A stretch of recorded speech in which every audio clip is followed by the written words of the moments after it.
Sanctum. Welcome people, we're back with another video. Please make sure to hit the like, the subscribe button, and turn on notifications to never miss a video. The Vatican is a giant key from a bird's eye view, and it also contains an 8-pointed star.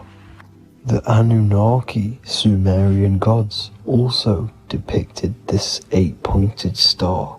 The sky god Anu from the Anunnaki also uses the 8-pointed star for his symbol. And even Freemasons depict an 8-pointed luminary with a ladder and a key. This is symbolizing the key to ascension up to the 8-pointed star, which is Polaris. Polaris is always depicted as an 8-pointed star. Polaris is the standstill star at the very center of our realm, which is perfectly aligned with the North Pole.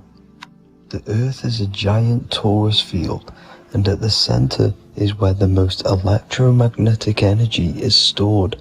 This is why all compasses point to the north. Hence why a compass is an 8-pointed star, because it points you to Polaris, which is the North Pole, the center of this realm. The 8 points of the 8-pointed star symbolize the 8 points in space and time. So yes, Polaris is the portal which you ascend through if you outgrow this consciousness by aligning your chakras. Our earthly realm is a macrocosmic reflection of us, and we as humans are the micro reflection, with the earth containing its 7 chakras as well as us. The North Pole is the 7th chakra, which is the crown chakra. So the key to ascension is held by the Vatican, hence why it's a giant key, because they mislead the masses through their religions, which teaches the masses to look outside of themselves. As stated in the 20,000-year-old emerald tablets written by the Egyptian god Thoth, on Earth man is in bondage, bound by space and time to the Earth plane. Encircling each planet, a wave of vibration binds him to his plane of unfoldment. Yet within man is the key to releasement. Within man may freedom be found. So the 7 planets are associated with each 7 chakras. The lowest chakra being the root chakra, which is associated with Saturn. This is why the elites love Saturn and reflect it in all of their symbols, because the chakras are an ascension of spiritual principles, starting from the material and ascending up to the spiritual, the crown chakra. However, evil love bondage, and they are trapping souls in the physical realm by stopping and provoking the ascension process. They do this by abusing the energy of Saturn, and Saturn is associated with the lowest chakra. The lower 3 chakras are associated with survival mode, which keeps the consciousness in a constant state of fear and only aware of its surroundings. Once you start to ascend up your chakras, you become more consciously aware of spiritual deeds. And this is the process of returning back to your true spiritual form. Going back to Polaris and its connection to ascension, Kanye West symbolizes this on his music video 24. As you see him rise up into the sky, you see an 8-pointed shape around him, which symbolizes the 8-pointed star, as you see the beam of light. And even NASA symbolize this in their Space Delta logos, a bear holding a key with an arrow up to Polaris, the 8-pointed star. Here's another NASA logo of an arrow from the Earth to Polaris. The series Lock and Key on Netflix is all about portals and doorways, and they have the Kundalini energy as one of their keys. Kundalini energy is the energy which rises up the spine, the 33 vertebrae, and activates the third eye. The third eye is the spiritual gland which connects humans to other spiritual realms. We are not the body. Our spirit, our soul inhabits the body. We exist physically, spiritually, and mentally. Therefore, we are multidimensional. The intellectual and spiritual inhabit the body. Therefore, this is just an avatar within this timeline. However, within each and every one of us, we all have the key to releasement, as says in the Emerald Tablets. This releasement is ascension up until higher states of consciousness. As stated in the Emerald Tablets, man is in process of changing to forms that are not of this world. Grows he in time to the formless, a plane on a cycle above, and another one saying, man is a flame bound to a mountain, but we in our cycle shall ever be free. Know ye, O man, that when ye have progressed into the cycle that lengthen above, life itself will pass to the darkness, and only the essence of the soul shall remain. That's it for this video. I hope you all enjoyed.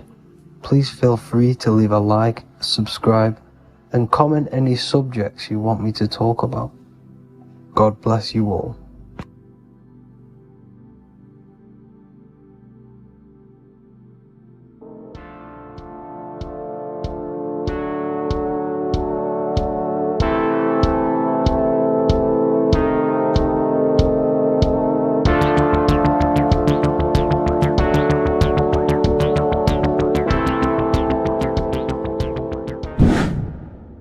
Hello and welcome to another video, people.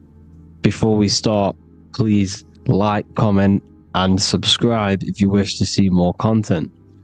Today we're going to be talking about the mental universe and how everything is mental. This is the #1 law on the Kabbalion. If you've never read that book, it's called The Kabbalion. A very good book. It's the first law because this is the most important thing you need to understand. Is how everything exists within the mind. Behind every single one of these eyes is the same consciousness expressed in different bodies. The mind is what gives perception to what you're experiencing. Behind every single one of these eyes is the exact same consciousness, but the brain that they inhabit is giving them a different perception, a different being, a different body. Now, this is the difference between humans and animals. Humans possess an advanced consciousness, an advanced mind that gives us the ability to be aware of ourselves mentally, physically, and spiritually. We can reflect on ourselves. When a dog looks in the mirror or an animal looks in the mirror, it doesn't know what it's looking at. It doesn't realize it has a consciousness. It can't reflect on itself. It can't say, I want to improve in this area. It doesn't have that consciousness. We have a divine consciousness. Take away the N for divine, and you get with a D, put it with a D, you get divide, because we have a divided two-way consciousness. An animal only has one.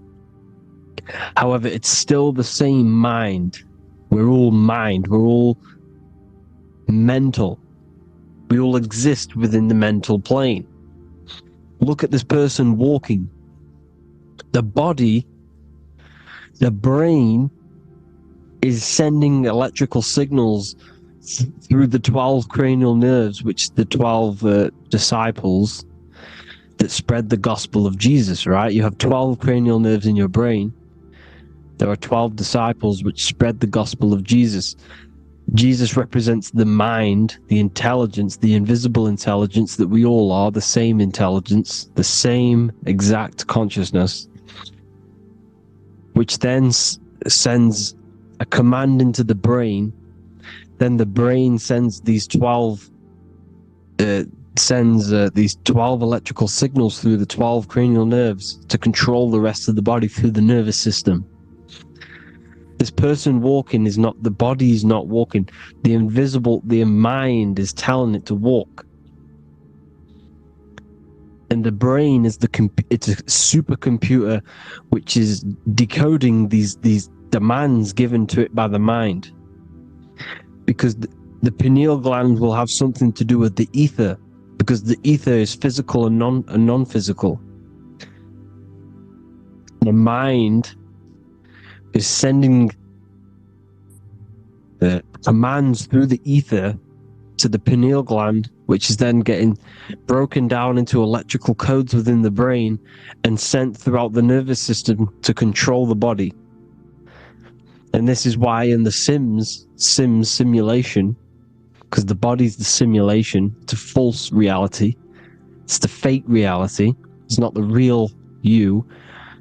You are formless, there is no form, but the third dimension is a dimension within your mind. Matter, mind, light is all a product of your mind. It's all in the mind.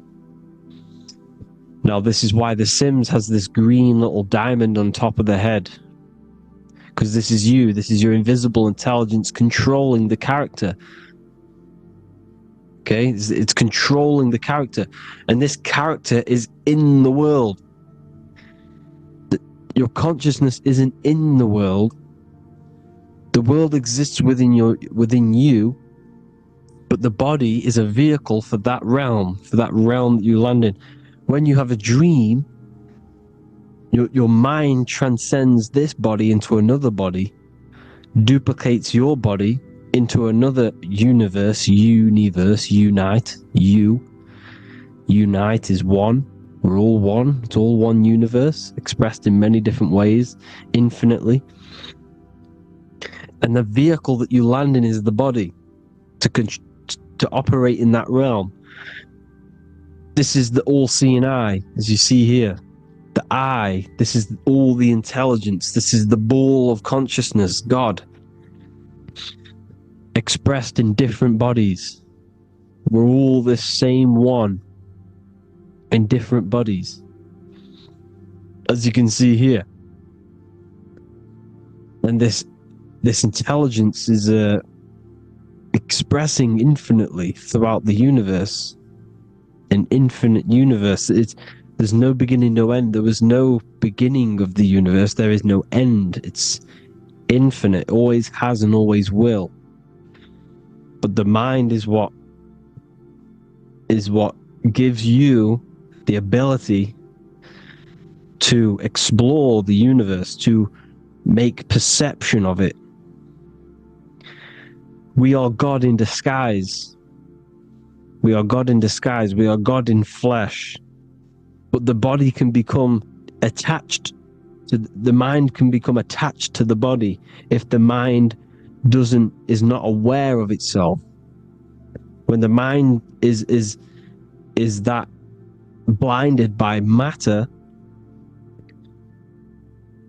and we lack knowledge and understanding of what we truly are, a formless, infinite being, a traveler. This is why Freemasons are called Freemasons.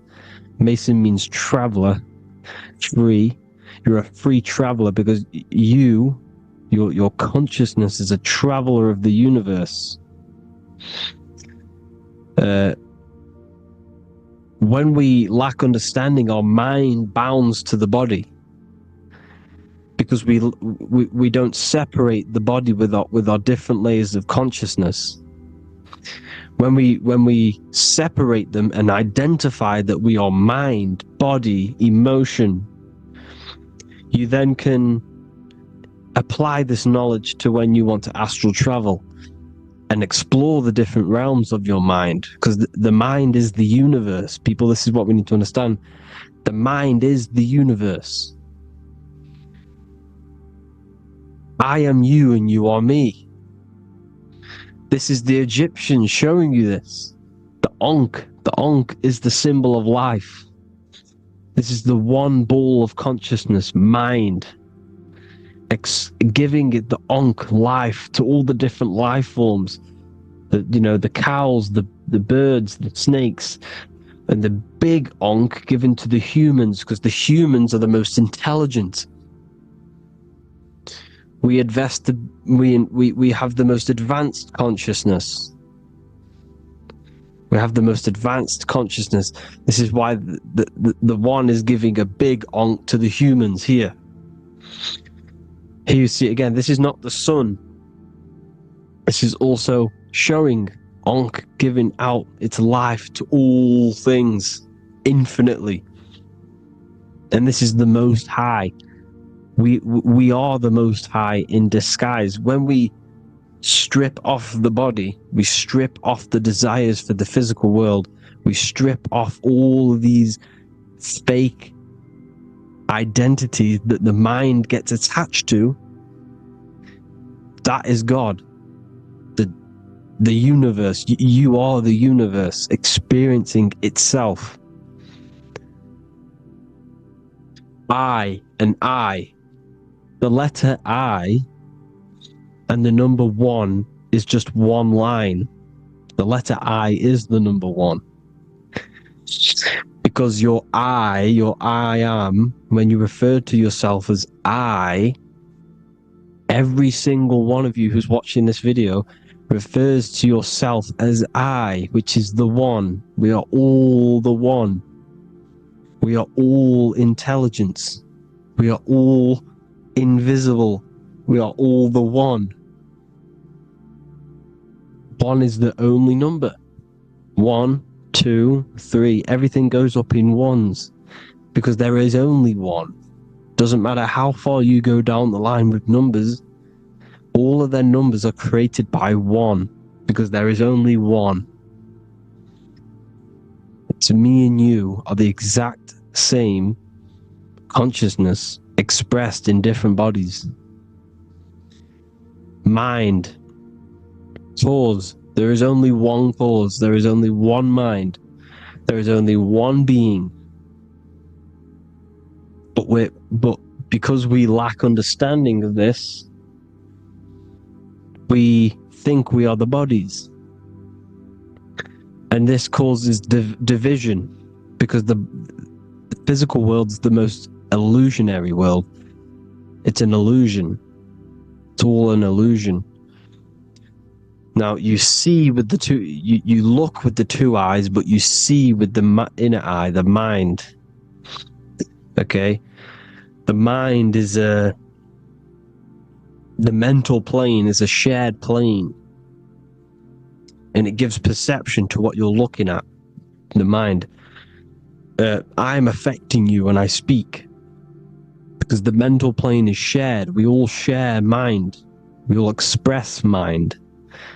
When I'm speaking to you, I'm affecting you because we are mind. So the words that I'm saying, which are being manifested from my mind, are being manifested through my body into vibration, is affecting you. I'm affecting you with what I'm saying. And these words are having an effect on your mind because we're all mind. This is why you need to be careful what you're listening to, music and all sorts. Because music can also create thought loops within your mind. Because the chorus, we shouldn't be listening to choruses. Choruses are loops. And what they're saying in the chorus is being looped. And this can create thought loops within your mind. Go and listen to an old song that you used to listen to about 5 years ago, 10 years ago, 20 years ago.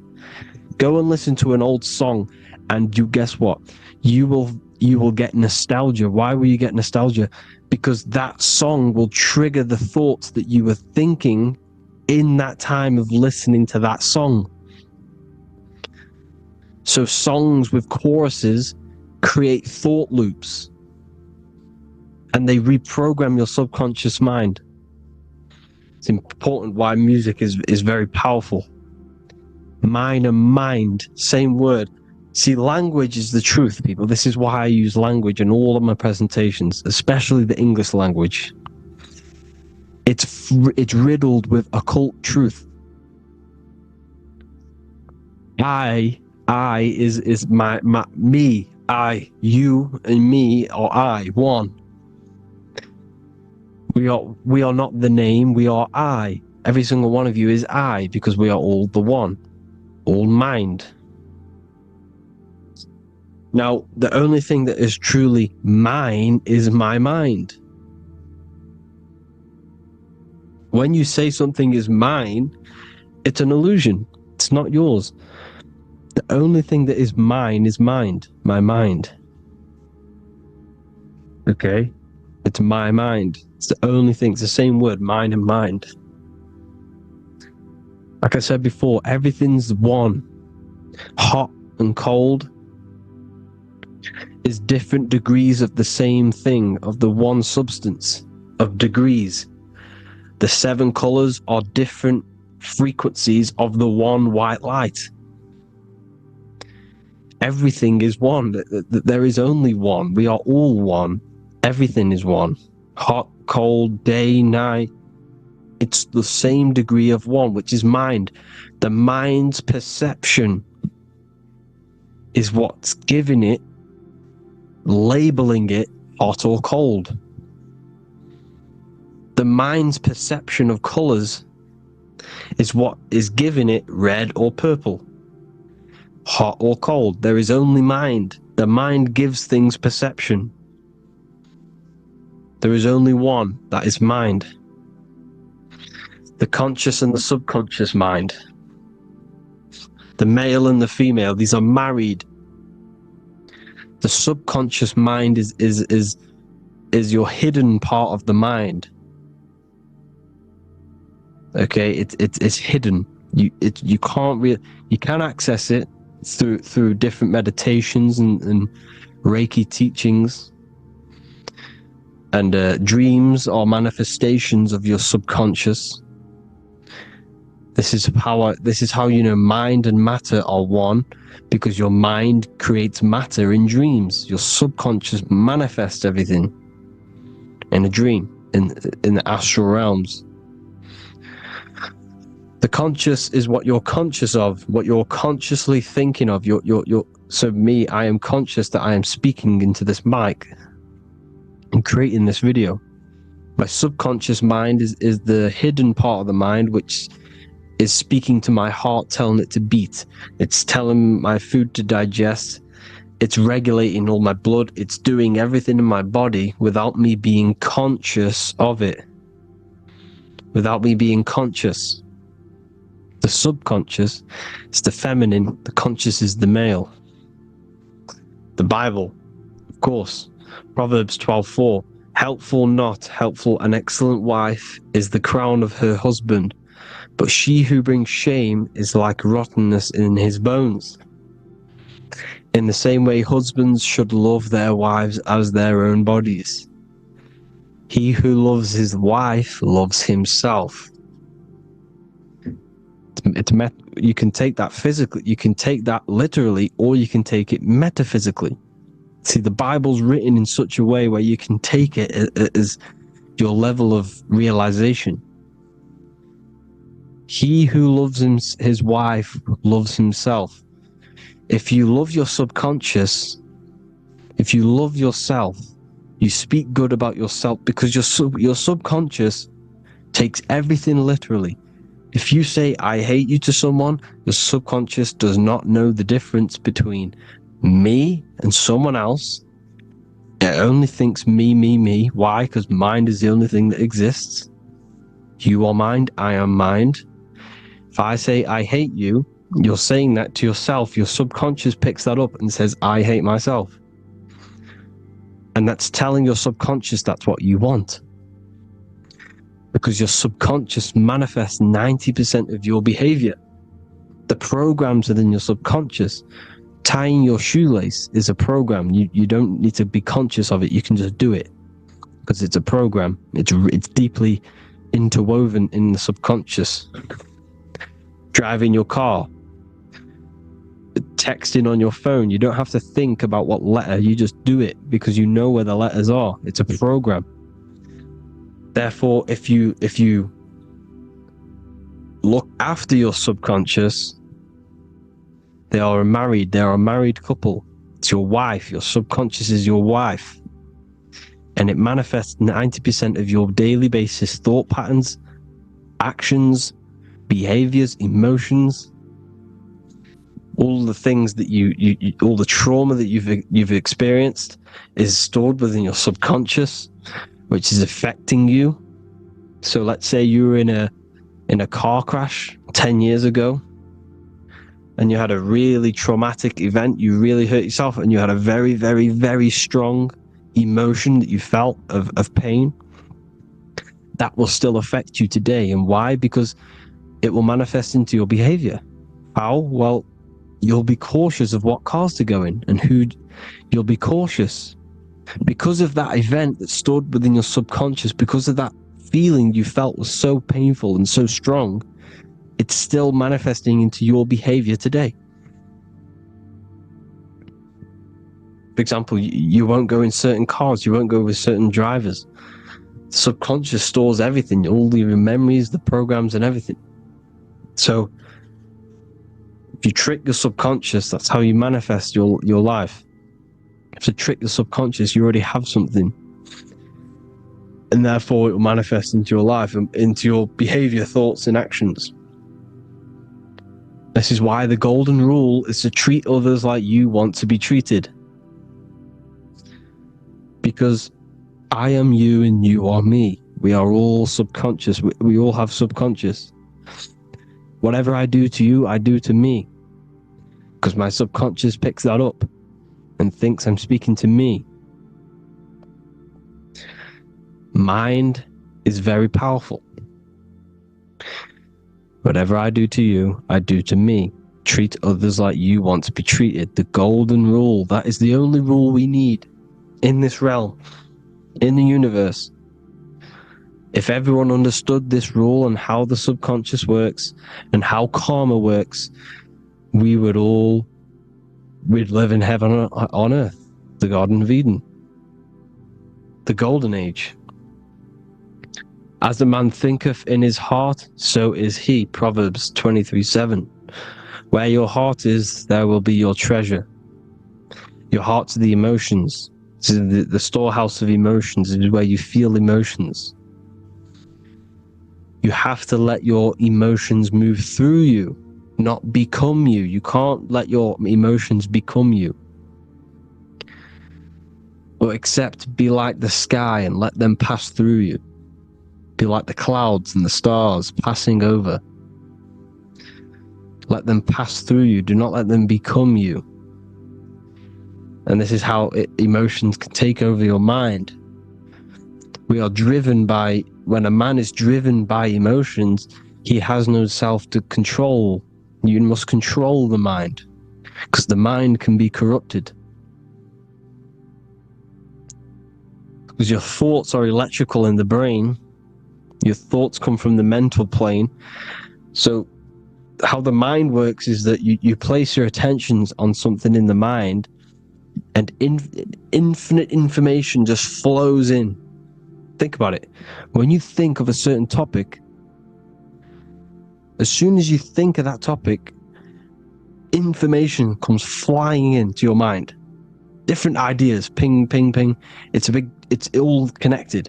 It's why we call it a mindset, because your mind sets itself to frequencies.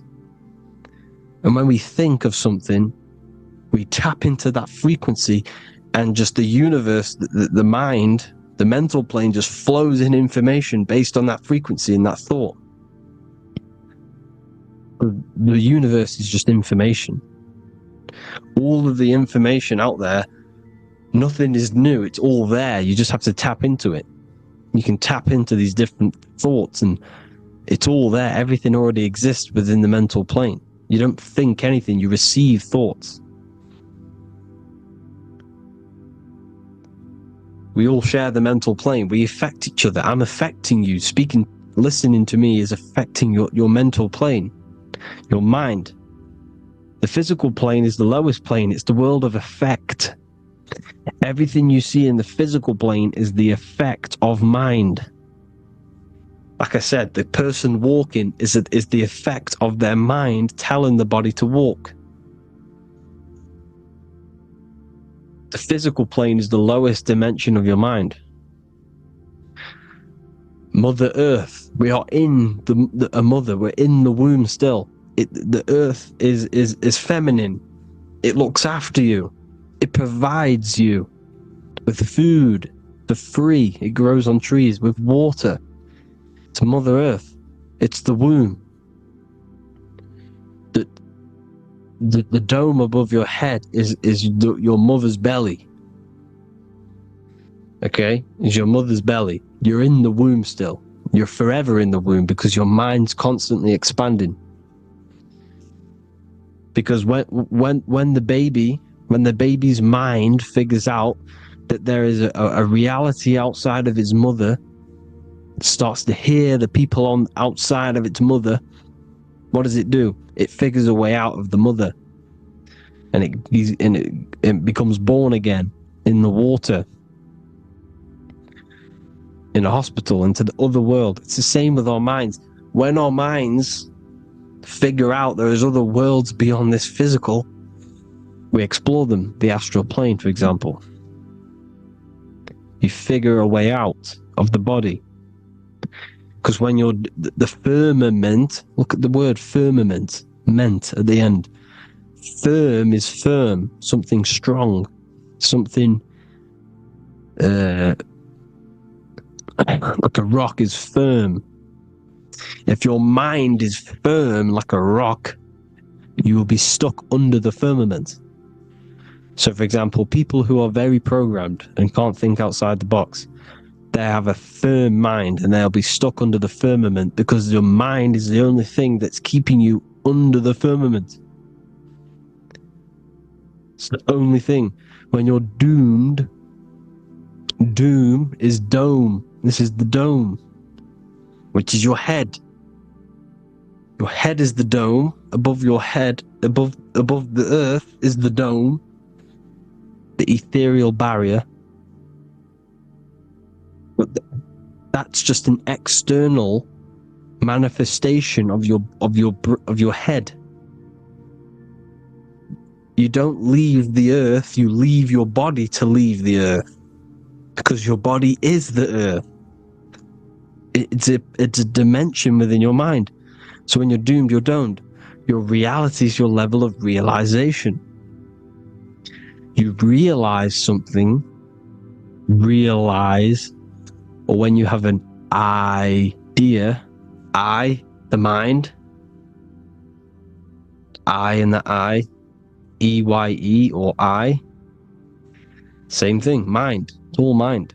Reality is your level of realization. You realize there's other worlds, that's your reality. Your perception's your reality. Mind in Latin is mens. Jesus was known as the fisher of men,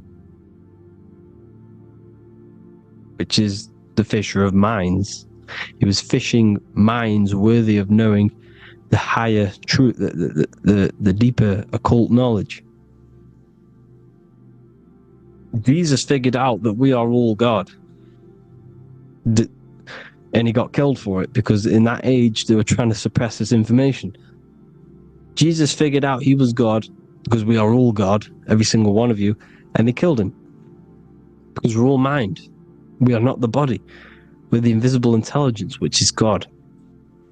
But you are not God if your mind is attached to this physical world, to the worldly pleasures. If you master your mind and travel the depths of your mind, that is God. Mental and men. Look at the word mental. It has men in it.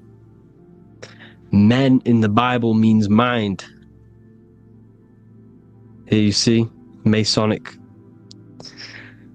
The Masonic symbol with the eye, the mind. looking over everything is the one. Everything comes from the one. All the lines coming off it, giving its life to all of the life forms. Down here on the bottom, you have duality, black and white. Up here, you have singularity. One and the two. Unification and division. The lower self is divided into the left and the right.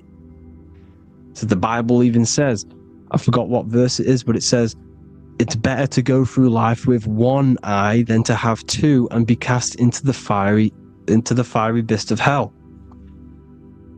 I'm not sure what verse it is, but you can research it yourself. It's better to go through life with one eye, to be unified. Unified consciousness. Dimension. No-brainer. No-brainer. The language tells you the truth, people.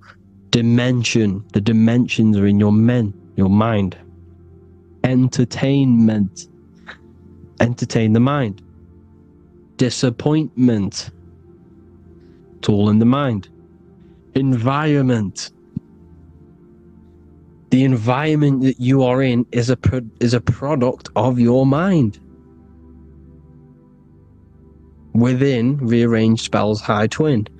Within is your mind, and your external world is mirrored from the decisions you make in your mind. Advertisement, commitment, it's all meant, it's all mind, everything is mind. Everything. So, this is important. The collective thoughts and collective beliefs.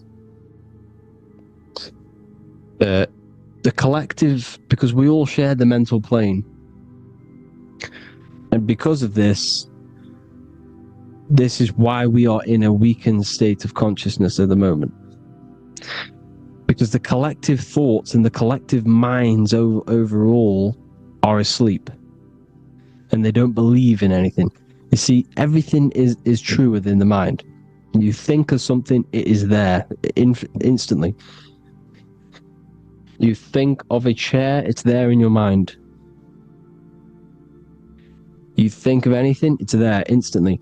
So everything's true within the mind. Anything can happen in the mind. Anything can happen on the physical plane if the collective consciousness, the collective minds, believe it to be true. This is why back in the days, in the ancient days, you look at all the old world stuff, you see all this crazy technology, and it's because as a collective, as humanity back then, they believed that they had much more open minds. Therefore, the things manifested in the physical world were a lot more out of the box, so to say, compared to today. For example, magic is not as powerful today because the masses don't believe in it. It's still powerful, don't get me wrong, but if the masses believed, or if everyone knew magic could be real, because it is, anything's real in the mind, it would be a lot more powerful. You see? So and what they're trying to do is create a hive mind worldwide. They're trying to make one religion, an external god. What happens when you worship something external? You give energy to it, because where attention goes, energy flows. Where your mind gives attention to, energy goes there. And when we all believe in external gods and give our worship and our power to these external things, we all give energy to it, which will manifest as a demon in the astral planes. It's a hive mind. They're trying to make a hive mind to summon our energy. Trying to summon our energy. And it through mind, through collective thoughts. The hive mind, they want one religion, one government, one currency, one belief system. And that will create a hive mind, which will limit our consciousness, which will limit what we can do in the physical world. Because if everyone doesn't believe in certain things, it cannot happen because it's all in mind. Mind is so powerful. I am you and you are me. I hope you all enjoyed this video, people. If you haven't already, join the Wisdom Academy. The Wisdom Academy, we have many occult lectures just like this one. Also, we have just launched Mindwave Hub. If you want genuine frequencies, genuine binaural beats, because the ones on YouTube, the ones on Spotify, Apple Music, they're all tuned to A440 hertz, which shuts down the right hemisphere of the brain. If you want to gain access to your true consciousness, your mind, you need to balance the two hemispheres and balance the chakras. You can do that externally by listening to binaural beats. If you want true frequencies, true binaural beats to hemisync the chakras, hemisync the brain, to gain access to the different dimensions of your mind, well, you can gain access anyway, but it's going to help you if you're trying to learn this. Join Mindwave Hub. The link will be in the description. Listen to the binaural beats, meditate to them, listen to when you go to sleep. They'll massively benefit you. Thank you all, people. Hope you had an amazing, lesson. Hope you learned a lot. And please subscribe. God bless you all.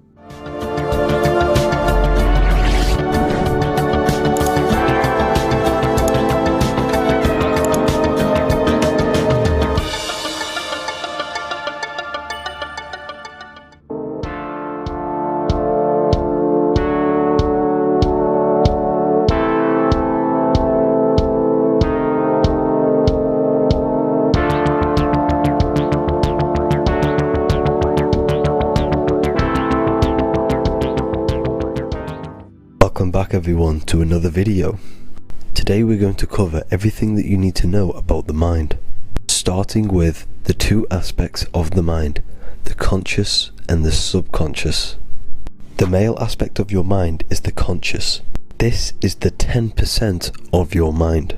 The conscious part of your mind is only aware of everything around you, your vision, your sight, your smell, your taste, your hearing, and your current state of emotion and thought.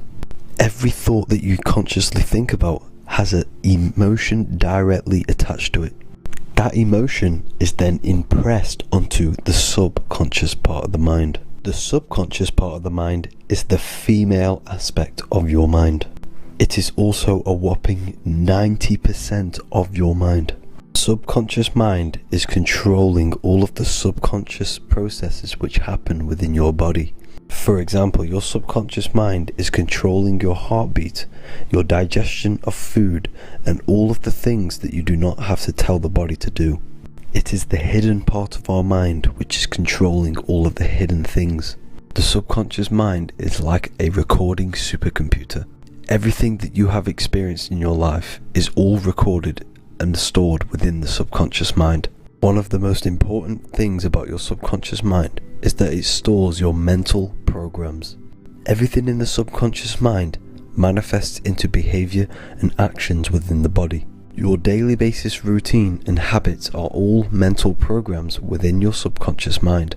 These mental programs are created by mainly two ways. 1, repetition, and 2, emotional impact. The repetition is fairly simple to understand. The more you do something, the more it impresses onto your subconscious mind and becomes a program. That program will then manifest into your behavior. However, with the emotional programs, they work a bit different. The stronger that you feel an emotion, the stronger it is impressed onto the subconscious mind. And then that emotion becomes a program.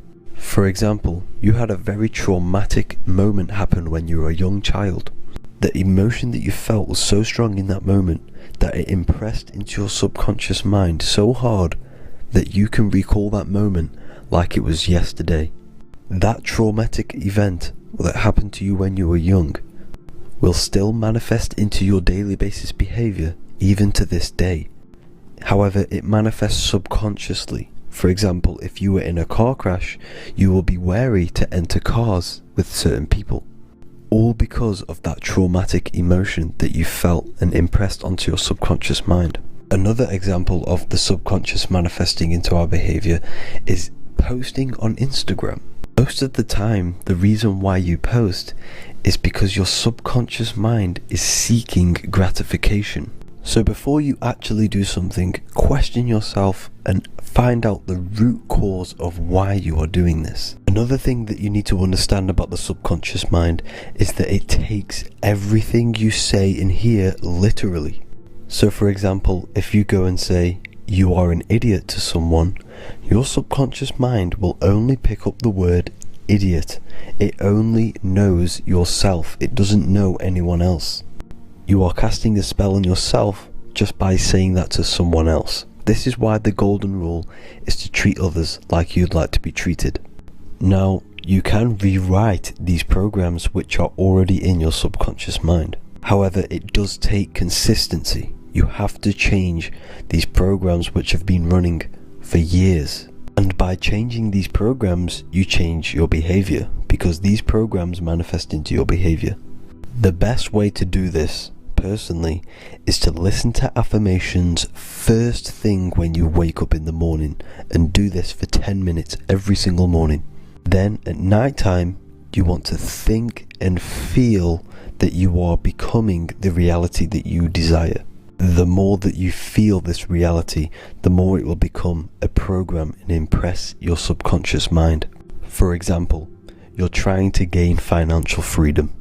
If you trick your subconscious mind into creating a program saying that you are financially free, this will manifest into your behavior. You will start doing more work.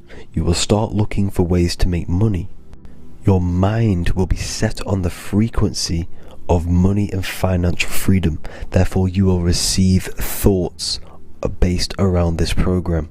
If you take enough action, your life will dramatically change because of this program that you created in the mind. This is why we call it a mindset, because your mind is a frequency tuner which sets its frequency onto different thoughts, because thoughts are frequency. If you fill your mind with a specific frequency, you will gain thoughts and ideas based around that frequency. To create a stable mind, you need to master your emotions. You need to change your mindset. Everything that you experience is neutral. Based upon the mindset that you see it, you either give it a positive or negative charge. By understanding this deeply, you will then control your emotions. I hope you gained some wisdom and enjoyed this video. Please, if you can, leave a comment and a like, and subscribe to the channel if you like this content. Love and light to you all.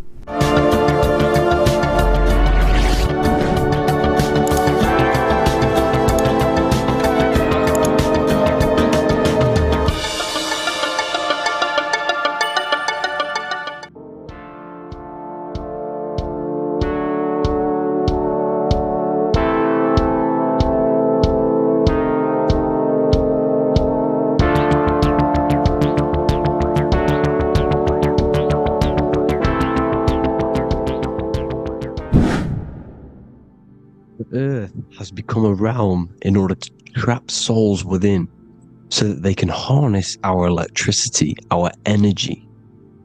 Even the Bible is talking about how this realm is controlled by the wicked one in John 5:19. We know that we are the children of God, and that the whole world is under the control of the evil one. Ephesians 6:12, for our struggle is not against flesh and blood, but against the rulers, against the authorities, against the powers of this dark world, and against the spiritual forces of evil in the heavenly realms. So the Bible is telling us that this is not the only world. There are other worlds, there are other realms that we can go to, considered as heaven. Heaven being a higher realm where there is no evil, no darkness. This is a midpoint realm where there is good and evil. Now, we're going to explain how the soul trap is how it's working, and how your soul is being harnessed for its energy, and how you are tricked to come back to this realm after death. What you need to understand is first is that you are the invisible intelligence behind the physical body. You are the mind and soul. The soul is the true you, the good you. It is pure love, pure bliss, eternal, never dies. The mind can be corrupted though. The mind is the intelligence of the soul. It is invisible. It has no true form. The intelligence inhabits the brain. The brain is the computer to control the electrical machine called the nervous system, which is choice, program, and action. You are the invisible intelligence behind the body, and this will prove it even more. You do not even see into the external world. You are seeing an image produced by the brain, because the light is being sucked through the retinas of the eyes. The image is produced in the visual cortex at the back of the brain. What does this mean? This means that we are the consciousness in the center of the brain, in the pineal gland, that is experiencing the program being ran by the central nervous system in the brain. This is the sigil of Lucifer. Lucifer in Latin is Lucy. Lucy is light in Latin. Lucifer is known as the light bearer. This is how the eyes work, people. It's not a demon or a devil. The sigil for Lucifer is how the eyes work, and how the left eye is controlled by the right brain. The right eye is controlled by the left brain. There is a crossover. It's the same with the body. The left side of the body is controlled by the right brain. The right side of the body is controlled by the left brain. There's a crossover with our hemispheres in the brain. Now, this empty chamber in the center of the brain is where this universal cosmic intelligence is held, known as the most holy place in the Bible, the throne of God. Okay? This is above the 33 vertebrae on the spine. As you can see here, you are the being in the center of this point. All of the nerves are being sent back to this one particular point, which is the seat of our invisible intelligence. You can see it's an empty chamber. Our consciousness, our intelligence is not a physical thing. This intelligence is the true voice inside of your head. This is why your head is heaven, your heart is earth, your heel is hell. Your head is heaven because this is the seat, the throne of God. God is in heaven because the consciousness, this divine intelligence that's controlling the body, is sat in the center of the brain. The brain is taking commands of this invisible intelligence. When you close your eyes, you can feel your awareness, your consciousness, your intelligence is all in the brain. Your awareness is not in the feet, the heart, the legs, the arms. It's all in the center of the brain.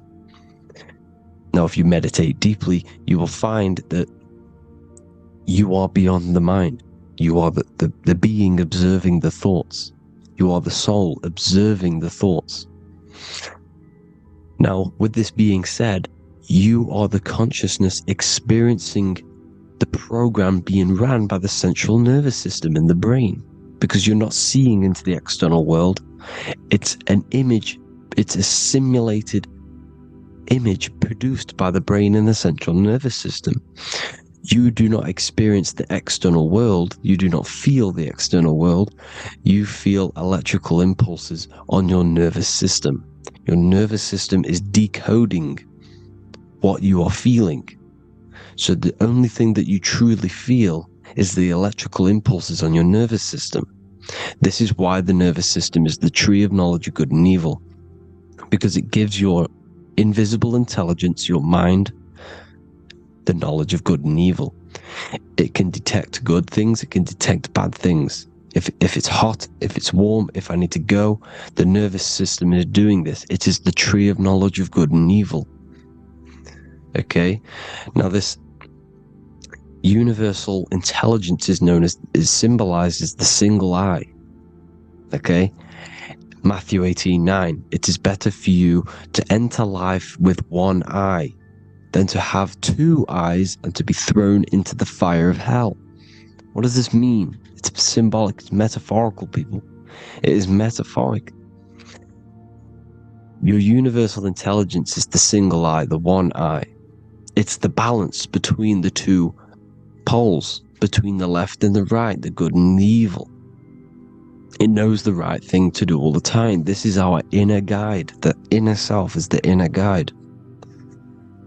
And when you are operating your life off duality, using your two eyes, you'll be thrown into the fire of hell, lower states of consciousness. Because you're split.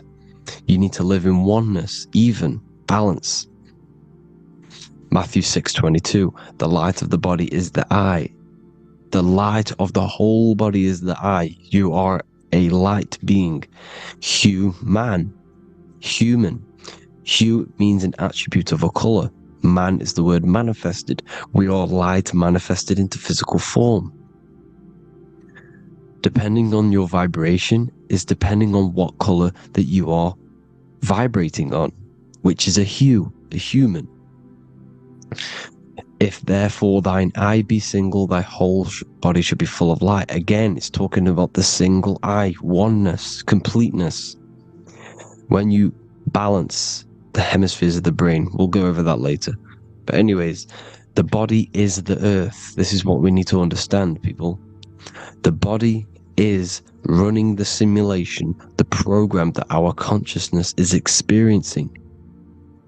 So when we leave the body during death and astral projection, we leave the earth. This is how it works. The body is the vehicle for the earth, for this realm. Everything exists within our mind. You have the soul, mind, and body.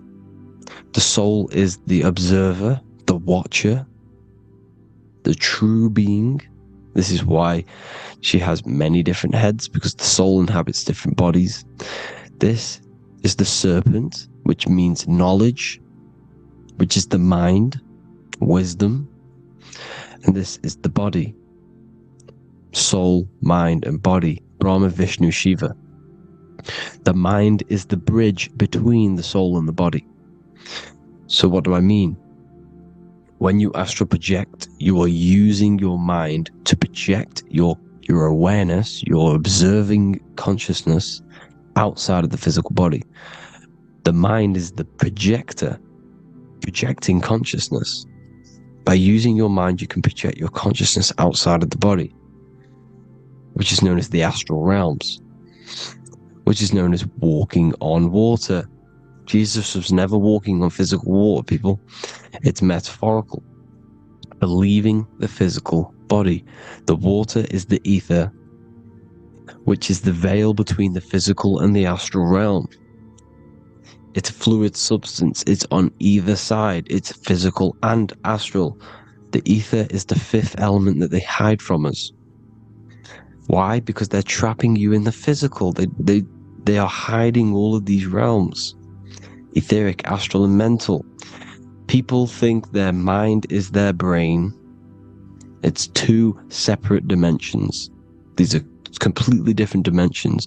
The mind is way more intelligent.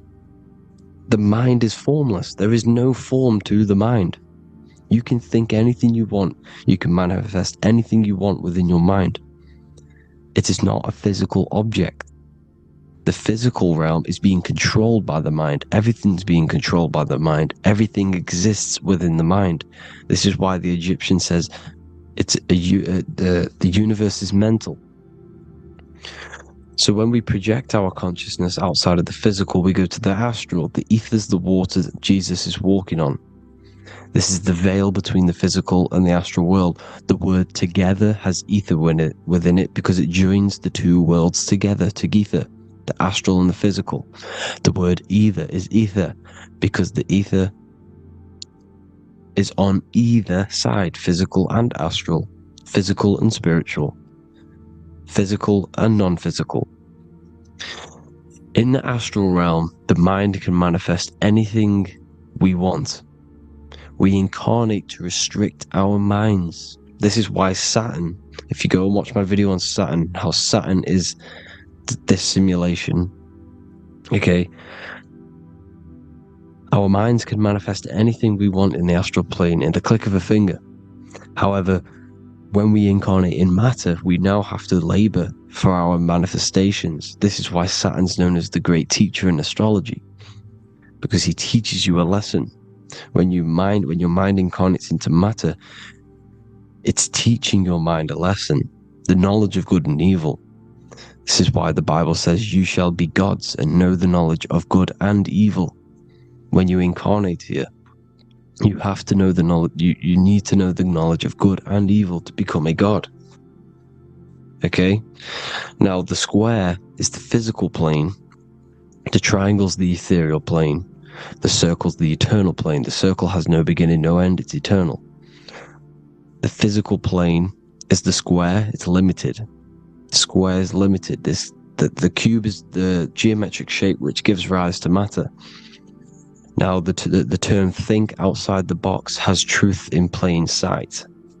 You have to think outside the box to project your consciousness, use your mind to project your consciousness outside of the box, the physical plane, into the astrals.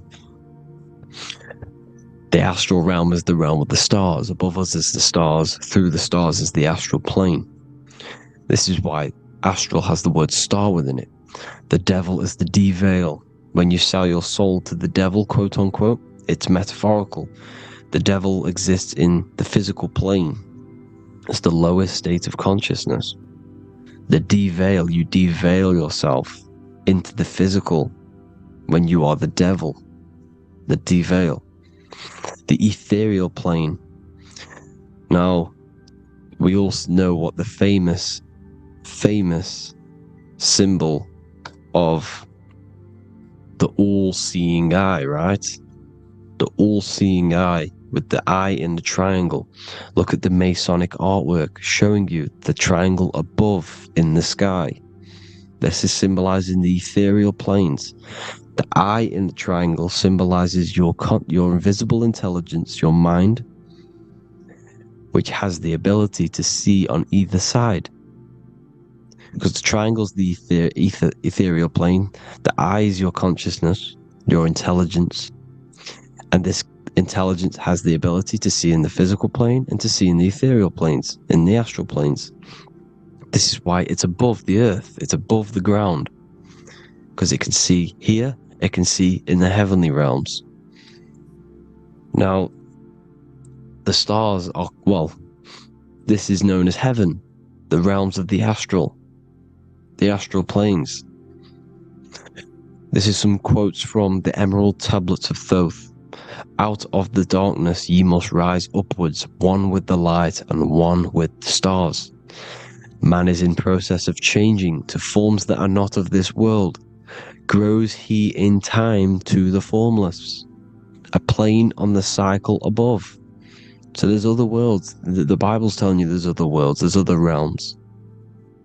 Know ye must become formless before ye are one with the light, the astral light above, which shining through the stars. Not of the earth are ye, earthy, but a child of the infinite cosmic light. You are the invisible intelligence controlling the physical body. The body's not you. It's the vehicle that your soul lands in when your mind projects your consciousness into that realm. Free from the body, I flashed through the night. Unlocked at last for me was the star space. Wow, that's powerful. The star space, the astral planes. This is what it's talking about. We are all a star. We descended from the astrals, which is the star. We are all a star. look at the ancient paintings of Jesus' birth. It's the star beaming his consciousness down into the physical plane. Here's another one. Here's some Freemasonic artwork showing you, again, the ether, that invisible intelligence, the I, manifesting itself inside of here, in the physical realm, where the people are. You see? It's the same here. This is Jesus. Here's the bird symbolizes the Holy Spirit, your invisible intelligence, descending into the waters, the ether, the ethereal, everything. The ether's the base of all physical matter. Here's Truth in Plain Sight. Mr. Bean, the famous TV program in England, in the UK. He begins the program like we all begin the program, for falling from the stars. He falls down with a beam of light. And this is Truth in Plain Sight. This is false. The aliens don't exist. They're a lie, alien. But this symbolizes the star beaming our consciousness. And when we die, this star will suck us back up. Just like this UFO is doing. It's Truth in Plain Sight. So, this is some more Freemasonic artwork, going from duality to singularity. Sun, moon, masculine, feminine. Right hemisphere, feminine, left hemisphere, masculine. The consciousness in the center, the balance point. Here's another more Freemasonic artwork. The two pillars, left and right hemispheres, and the invisible intelligence between the left and right hemispheres, the light of the body. This is why light's coming off it. Because it's light, it's pure light. The blazing star. The stairs go from the checkered board, the duality, up to oneness, in between the sun and the moon, the masculine and the feminine. This is symbolizing going into oneness. What did the Emerald Tablet say? You've got to become one with the stars, one with the one with the self. Balancing the two hemispheres so that you can gain, because when the two hemispheres are balanced, you can gain a more deeper connection with your invisible intelligence. Same with the chakras. When the chakras, the 7 seals in the Bible, these are 7 seals because when you conquer the 7 chakras, when you balance the 7 chakras, you then gain a more deeper connection with your internal self, because your mind is not filled, it's not being ran, it's not being dominated by these 7 deadly sins, the 7 seals, the 7 chakras. These are 7 energy centers which are concealing our true form. Balance makes us have a stronger connection with our true cosmic intelligence. Heaven is even. This is why Jesus is pointing at the heart. The even point is the heart. You got to balance the chakras and live from the heart, because the heart is the earth. You're in good and evil. The body manifests the lower and the higher self. The higher self is in the higher parts of the body. Wisdom, intuition, expression. The lower self is in the lower parts of the body. Sex, food, and power. This is how they are trapping your soul, people. Like I said, the mind is the bridge between the soul and the body. So by tricking the mind, not giving it the right knowledge, and keeping the mind stuck in the lower 3 centers, thinking about power, food, and sex, this is low vibrating energy. It's going to keep your mind addicted to the physical realms. Okay? This is why you need to go even, balance, heaven. Okay?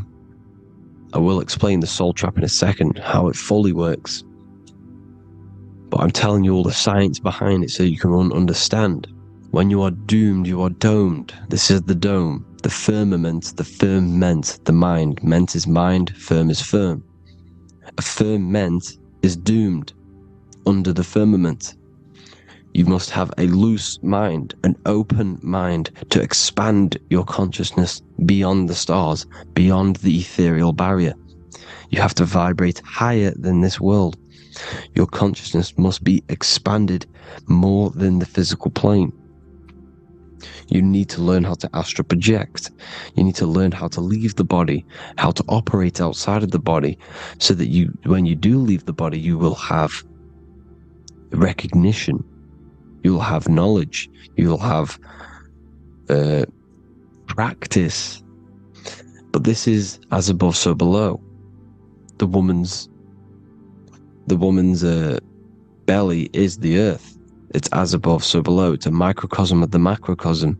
We are the children in the womb. We are the people in the earth being ready to be born into the heavenly realms. As above, so below. It's a microcosm, macrocosm. Everything is in everything on a bigger and a smaller and a larger scale. Now, when the baby figures out that there is a world beyond its mother, what happens? The baby starts to move around and tries to get out of the mother. Because once it starts to hear the external world, starts to hear people, it's going to wonder, what's outside of why am I in here? What's outside? So the baby will force its way out of the mother. It's the same with our minds, as above, so below. When our minds figure out that there are other realms beyond this world, we will seek a way out. This is the womb, the Mother Earth, Mother Nature. It's the mother. We're in the womb. We can be born out of this world, which is being born again in the Bible. When you are doomed, you are domed under the dome, under the firmament, the firm mind. The firm mind will keep you under the firmament. Due to the law of polarity, there has to be other realms. There has to be. Because the law of polarity works in this world, and it will work on every scale possible. It's universal laws. These are universal laws. The law of polarity means that there are other realms polarizing this realm. There is a hell, there is a heaven. There is a midpoint, which is Midgard, which is the one we are in now. Earth, heart. Earth is the heart. Heart is the center, good and bad. The balance between good and bad. Your reality is your level of realization. Your mind realizes other worlds, you will seek a way to them worlds. It's that simple. The soul trap is to keep you stuck in this physical body, which is the earth. This body is the earth. It's running the program, like I said at the beginning. It's running the simulation that your consciousness is experiencing. You are an electromagnetic being, and you're hidden in a cage, your rib cage, and you're stuck in cells, a prison cells. Look, you're in cells. We produce electromagnetic energy. Your soul produces this energy. And by trapping your consciousness inside of this physical realm, they harness this energy within the astral realms. They're using you to manifest demons, because your mind creates demons through emotions and mental thought energy, which is a whole nother video. I can make a video on that. You're manifesting everything for them because they're trying to create a hive mind. This is why they want everyone to believe in one belief system, one government, one belief system, one religion, because they're creating a hive mind. This hive mind will manifest and be summoned within the astral planes, because the mind manifests the astral plane. The astral plane is the realm of imagination. The mental plane is the realm of just thought alone. The etheric plane is the energy. The physical plane is the matter. So all of our minds together are manifesting these demons within these subconscious realms, the astral. Now, how are they keeping you stuck to this realm? Well, when you die and you're stuck in your lower three chakras, Okay, when your mind and soul detaches from the body, which is the earth, when you leave the earth, you're still going to have these mental addictions to the food, the sex, the materialism, the phone, the cigarettes, everything. This is why they get you addicted to everything possible. The TikTok, the YouTube, they get you addicted to as many things possible. Because when your mind is addicted to these things, and when this mind leaves the physical body, you're still going to have these addictions. Okay? You're still going to have these thoughts. And you will be manifested into the lower astral realms because you're thinking materialistic, you're thinking negative, because your level of realization was your reality. You were manifesting hell on the earth. When you leave the body, you're going to manifest hell in the astral planes, which means you'll be vibrating on the very low, which will put you in the lower astral realms. So guess what? You're going to come back. You're going to come back into materialism. You're going to reincarnate. Because you haven't prepared for life after death. You must detach from the external world. Okay? Moon is mind. The sun is the soul, the earth is the body, the moon is the mind. This is why we say lunatic. In your mind, you have a specific mood. Moon. Money, M-O-N, is the moon. Money exists in the mind. They get you addicted to the money. The Bible's telling you this. Do not conform to the pattern of this world, but be transformed by the renewing of your mind. It's telling you. Of this world, but be transformed by the renewing of your mind. Who knew that the Bible was this deep? Matthew 16:26, what good will it be for someone to gain the whole world yet forfeit their soul? James 4:4, don't you know that friendship with this world means enmity against God? Therefore, anyone who chooses to be a friend of this world, of the world, becomes an enemy of God. John 4:4, dear children are from God and have overcome them, because the one who is in you is greater than the one who is in the world. It's talking about the invisible intelligence. It's greater than the physical world. John 2:15, do not love this world, nor the things it offers you. Because this world will create you to, if your mind has attachments to what this world offers, sex, money, and power, pretty much, you will reincarnate here. You will come back here. Because when you leave the body, your mind will still have these addictions. Do not love the world, nor the things it has to offer you. All of this is in my newly published book. The paperback versions are now available. Finally, for all the people who have been waiting, the Book of Wisdom. All of this knowledge is inside of the Book of Wisdom. The paperbacks are available. There's worldwide shipping. You can get it anywhere, pretty much, any country. My new website, it's amazing. There's going to be some amazing products coming on the new website. But I thank you all for the support. Before I leave, I need to explain what is going on with the soul trap. Like I said at the beginning, the mind's the bridge between the soul and the body. The body's the realm. By tricking your mind with false knowledge, they are keeping your soul stuck to this realm. They get you addicted to all the physical things, and that is it. As soon as you're addicted and you die, you're going to come back.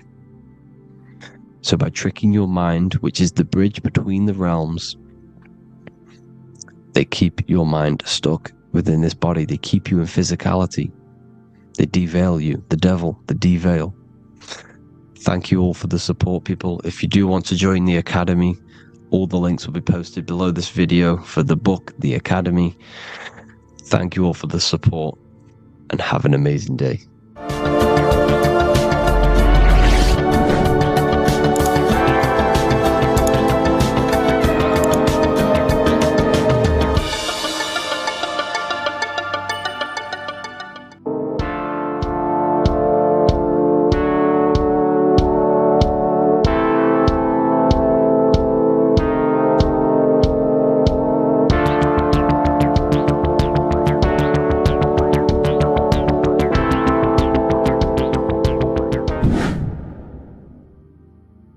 What is good, people? We're back with another video, and this is going to be talking about the connection between the micro and the macro. You know, you are the universe, everything is inside of you.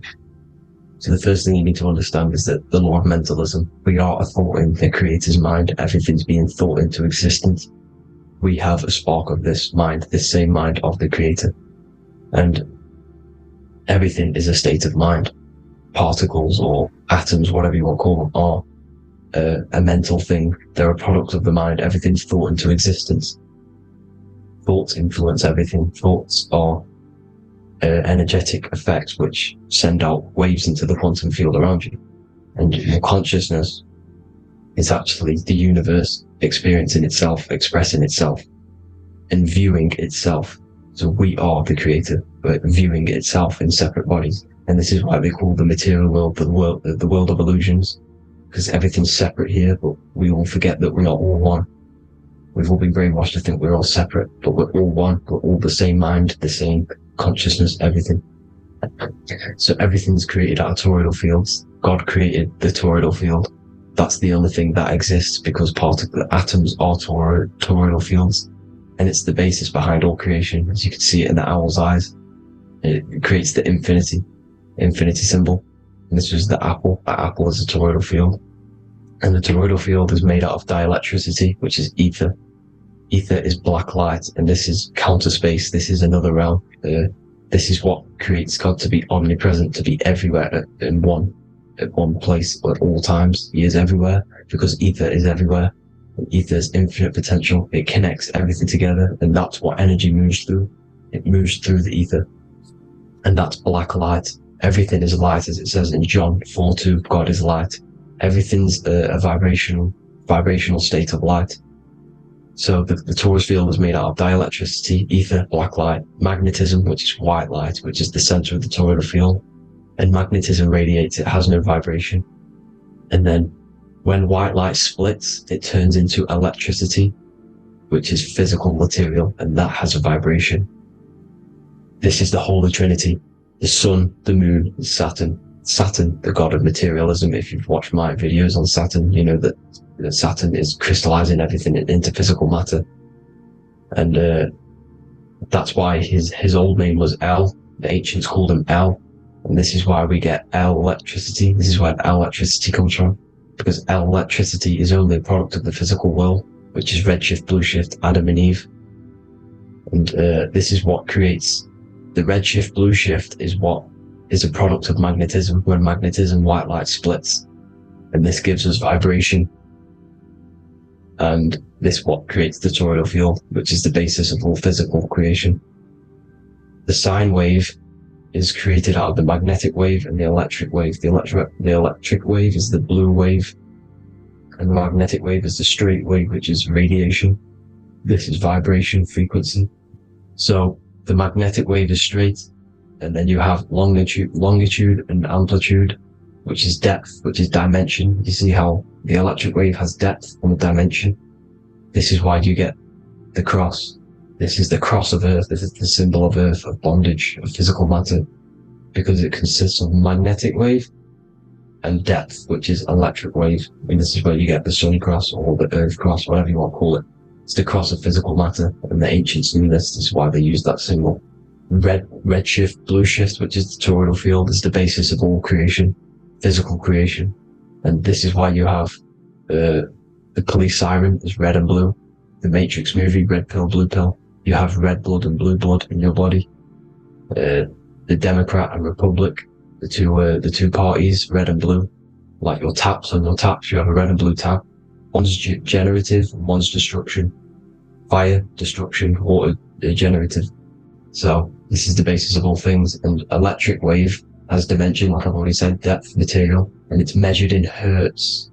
It's measured in hertz because it hurts you. It decays because the electric wave has a vibration, and vibration always has to go back to a standstill point.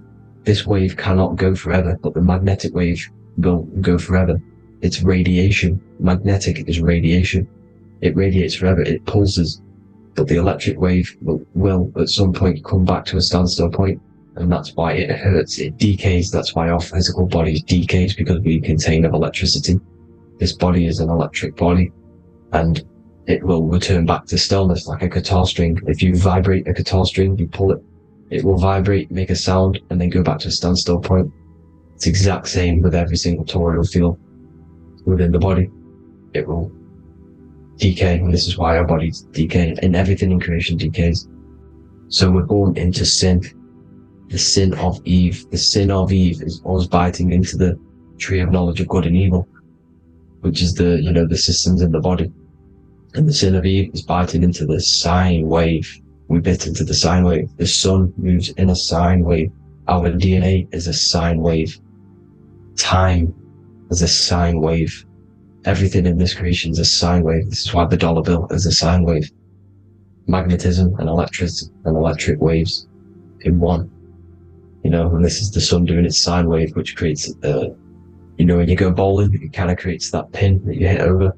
That's the pin of the sun. The zodiac sign is a sine wave because the zodiac sign is an expression of the toroidal field, because magnetism unfolds into 12ness. And that's why you have 12 zodiac signs, 12 systems in your body, 12 cranial nerves in your head, in your brain. So if you can imagine this, see where my pointer is. Always starts with Aries. Aries is the head. It's the first thing that's created in the womb.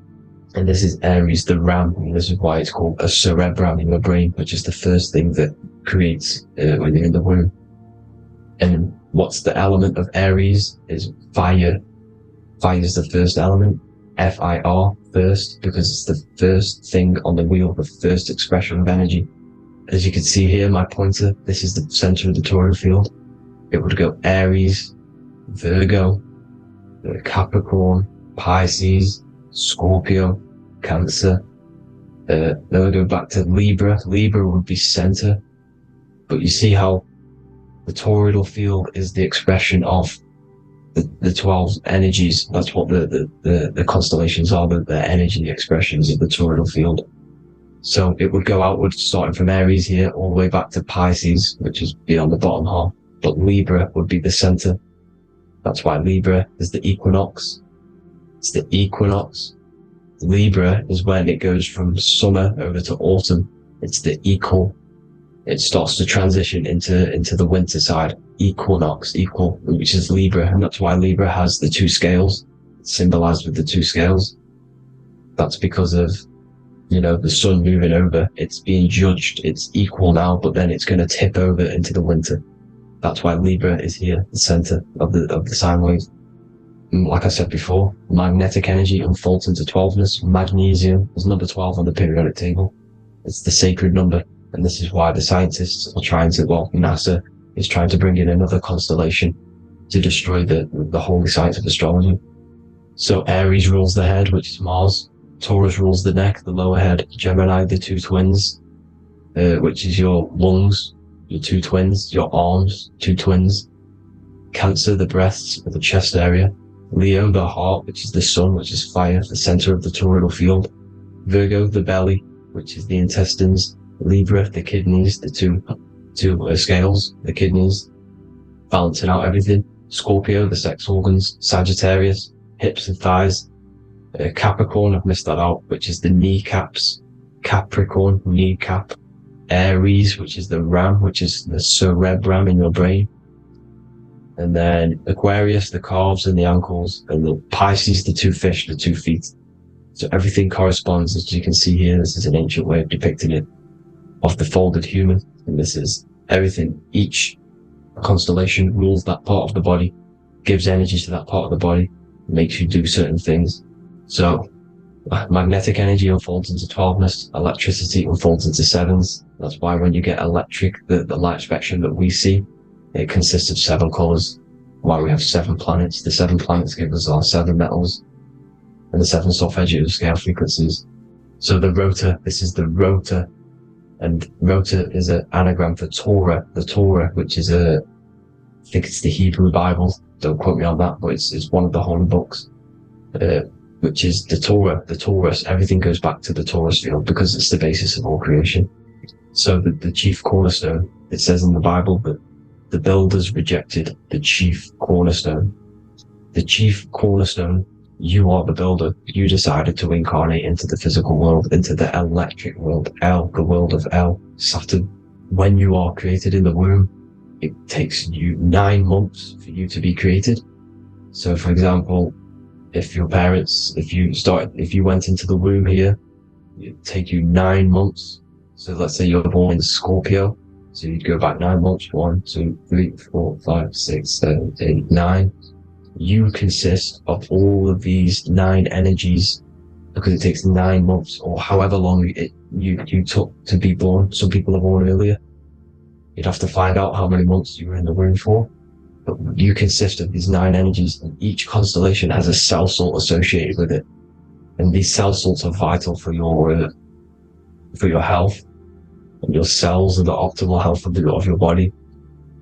So the chief cornerstone that you rejected is these 3 cell salts, these 3 constellations. So you're mineral deficient in these 3 constellations. For example, fluoride, magnesium, phosphate, and potassium sulfate. So that's the chief cornerstone. And a cornerstone, people always get it rejected with the cornerstone. The cornerstone is not, it doesn't say the cornerstone in the Bible, it says the chief cornerstone. The cornerstone is a cornerstone of a building, but a chief cornerstone is the top of the pyramid. This is where we get the pyramid of the wheel. So you're mineral deficient in whatever 3 zodiac signs you're not.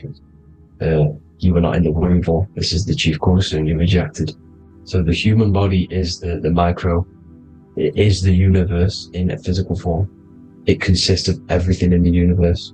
Just like your consciousness is the universe, watching itself, experiencing itself. Your body is the whole universe. 12 systems in the body, 12 zodiac signs, 7 chakras are the 7 planets. The Holy Trinity of you is your Temple of Solomon, the soul and the mind, the sun and the moon.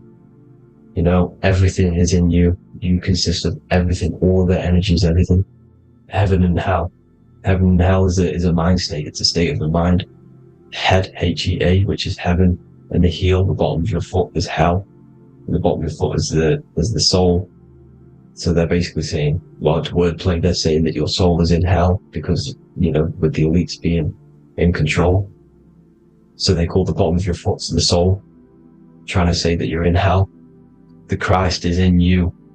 And this Christ is Greek for what? Christos. And Christos is Greek for the oil. And this oil is produced in the cerebrum, the Aries, the ram, the cerebrum, pineal. It goes down the pineal. Well, the pineal and the pituitary are underneath the cerebrum. Goes down the pingala and the ida. The pingala being the positive charge connected to the pineal gland, pin, and the ida connected to the pituitary. And this is the 2 serpents going down the spinal column.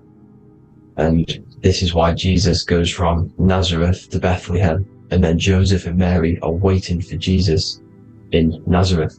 Joseph and Mary are the pineal and the pituitary gland waiting for Jesus to come back up the River Jordan, your spinal column. So this is the oil.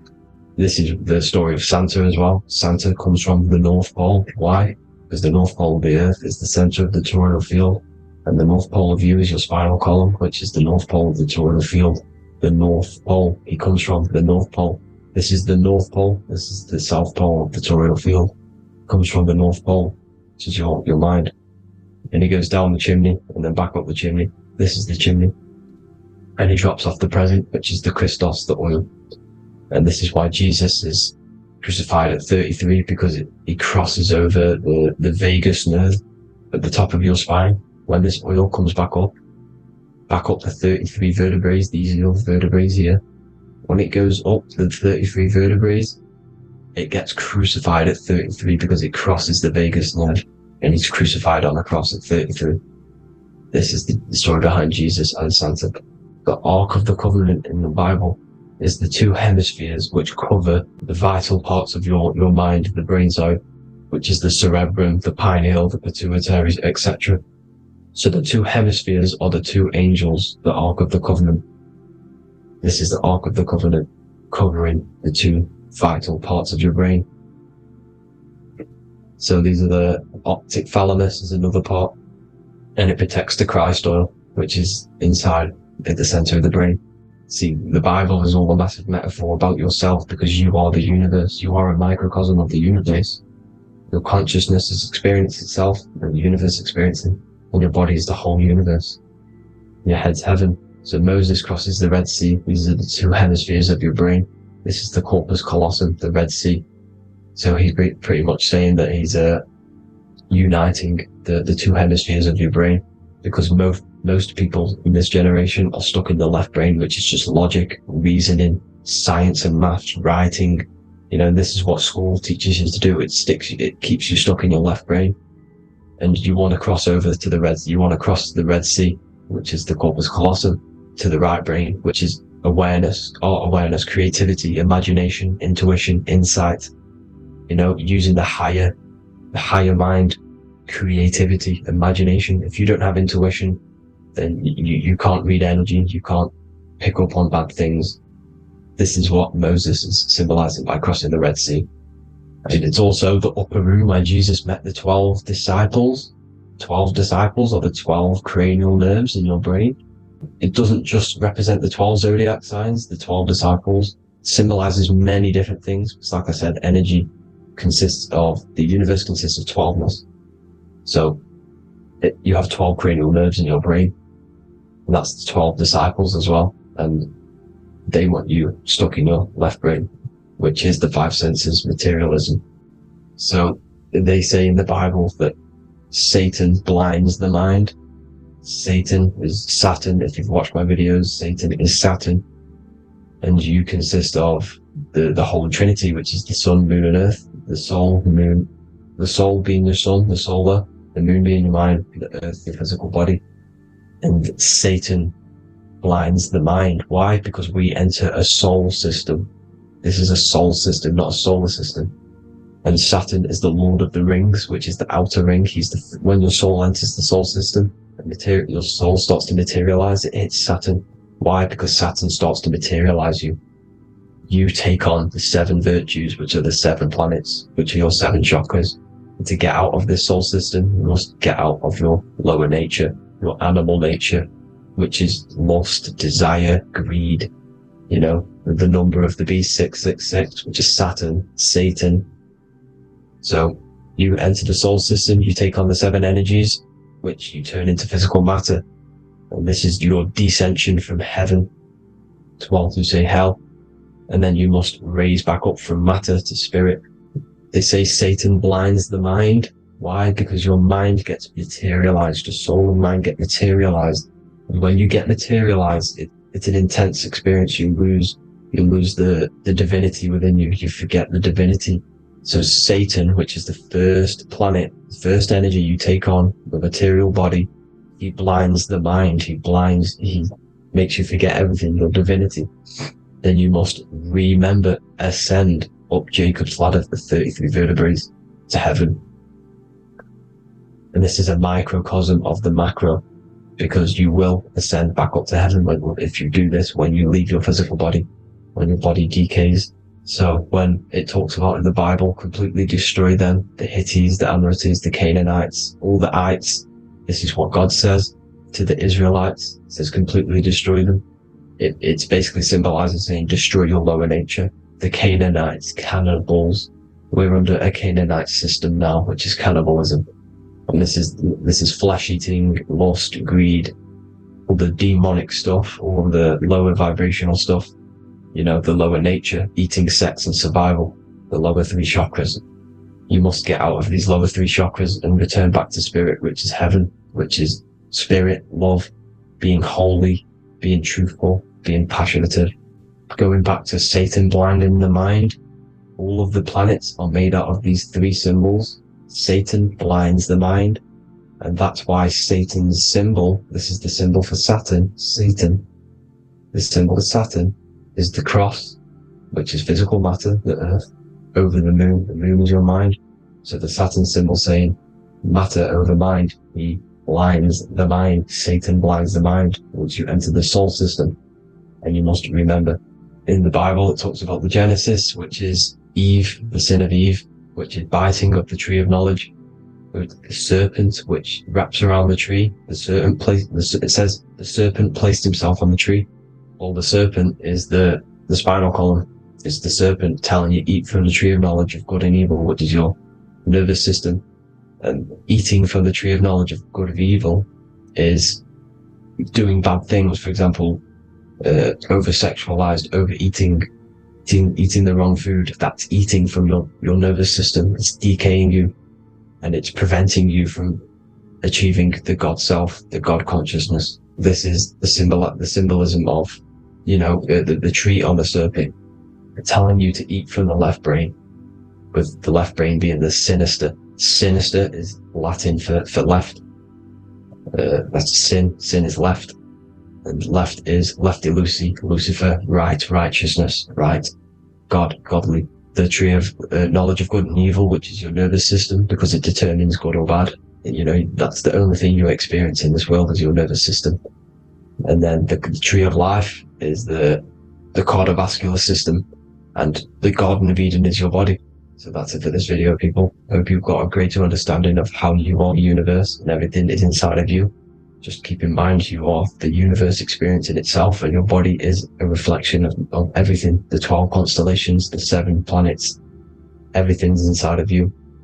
This world is an expression from the inside outwards. You can't affect the outside world to manipulate reality. Everything's inside of you. I hope you got a greater understanding of this. God bless.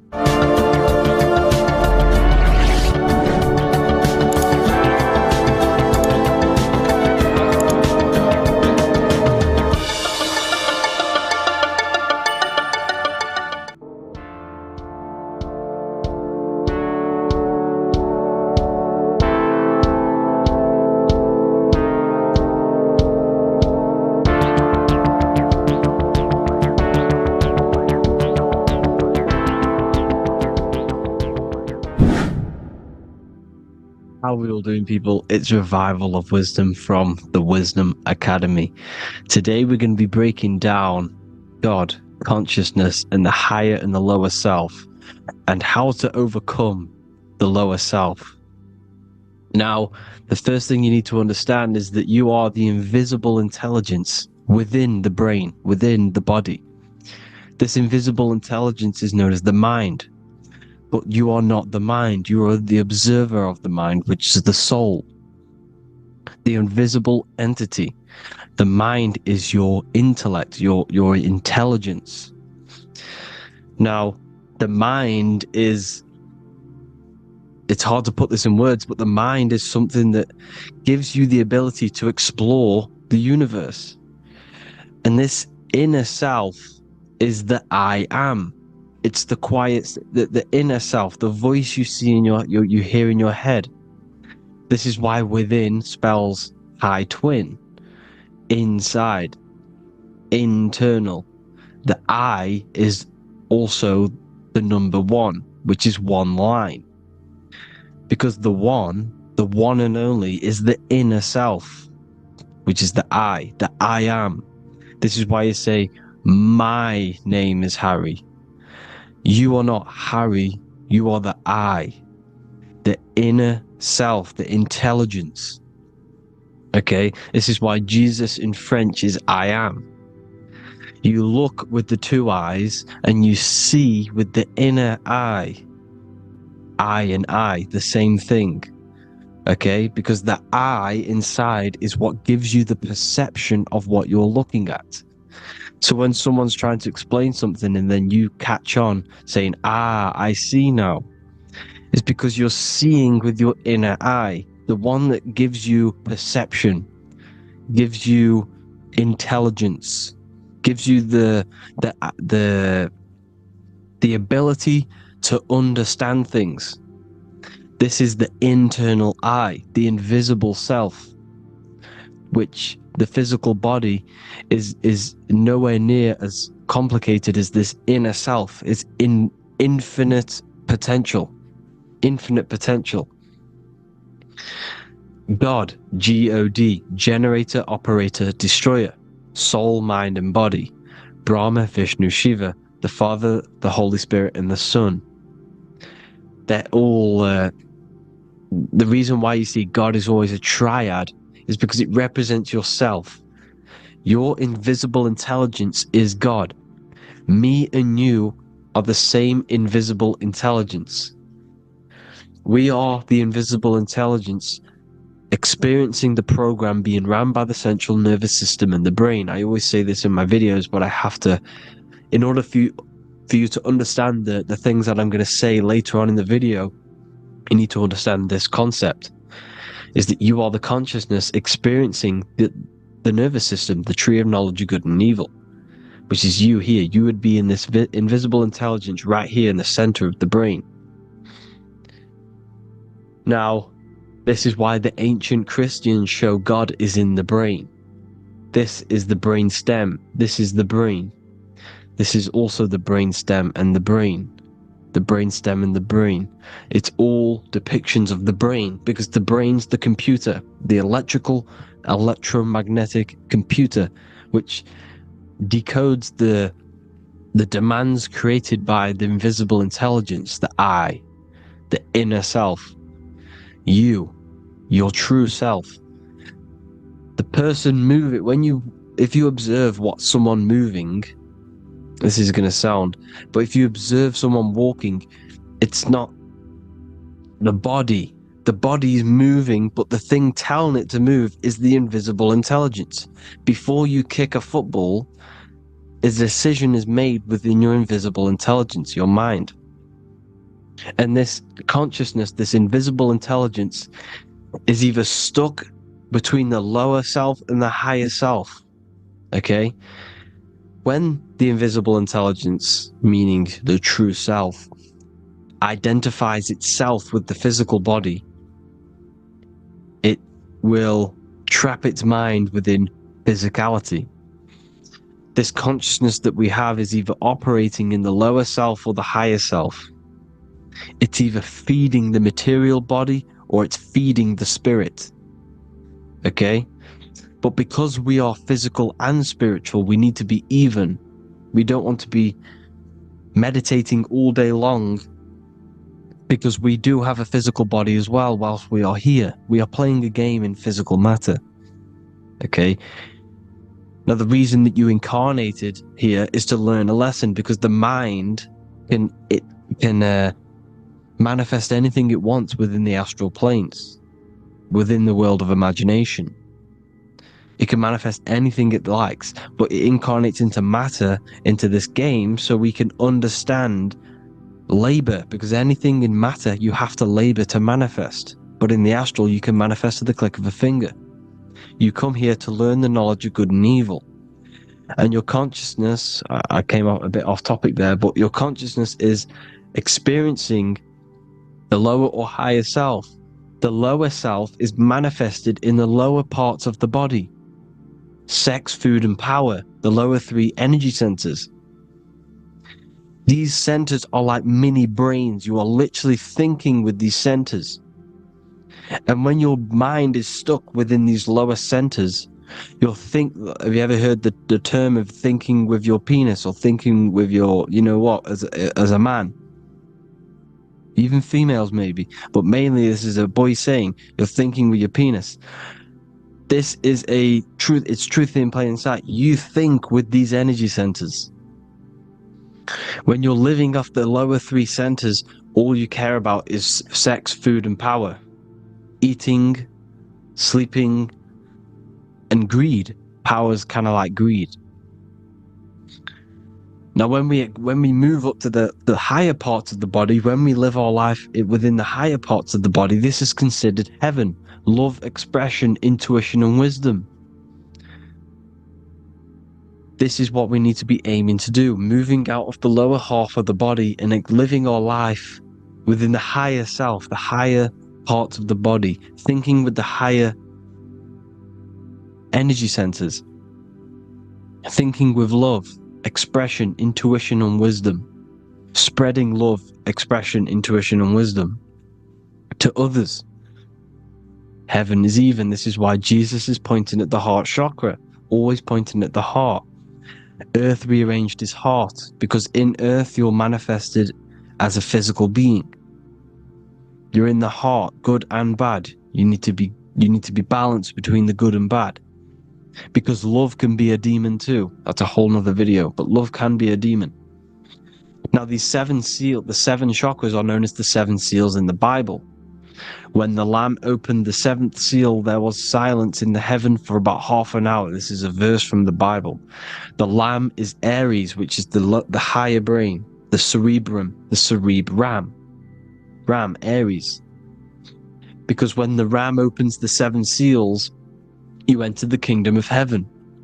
Because these chakras seal your invisible intelligence. They seal your true self.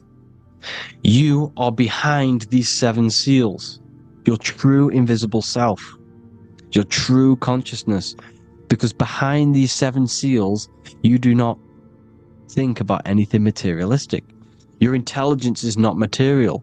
It's not physical. It's not from the physical world. It does not desire the physical world. The body is the beast. The body's the animal, the lower self, which can corrupt our intelligence. It can corrupt the intelligence. Okay? Now, we need to balance these chakras so that we gain a deeper connection between this intelligence and the brain. Because when there's a strong connection between the brain and the intelligence, your body and the intelligence, you have a strong connection. Therefore, you can manifest what the intelligence is saying at all times. Meaning, when, for example, your higher self, this is intelligence, the higher intelligence is always speaking to you. It's always guiding you. It's always telling you the right thing to do. You can feel it. When you're doing something wrong, you can feel that you're doing something wrong. Because this higher self, this intelligence knows what it needs to do here. And when there's no connection between the body and this our intelligence, our true self, when we strip away, when you close your eyes for long periods of time, you will figure out you are this invisible, infinite, creative being. There's no words that I can't describe what it is, but it's the voice inside of your head that you can feel when you close your eyes. You are this being inside of the heaven, because this is heaven, this intelligence. And when there's a strong connection between the body, you can manifest everything it's saying. When everything is balanced, when you're no longer thinking with the lower centers, when they're all balanced, you're not thinking in particular with every center, you balance them all, you can manifest everything it says. Your body will act out what the intelligence is always saying. This is God in the brain, the intelligence, trying to touch Adam, representing the lower self. This is why they're not touching. Notice how Adam is resting, but the intelligence is always reaching out, stretching, symbolizing metaphorically saying it's guiding. I'm always reaching out. The intelligence, your intelligence is always guiding you. It's always reaching out to you. But Adam is ignorant of it. The lower self is ignorant of it. And that's why he's so relaxed and God is so stretching out. Because at our highest self, that when you think of when you want to better your life, that highest true version of yourself is God. When you're manifesting this, your highest self, this is God. Your truest form, your most perfect form, that is God. Your highest version of yourself, that is God. Emotions are not what you've been taught. Emotions are not something that should be reactive, okay? You should not let the emotion be you, except that you should experience them instead of letting them become you. You need to understand there's a separation in our consciousness. You have the soul, which is the person who is observing your thoughts. When you think a thought, who's the one observing that thought, the soul, you, the I am, the I, the inner self, the one and only. And inside of every single body, inside of me, inside of you watching this video, there is this same intelligence that is inside of me, inside of you. And it's the exact same intelligence, experiencing a different body. And this is what we mean by the universe is mental. We all are all sharing the same ball of consciousness in a different body. The animals, the fish, the cells, all expressing this one consciousness. Me and you are the same.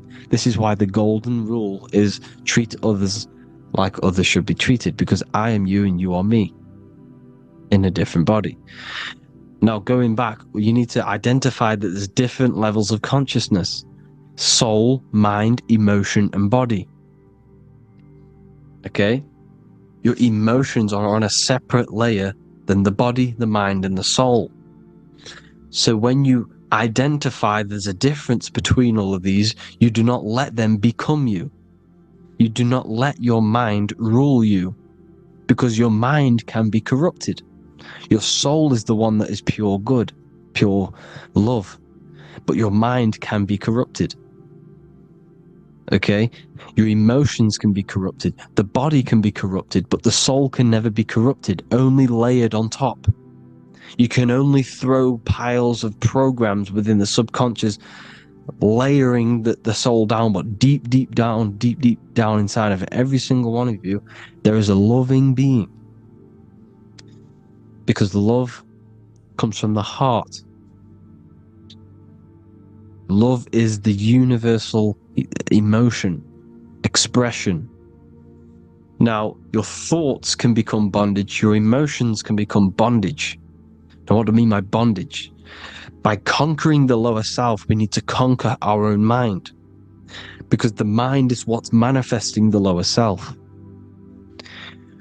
When you're thinking with the lower half of the body, when you're becoming your emotions, you need to experience the emotion, not become the emotion. Do not let the emotion become you. Do not let your thoughts become you, because your thoughts are tools that you can manifest. Your thoughts are the idea. Your emotion is the energy that you can use to manifest that thought. Your emotion is energy in motion, emotion. You use emotion to manifest, to feel as if you already have the thought. Therefore, you become that vibration. Therefore, your emotions are actually a creational force that is given to you to manifest things, because you're a human, a manifester. You're here to manifest things. You're a creator. You are a god. Your inner self, your intelligence, your I am, the one and only inside of you, the inner self, the quiet one, the one that's deep down, the invisible intelligence, is it's creating things all the time. All the time. Speak no evil, see no evil, hear no evil. This is the astronauts, they're Freemasons, but they understand this. Because thinking, seeing, and hearing can corrupt your mind. And when you have a corrupted mind, you'll have a corrupted subconscious. The subconscious will manifest into the body, because 90% of your behavior comes from the subconscious mind. So you got to speak, see, and hear no evil. But sin, what is a sin? To overcome our lower self, to overcome our lower self, the 7 deadly sins are not something that goes against an external God. A sin is something that goes against your inner guide, your inner conscience, the inner self that is always speaking to you. It's always telling you the right thing to do. A sin is something that goes against this inner guide. And this is why you can feel something where you can feel you're doing something wrong, because the inner guide is speaking constantly. And when you commit these 7 deadly sins, which are 7 internal states which keep your invisible intelligence bound to your physical body.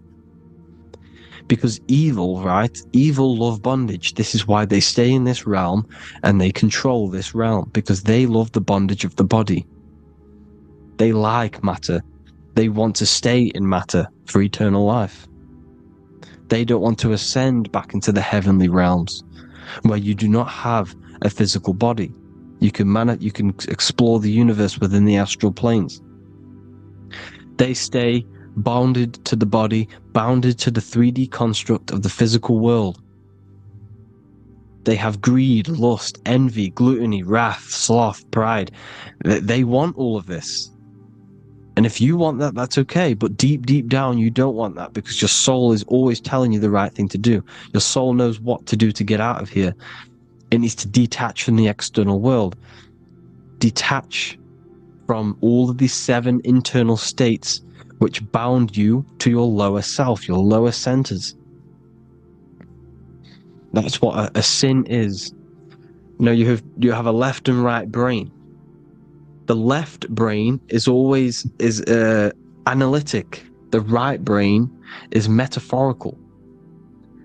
So the right brain is producing a holistic view of reality. Now, what do I mean? And not view, perception. When you see, because your eyes are parts of the brain, when you look at something and you look, that image is produced in the back of the brain in the visual cortex. And then the right brain produces a perception, a holistic, it breaks down what you're seeing into a holistic image, a holistic perception. So for example, if you're in a woods, the right brain sees the whole woods as one big woods. The left brain is breaking that perception down into individual trees, branches, and leaves. So the left brain's to do with duality, the right brain's to do with wholeness, unified. The left brain's dualistic, analytic. This is necessary so that we can pick things up and manipulate them and break things down. We need the left brain, we need the right brain. I'm not saying any of them's bad, but the left brain, sinister in Latin, means left. Because when you're left-brained, you see everything in dualistic. You see everything is dual, when everything's actually one. We need to be focusing and strengthening our right hemisphere. I'm not saying sit in the right hemisphere all the time, but we need to be strengthening our right hemisphere. And this is why left is sin and right is right. Because when you focus on the right hemisphere, you see the holistic perception of creation. The right hemisphere sees humanity as one unified consciousness. The left hemisphere sees everyone as individual persons and egos. Because the left hemisphere is dualistic. And this is why the Bible says, cast the net onto the right side of the ship and ye shall find. John 21:6. What does that mean? Cast your energy, cast your perception into the right hemisphere of the brain, and ye shall find unified consciousness. You shall find your higher self, the one and only. If then you have been raised with Christ, seek the things that are above, where Christ is seated at the right hand of God. Wow. Powerful. What does this mean? Seek the things that are above, where the Christ is seated at the right hand of God. God is your consciousness, your invisible intelligence between the 2 hemispheres. The right hand of God is the right hemisphere. Seek the things that are above the heart. Love, intuition, expression, and wisdom. Seek the things that are above the heart, the higher self, the higher part of the body. Because when you seek the things of love, expression, intuition, and wisdom, you create a strong aura. You attract the same frequency. And this frequency is heaven, God. This is the Sumerian artwork showing the Lamb. This is a step symbolizing stepping upwards, raising up. He's stepping over the Lamb up to the bird. His hand is going to the bird. The Lamb symbolizes the lower self. Okay? The bird with the wings is in the sky. It represents the higher self. This is why angels always have wings, because it represents the higher self in the sky. The lamb is a ground animal, symbolizing the lower self. He's stepping over the lamb to the bird, his higher self, his invisible intelligence. Horus and Set, Jesus and Satan. Look, Horus has an evil brother, Set, just like Jesus and Satan. Horus is a bird, higher self. Set is a ground animal, lower self, which is the devil and the angel on your shoulder. You see? The right and the left hemisphere. The two wings. So, the devil and angels always speaking to you. The higher and the lower self. It's the battle between the higher and the lower self. Between the invisible intelligence and the physical body, because the body's the one that wants the sugar, it wants the pleasure, it wants the sex, it wants the porn, it wants all of the materialistic things, it wants the 7 deadly things. Okay? It wants this. There's a battle between the higher and the lower self, your intelligence and the body. This is why you need to become balanced, so that there's a deep connection between the body and the invisible intelligence, the I am. You need to master your mind with discipline, and you gain a connection between the brain, the body and the intelligence. Resurrection, transmuting sexual energy. Okay, this is important. Res is Resh, which is Hebrew. The early Hebrew Resh symbol is the head. This is the head. Resh, erection.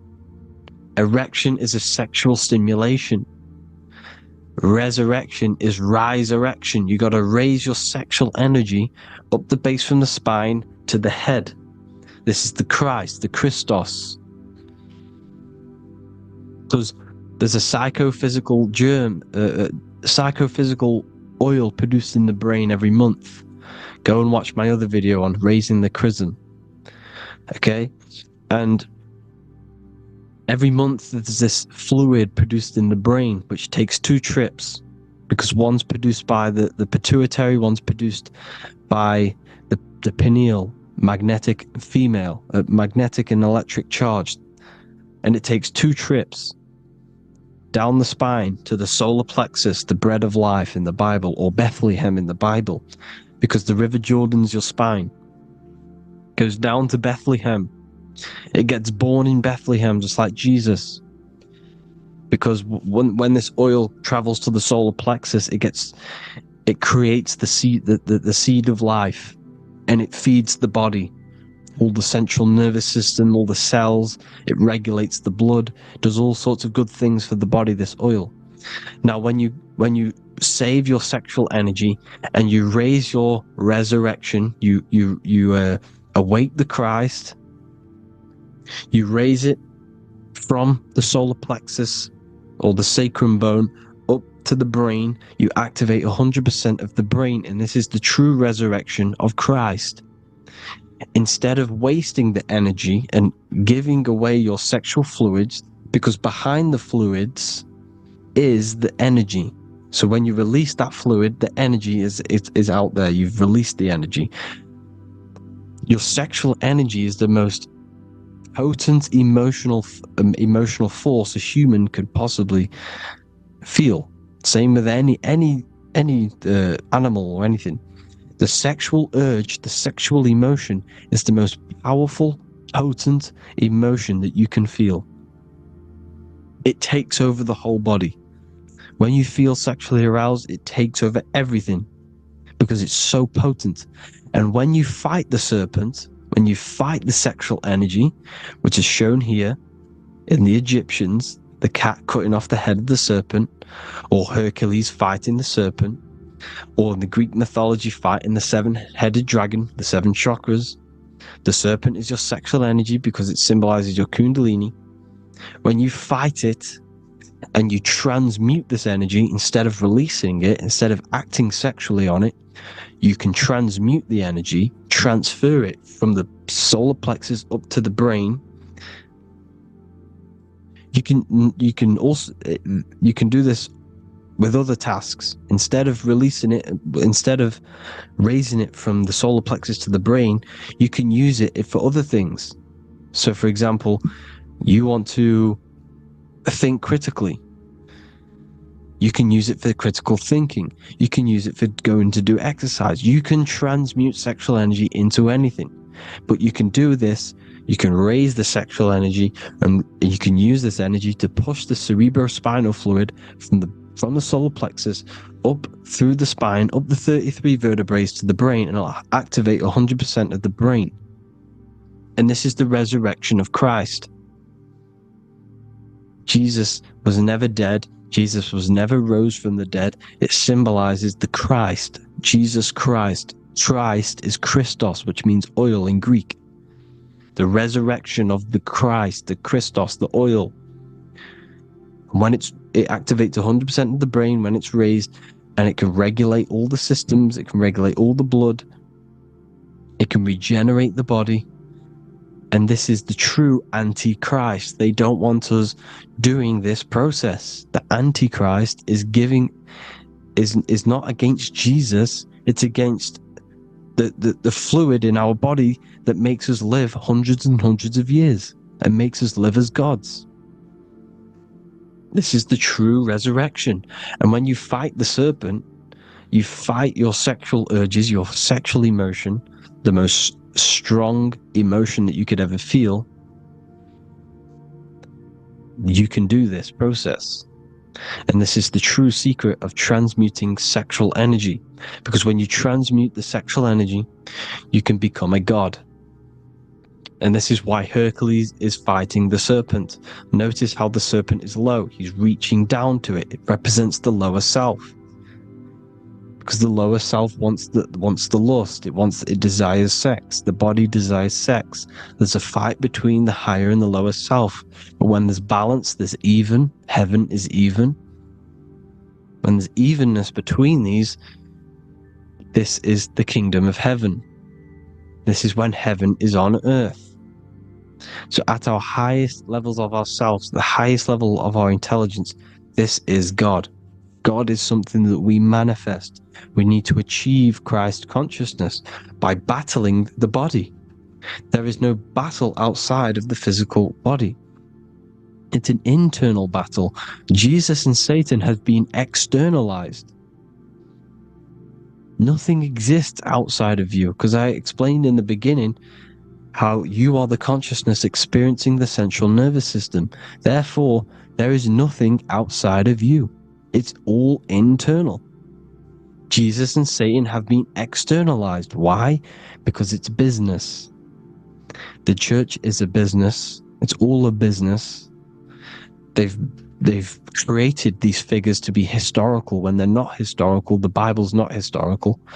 It's all externalized. It's called exoteric, when the truth is esoteric, internal teachings. So anyways, people, balance the chakras, balance the two hemispheres of the brain, balance the conscious and the subconscious. Balance is perfect, the yin and yang. You are spiritual and physical. You live in day and night. You need to be balanced. Oneness. Seek oneness. And this is the true kingdom of heaven. And when we all realize that we are all the same intelligence, the same consciousness expressed in different bodies, when we all realize this, we all realize we're all one. Doesn't matter what race you are. It doesn't matter what race you are, where you're from, your nationality, because none of you are actually from here. None of you are from the physical world. You're manipulating the physical world through the physical body. You are the I am. We all have a soul. Every single one of you has a soul. We all have souls. The reason why they say some people don't have souls is because they're trying to suppress your mind. They don't want you to know that you have a mind. That sounds crazy, I know. But a lot of people haven't realized that they have an infinite intelligence called a mind. And behind that mind, if you can observe your thoughts, the person who is observing the thoughts, you have a soul. Everyone has a soul. Don't listen to all these people saying some people don't have a soul, some people do. We all have a soul. Every single one of us. So anyway, you need to break the lower nature of yourself. At our highest levels, we are gods. Our intelligence, our universal intelligence, the I am, the intelligence that's inside of the brain, is God. Our minds are being corrupted within believing that you are the body. And the result of this is a society like today. Because everyone thinks they're the body. And everyone's living in the lower nature of self, where everyone only cares about themselves. But when we realize we're all one big consciousness ball, we're all the same consciousness expressed in different bodies, there will be peace. So thank you all, people. If you do want to learn more, if you do want to read my book, it's called The Book of Wisdom. I'll put it in the description. It's an amazing book, people. It's going to give you the best understanding possible about creation, yourself, and the world. It's amazing. The Bible, everything. I have just launched a new Simatic library.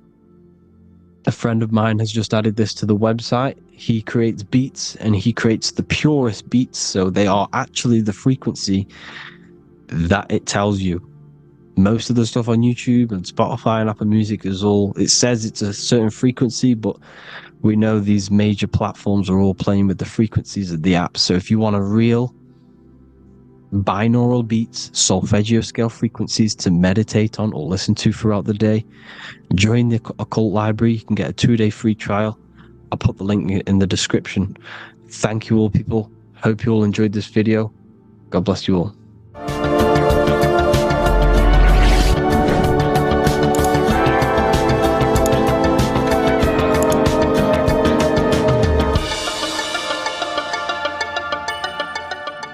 Welcome to Revival of Wisdom. Welcome people, we're back with another video, and this video is about Freemasonry and their connection to the Illuminati. Please, as always, to make sure to hit that like and the subscribe button and turn on the notifications to never miss a video. On May the 1st, 1776, the founder of the Illuminati, Adam Weishaupt, founded this secret organization, and this date can be found in Roman numerals underneath the all-seeing eye pyramid on the $1 bill. This $1 bill also says Anu Coptus Novus Ordo Secularum. This is Latin for announcing the birth of the New World Order. This New World Order will be headed by Lucifer, the all-seeing eye, and followed by the 13 layers of bricks for the 13 elite bloodlines. So your Orsini's, Rockefellers, Rothschilds, Soroses, and the other 9 elite families. So when Adam Weishaupt created the Illuminati, he made it consisting of high-level degree Masons, French and Latin philosophers, and many more powerful people to all become one society. So this is why you see Masons using this same symbol of the all-seeing eye inside the pyramid. But not all Freemasons are part of this Illuminati secret society, As the 33rd degree Freemason Manly P. Hall said in his book The Secret Teachings of All Ages, Freemasonry is a fraternity within a fraternity, an outer organization concealing an inner brotherhood of the elect. So what he's saying here is that Freemasons have to go up the degrees of Freemasonry, and once they hit the top, they either get elected or not into these secret societies like the Illuminati, Skull and Bones, and Knights Templar. So when you see celebrities doing this one-eye symbolism, either covering one eye, doing the triangle, or doing 666 over one eye, this is showing and reflecting the symbolism of Freemasonry. They have taken the oath to never speak on anything they learn about Freemasonry. Duncan's Ritual of Freemasonry book states the oath they have to take. Quote, I ... of my own free will and accord, that I will hail, ever conceal, and never reveal any of the secrets, arts, points of Master Mason's degree to any person whomsoever. All this most solemnly, sincerely promise and swear. Now, this is what happens when they break the oath, stated in this book, quote, myself severed in two, my bowels taken from thence, and burnt to ashes. So this states that Freemasonry comes first, before any law of the land. It has the right to kill you if you break your oath. This is the hand gesture they have to do every time they enter the ritual room inside the Masonic lodge. This is the cutthroat symbol, showing you and reminding you of the oath and what will happen if you break it. Now in this book, Richardson's Monitor of Freemasonry, it states, if you break your oath, binding myself under no less penalty than to have my throat cut across, my tongue torn out by the roots, and my body buried in the rough sands of the sea. If they do not decide to kill you, this book states this by pointing him out to the world as an unworthy vagabond, by opposing his interest, by dearranging his business. In other words, they have the power to frame you and destroy your reputation to the world, and destroy your business if you break this oath. So yes, they do kill to keep this truth hidden, because this truth of this reality is what keeps them in power. They have the ability to manipulate people, because people do not know what manipulates them. This is why they call themselves the government. They govern the ment, which is the mentality, because the mind is the root cause of reality. They control what you perceive to control what you manifest. By knowing the truth, you are set free, and you no longer need no controller above you. So this is why they are willing to kill and do whatever it takes to keep the truth concealed within these high-level degrees of masonry and these secret societies. However, going back to Manly P. Hall's book, it states, part of the symbols are displayed here to the initiate, but he is intentionally misled by false interpretations. So this is saying even Freemasons are intentionally misled and told lies to conceal the truth, to make sure the truth is hidden in the high degrees of masonry. So that's it for this video, guys. Thank you all for tapping in. Please leave a like and a subscribe. God bless.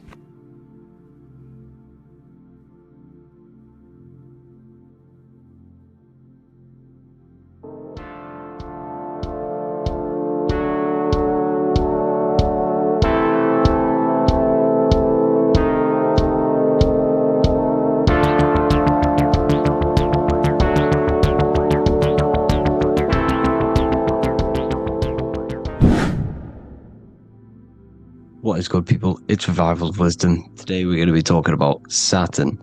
I've done this video in the past, however, this video is going to contain a lot more in-depth explanation of Saturn. So the 33rd degree Mason Manly P. Hall said, Saturn is the key to crystallization, physical matter. Light is matter, matter is light. They are interchangeable. Low vibrating light turns into matter, high vibrating matter turns into light. And Saturn is the god of this world, this physical world. He crystallizes light into matter.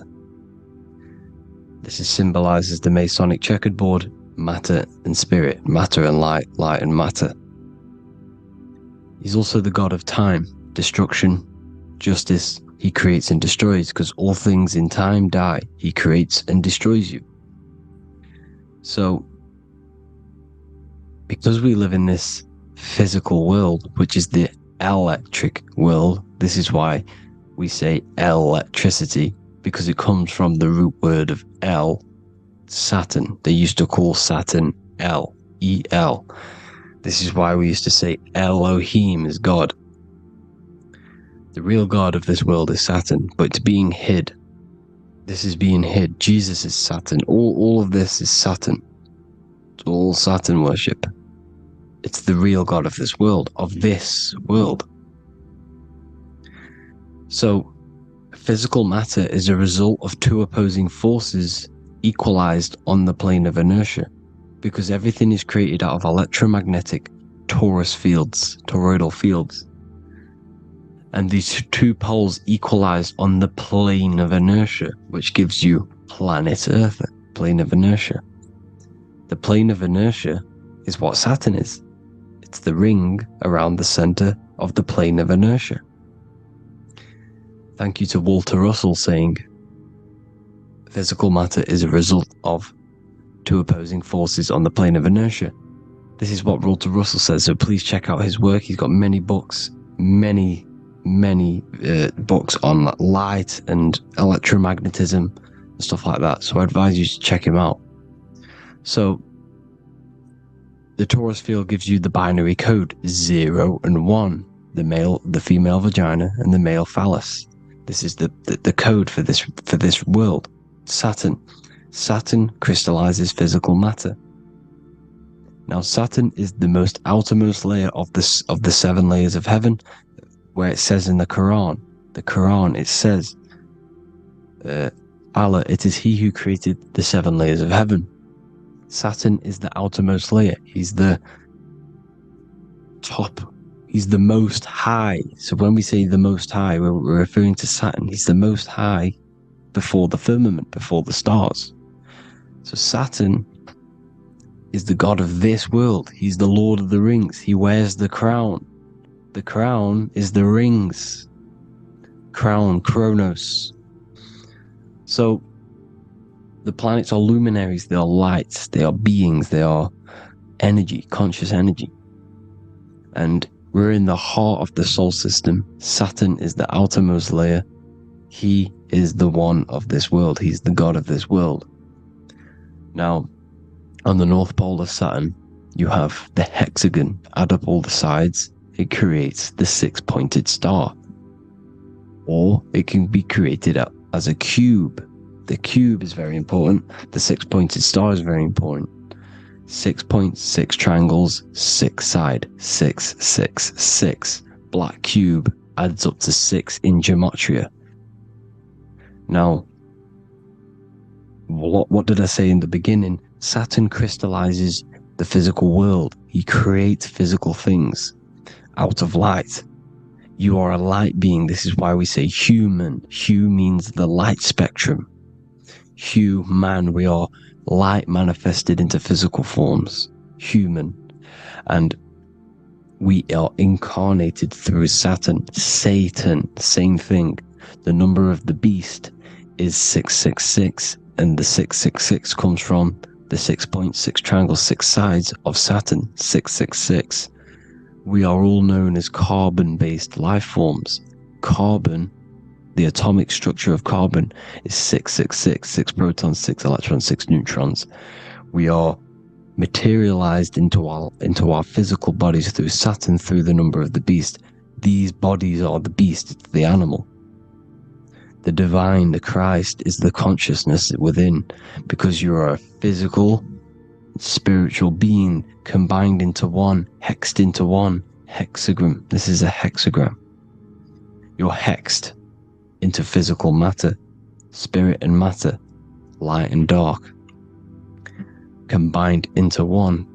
Now you contain of the mark of the beast, the mark of your body. Your body's the beast. It says in the Bible, Satan, who is the god of this world. This world.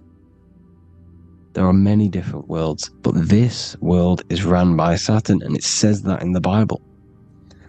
Saturn is Satan. It's the same thing. And look at the crown of thorns are wrapped around the heart. The soul is in the heart. The mind is in the brain. The soul is wrapped around the rings of Saturn. You're wrapped in physical matter. This is what it's showing you. This is symbolizing the rings of Saturn wrapping you.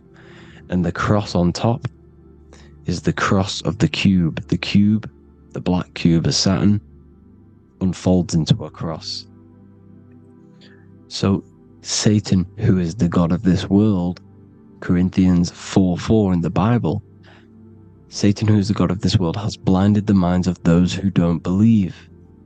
Saturn blinds your mind because the god of this world materializes you, and he blinds your mind when you incarnate into physical matter. When you enter this soul system, not the solar system, you hit Saturn first. He materializes you. And look at the symbol for Saturn. This is the symbol for Saturn. All of the planet symbols are created out of the Holy Trinity. The Earth, Moon, and Sun. Body, mind, and soul. The Sun is your soul, the Moon is your mind, the Earth is your body. Your body's made out of the 5 elements. The Sun is your soul, because the Sun is life force. Gives life to everything. Your Sun is a soul. Your soul is the sun of your body. The Moon is the mind. The Moon is the moon of your body, the mind of your body. Intelligence. So all of the symbols of the planets are created out of these. The Saturn symbol is created out of the Earth cross, matter, and the Moon crescent, moon, mind, matter over mind. This is why Satan, who is the god of this world, has blinded the minds of those who don't believe. He blinds your mind. Look at the symbol, it's showing you. The Saturn symbol is matter over mind when it should be mind over matter.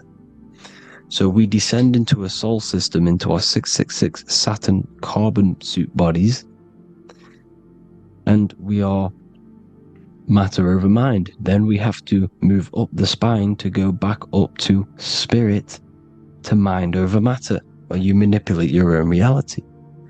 Now look at this. It creates the number 5. 5 is the number of change. You're moving from this side of the number sequence over to the right side. You're moving from the spiritual into the physical world. You're incarnating into the 5 elements, the 5 senses. So the cube, the black cube of Saturn, is another major symbol. Very important symbol. Here you see the cube, and the color black is associated with Saturn because Saturn's associated with death. He creates and destroys. Light and dark. Death is associated with black, spirit, because you can't see spirit, which is blackness. So the black cube is black because Saturn rules the nighttime, which is dark, blackness, and he rules the winter, which is death, blackness. So Saturn is the black cube. Cubes have 6 sides. Up, down, right, left, back, and forward. Cubes are 6-sided. Everything is 6-sided inside of this creation because you're incarnating, you're materializing, crystallizing into the cube, the world of the cube. Everything's a cube. Everything's got 6 sides. Here's Leonardo da Vinci showing you that you're in the cube. Leonardo da Vinci did this famous painting. You're in the cube. You're hexed into physical matter. Or you're incarnated into the 3rd dimension, the 3-dimensional world, which is a cube, 3D. And black cube adds up to 6 sides of the black cube. The Kabbalah means cube god in Arabic. And look at what they do. They worship the cube, the black cube, and they stand in rings like the rings of Saturn. Australia, Denmark, Manhattan, Santana all have these black cubes. You go to New York, you will see the black cube there as well. These black cubes are everywhere because it is the real God of this world. So look at the cross. The cross unfolds into the cube. Xbox, Nintendo GameCube, Sega Saturn, anything to do with a simulated gaming reality, they put Saturn in it because we're in the simulation of Saturn. This is a simulation. And this is why they reflect this through the Xbox, GameCube, Sega Saturn, anything to do with gaming, simulations, is all Saturn. Because we're in the cube of Saturn, the black cube. We're in the GameCube, the Xbox, the Sega Saturn. As above, so below. So they reflect it through the simulations that they create inside of this simulation. Cubes have 8 points for the 8 points of time and space. 8 is the number of time. Everything's cycling, infinity. So, look at the cube. The cube is symbolized as in Judaism. The Judees have the black cube. They wrap themselves in a black band and they cover their eyes into blackness. The black cube for the black cube of Saturn. They use the star of Saturn. And they worship their god on Saturn Day, because it's all Saturn worship. And look how the Saturn god is wrapped around with these thorns or leaves, just like Jesus is wrapped around his heart. And Jesus on the cross is us on the cross. We are in the cross. We are in the cube. The cross is the cube.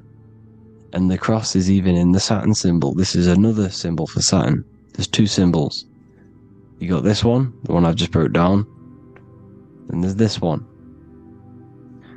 This is the cross of Saturn, the cube god, the simulation, the game cube. Now, Chronos is another word for Saturn. Chronos means time. When you clock into work, you go to the Chronos machine. Well, I did anyway. And I tap my card on the Chronos, because Chronos is time. Anything to do with time is Saturn. He creates and destroys.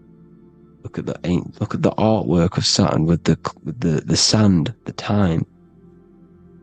Look at this, how he's cutting off the baby's wings. He's crystallizing the spirit into matter. He's cutting off your wings.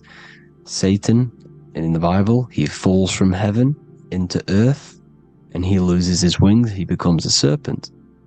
See that's it's all symbolic for us. We are the fallen angels, fallen angles of light. We're fallen angles of light. We are light beings. Now we're fallen into physical matter.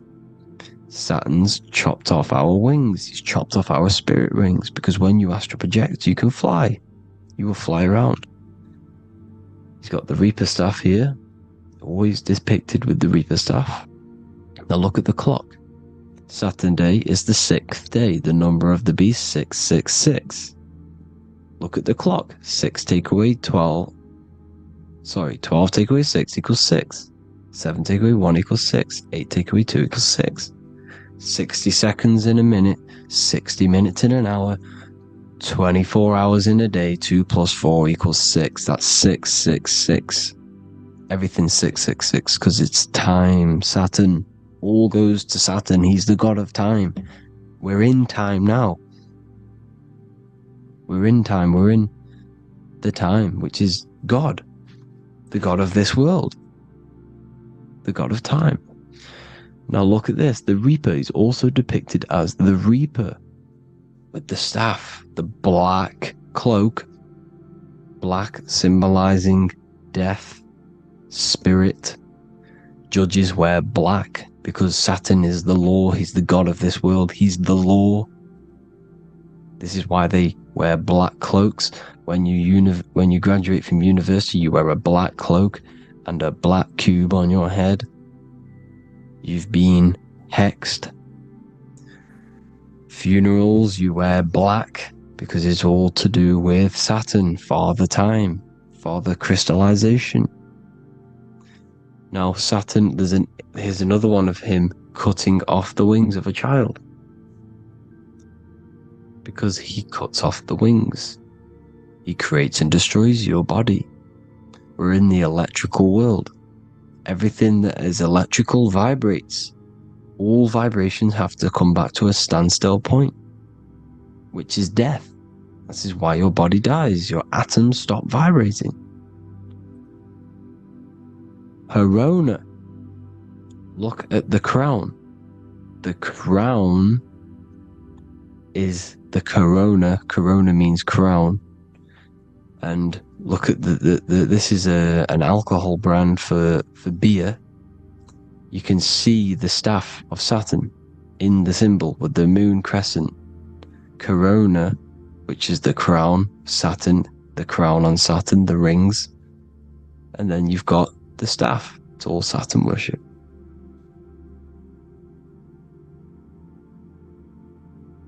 Is the black cubes of 9/11.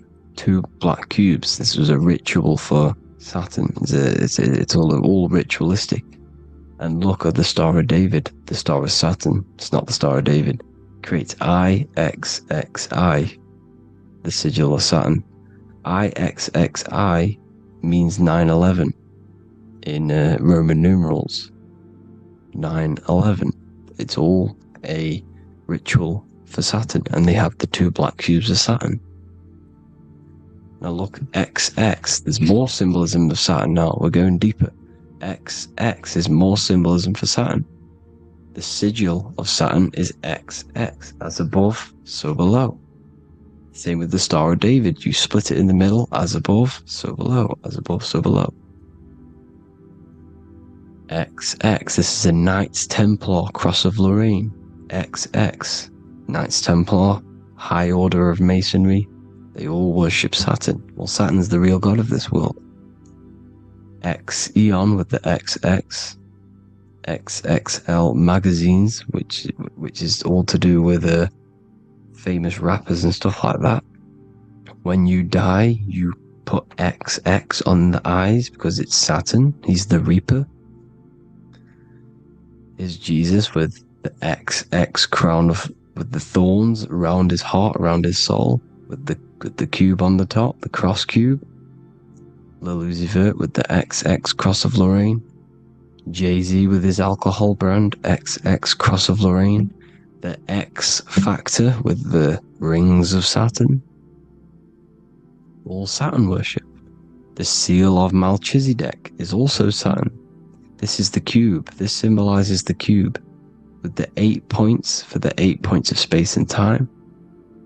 And this is the cube. It's another ancient symbol for Saturn. Here you see the star of Saturn with the Melchizedek symbol around it, which is all to do with Saturn. Here you see an altar, the Holy Grail, the Melchizedek symbol on it, and they're worshipping it. This is why we wear rings, wedding rings for the rings of Saturn. It all goes back to Saturn. Earrings. The 8-pointed star of the ancient Sumerians is all Saturn. It's all Saturn. So, the ancients, the symbols of Saturn goes on forever. It's in all of the major corporations. You can see it everywhere, the rings of Saturn. Toyota is an obvious one. Internet, Nike, Target, Sega, Saturn. It's all Saturn worship. All Saturn worship, because he is the real god of this world. Here's Kanye West's album with a Saturn here. Here's Michael Jackson's album saying escape. There's the X again. The X, escape. You have to escape this reality. Maybe that's what he's pointing at. Here you see it on the dollar bill. The star of Saturn. Here you see it again on the dollar bill. So that is it for today's people. I hope you all gain some insight on Saturn. Please like, comment, and share if you can. Subscribe if you like the channel. Please have an amazing day. God bless.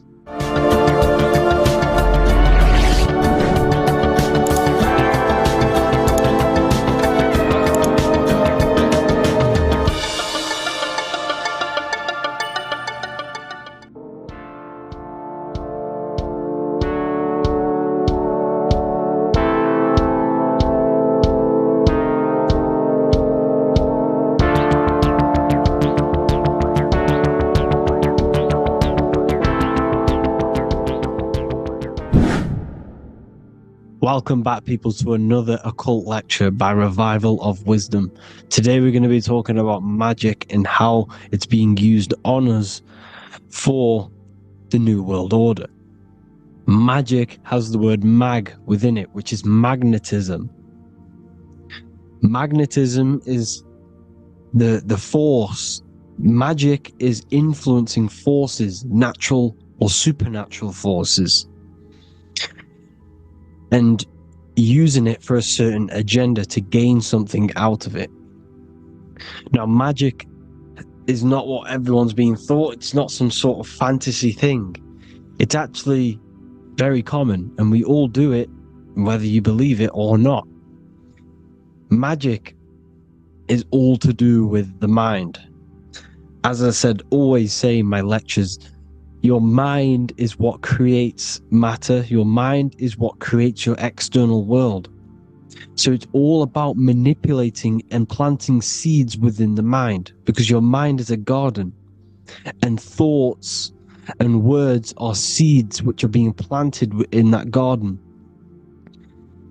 Your life, your physical life, the people you have in your life, your friends, your car you own, the job you have, is all a reflection of the thoughts that you've been thinking in the past.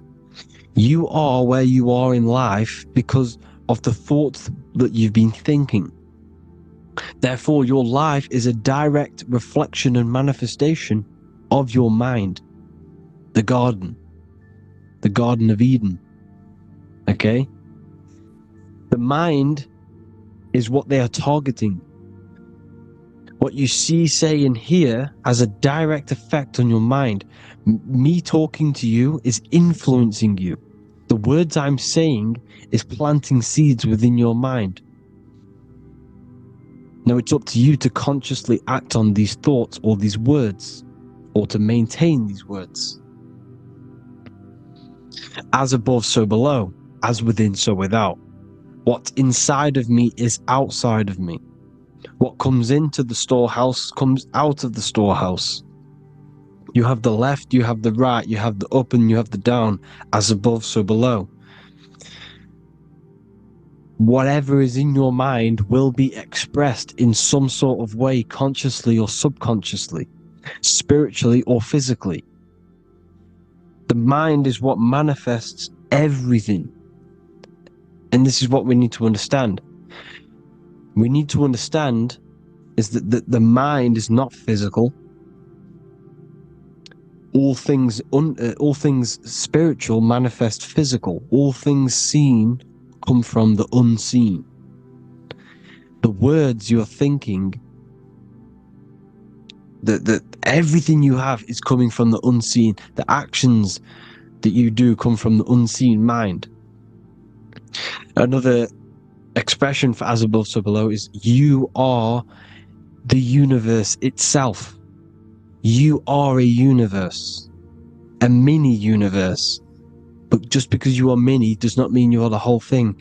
If I take a little piece of infinite, let's say there's an infinite light source.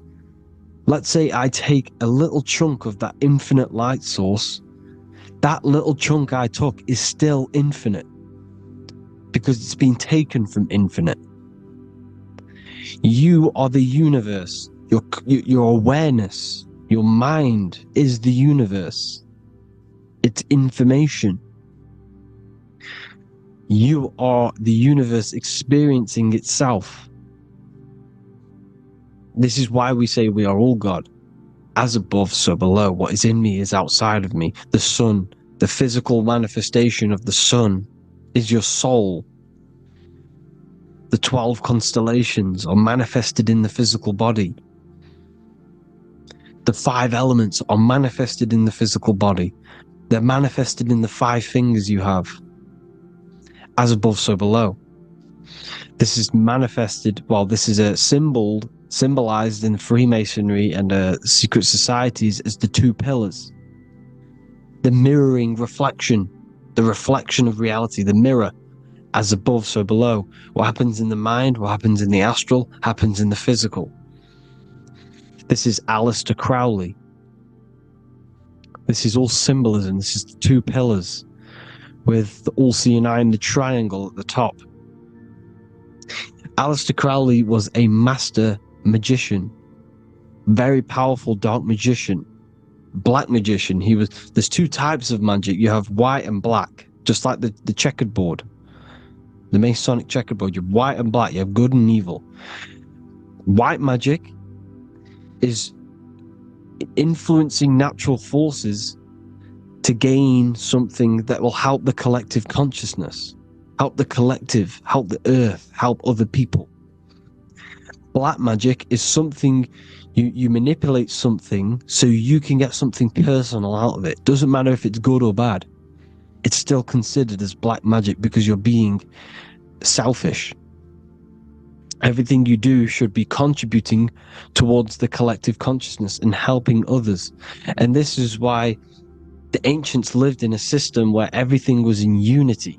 We understood that I am you and you are me. What I do to you happens to me because I am you and you are me. We are the same mind substance on the inside.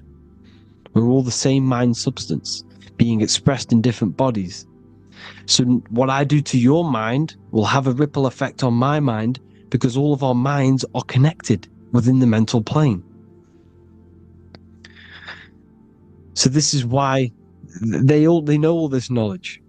They know all this knowledge. So yeah, this is the mirroring effect of reality, the 2 pillars, or symbolizes the number 11. The number 11. We'll go deeper into that. The technology we're using is magic. It's a form of magic. Television is tell a vision. They're telling a vision into your subconscious mind, into your memory. And when you turn on the television, you get a program because they're telling a vision to create a program within your subconscious mind. You see, the conscious mind is only 10% of your mind, which is to do with your, what you're aware of, your 5 senses. What are you consciously aware of? Well, I'm aware I'm here, I'm talking. I'm aware of what I'm wearing, the 5 senses, what I can hear, taste, smell, hear. What I'm wearing, I'm aware of what I think of. But the subconscious mind is the 90% of your mind. It's the hidden part of the mind, which is telling your heart to beat, telling your body to breathe. It's storing all of your emotions. It's storing everything you see, storing all the belief systems that you have. It has everything. It stores all of the habits you have, the values. It stores everyone's name that you know. All the words that I'm speaking right now is all coming out of the subconscious. Everything is subconscious. And it literally manipulates 90% of your daily basis behavior. Most people don't know this. What you did yesterday is what you will do today because of these beliefs and mental programs within the subconscious, stored within the subconscious. So the subconscious is what they're aiming at. They're trying to create programs within the subconscious because the subconscious manifests 90% of your thought patterns, 90% of your actions and words. They know all this stuff. So the subconscious mind is the most powerful part of the mind. Another way the subconscious manifests and influences your life is, let's say you were in a car crash years and years ago, 10 years ago. Let's say you're in this car crash, right? And you really hurt yourself. The emotion you felt in that time when you were injured in that car crash had a great impression on your subconscious mind. You see, the stronger you feel something emotionally, the stronger impact it has on the subconscious. You can remember and recall that moment, and very vividly, because of the impact it had on the subconscious. For example, you become that terrified of cars that it manifests into your life today, that you are wary to go in certain cars. You don't want to go into cars at all, maybe, because of that moment that stood within the subconscious. And it will manifest into anxiety. It will manifest into not going into cars. It will manifest into depression, maybe. These things, these emotional, very emotional, traumatic events have a great impression on our subconscious, and they control your life. This is why you need to meditate and let go deep within yourself and let go of these internal, deep emotions that you may have repressed and keep pressing down and ignoring. But you need to address it and let go of these subconscious impressions you have, which are controlling your life, like anxiety, depression. All of these things are stemming from things that are stored within your subconscious years and years ago, more than likely. Broadcasting. They're casting spells to a broad audience, to news, north, east, west, and south. They're casting spells. No, if you watch the news, everything's red. Breaking news in red writing or the red background. Everything's red. Why? Because red's the root chakra, which is all to do with survival. They want to stimulate this root chakra because they want you down there in survival mode. They want you in survival mode because you're easier to control. They control out of fear. And not only they're casting these spells as if, because most of the things they cast in the news hasn't already happened. They're constantly bombarding you with, there might be a war breaking out, war this, war that, kill here, kill there, murders. It's impressing, it's casting spells on your subconscious mind.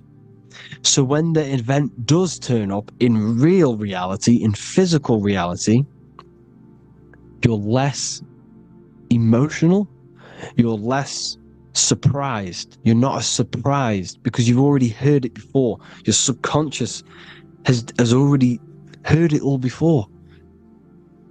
If you never heard of a war and then a war broke out, you'd be going crazy.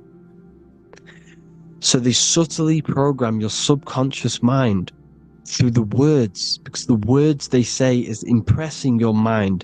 It has an effect on your mind, which will have an effect on your behavior, your words, your conversations you have with people. They're casting spells to north, east, west, and south on the tell a vision. They're telling a vision by broadcasting, by saying spells. This is why we call it spelling. Even the word, listen, the words we say cast spells. Bless. Oh, bless you. That's be less. The subconscious mind only picks up literal things. You see, when I say bless you, your conscious mind picks that up as, oh, thank you, you're blessing me. But your subconscious picks up as be less. You see? Because the subconscious it has no filter. It's just, it is what it is. Everything is factual in the subconscious. Therefore, if I call you an idiot, your subconscious, my subconscious will think I'm talking to myself and calling myself an idiot, and it will take that as true. That is truth. Everything is truth within the subconscious. and the subconscious manifests your behavior. The devices this is the biggest one. Black scrying mirrors, device, the devil's vice, the device. Okay? Black scrying mirrors, black screen is scrying. Black scrying mirrors were used to communicate with spirits within the astral plane in the medieval times. They're still being used now by black obsidian mirrors. And look at your phone, it's a black mirror. And there's some sort of, I'm not saying this is facts, but personally I believe these are portals for spirits and ethereal entities to come into your life, to come into your surroundings. So this is the next big thing. The TVs, your iPhone, your iPod, all black mirrors. And mirrors are very, very powerful. Even just a normal mirror. Mirrors have an effect. Whatever you say into a mirror, what you say is energy. And when you say something into a mirror, you're saying it into yourself. It's an infinite cycle of words of energy, because it's being reflected infinite times. When you say something into a mirror, it has a massive effect. You're saying it directly into your eyes, into your mind. So what you say in a mirror should be said with precaution. Never say anything negative into a mirror, because mirrors are very, very powerful ways for you to reprogram your subconscious mind for the good. You can say very positive things into mirrors and it will reprogram your subconscious mind. Okay? Manifesting is all magic. It's all magic. Everything is magic. But consciously doing it is what they're doing. They hid this knowledge. Your phone is magic. It manipulates your mind. The iPhone. Okay? See, magic isn't all of this with wands. See, Harry Potter, okay, that was created to give you this perception of a mystical and amazing form of magic with magic wands and all sorts of stuff like that. Yes, that stuff was true when the collective conscious minds were on a higher level and our belief systems believed in these things, because the universal mind, all of our minds contribute to reality. If the masses don't believe in magic, if the masses don't believe in a certain thing, it's going to have an effect on physical reality. So when the collective minds are higher and have more open minds, things like Harry Potter can come true. See, it's all in the mind. The iPhone, the eye is the symbol for the mind, the invisible intelligence. The triangle is the ethereal plane. Okay? So the eye in the triangle is the eye that sees into beyond the ethereal planes. The square is the physical plane. So the iPhone, your phone, is a black box, just like the Saturn black cube. It's a black mirror. It's taking photos of you every 2 seconds. And it's your mind. Your mind is in that phone. Everything you like, everything you text, everything you type in Google, everything you say to someone, every conversation is all recorded on the phone. Therefore, it is a direct reflection of your mind. Your mind is imprinted into your phone, because your mind, everything you think in your mind, you're manifesting into typing, saying, taking pictures into the phone, and it's collecting it and storing it. And what they're doing, and this is for all forms of magic, it's manipulating the mind. It's all manipulating the mind. Reels, Instagram, TikTok, this is all dopamine. It's all controlling the mind. Every like you get, every follow you get, every share that you get is dopamine within your brain. They're literally targeting your brain and mind. It's all manipulating, because what they're pushing through the phones, through the media, through the news, through the televisions is visions and programs. You are the one manifesting the New World Order. They're not manifesting the New World Order. They're giving you the information so you can manifest the New World Order.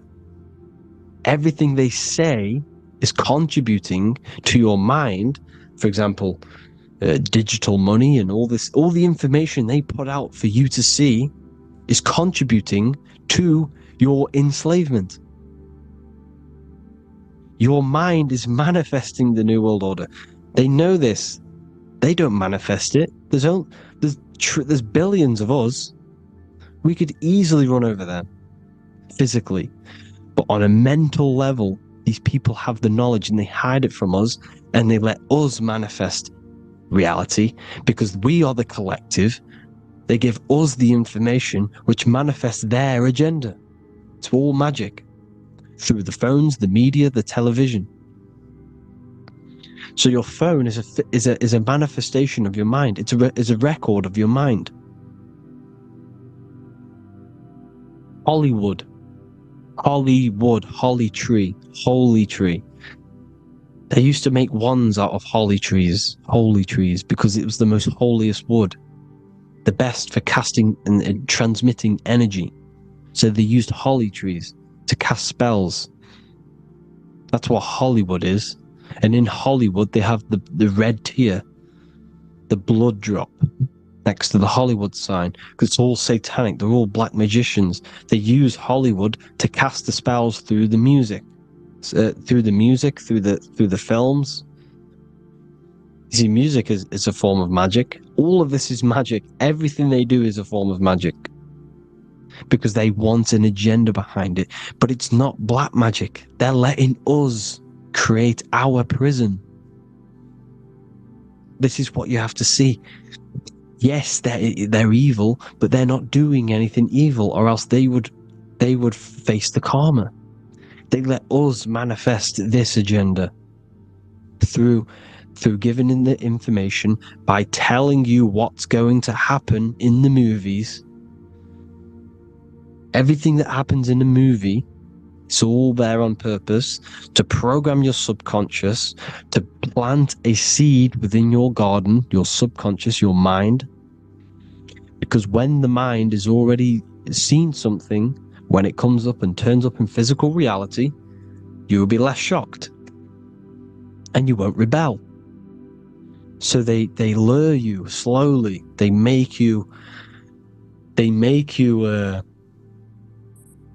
aware of these things over time. They make you gradually think it's okay. Like the technology, we never used to use these phones. How did we become so addicted and reliant on them? Well, because first they gave you a little flick phone. Well, no, sorry, they gave you a phone in your house, and then once you got used to that, they say, "Oh, here's the newest version of a little flick phone." You started texting your friends. Everyone was loving it in high school. They could now meet up without saying, "Let's meet on the weekend at this point at this time," like your parents probably did. Or maybe some of you watching this, you probably had to tell your friend to meet on the weekend at a certain time because you had no way of communicating. So everyone got these phones and got addicted to them. Then they slowly got addicted to the new iPod with the touch screen. Now they invented touch screen. Then everyone got addicted to touch screens. Then because all of this is producing dopamine in the brain, which creates you to become mentally addicted to things, and physically addicted, chemically addicted, because dopamine's a chemical. Your subconscious becomes a program within your subconscious, and your body becomes chemically addicted to these phones. And these phones are the enslavement of humanity, technology. Without this, we wouldn't be in this mess, without technology. Because they're creating a hive mind. We're creating a hive mind. So back on track anyways, they program you. Look at the films, 9/11, all produced by Hollywood. Here's the 11, like I said at the beginning, the two pillars which reflect reality. What happens in the mind happens in the physical. What happens in the astral happens in the physical. Okay, what happens in the physical happens in the mind. It's the two pillars, the mirrors. 9/11. 9 plus 1 plus 1 is 11. Flight 11 was hijacked. New York is the 11th state. New York adds up to 111. This is not a coincidence. It's all a form of magic.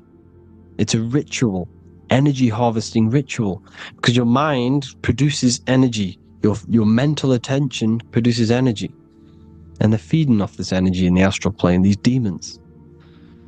Music is the most powerful. Personally, I think the music is one of the most powerful forms of magic they're using. Okay? Music is hypnosis. It puts your brain in a hypnotic state. It influences your electromagnetic field through vibrational energy. It reprograms your subconscious mind. Why do you think you remember the lyrics? You see, your subconscious stores all of the memories. Remember, the subconscious manifests 90% of your behavior. So therefore, the music you're listening to is manifesting your behavior. You wondered why some people wonder why they have drug addictions and they can't get out of violence and they can't get out of all this negative mind space. It's because the music they're listening to is creating a negative mind space. The words you listen to have plant seeds within your mind. So the reason you remember the lyrics is because that song created a program within your subconscious. Yes, that is what happens. You can use magic to reprogram your mind, but you can use music to reprogram your mind because it's all forms of magic. It's using natural mental energy forces to manipulate the physical reality. You manipulate your mind, you manipulate reality, physical reality. Okay? So the music, another very, very big one. When you turn on the radio, it's just all talks about alcohol, drugs, and sex, because they want you down in the lower three chakras. They want your mind attached to matter when it's mind over matter. Your mind's not physical. You see, the word spirituality is the new trend. It's not about your spirit. It's not about your spirit. It's about your mind. It's not about spirituality and looking after your spirit, and they've got you focused on your spirit. Why? Because they hide your mind from you. You see, a lot of people think their mind is their brain, but the mind is everything. There is no physical reality without mind. You can have a brain. Imagine if you had no mind but a brain. It wouldn't work. The mind is everything. The mind controls your avatar. It begins in the mind before it happens in the brain. Then the brain manifests through the body. The brain's just an electrical computer. So that they've got people scared. Oh, do I have a soul or not? And all this stuff. Listen, if you have a mind, you have a soul, because you are not the mind. This is why everything is sort of an illusion, because beyond the mind is your soul. But what is the soul without a mind? You can't have a soul without the mind. But if the mind didn't exist, the soul doesn't exist. You are the person listening to your mind. I shouldn't say person, because you're not the body. You're the entity behind the mind. But if you didn't have that mind, you couldn't understand what you even were. You would just be an observer who couldn't think. So yes, we all have a soul. If you have a mind, you have a soul. Everything is mind. Everything has mind. Mind creates everything. God is mind. And they're manipulating your mind through TV, your phone, every little thing. The school, it's all about the mind, people. Control your mind, you control your reality. Just the last thing, here you go.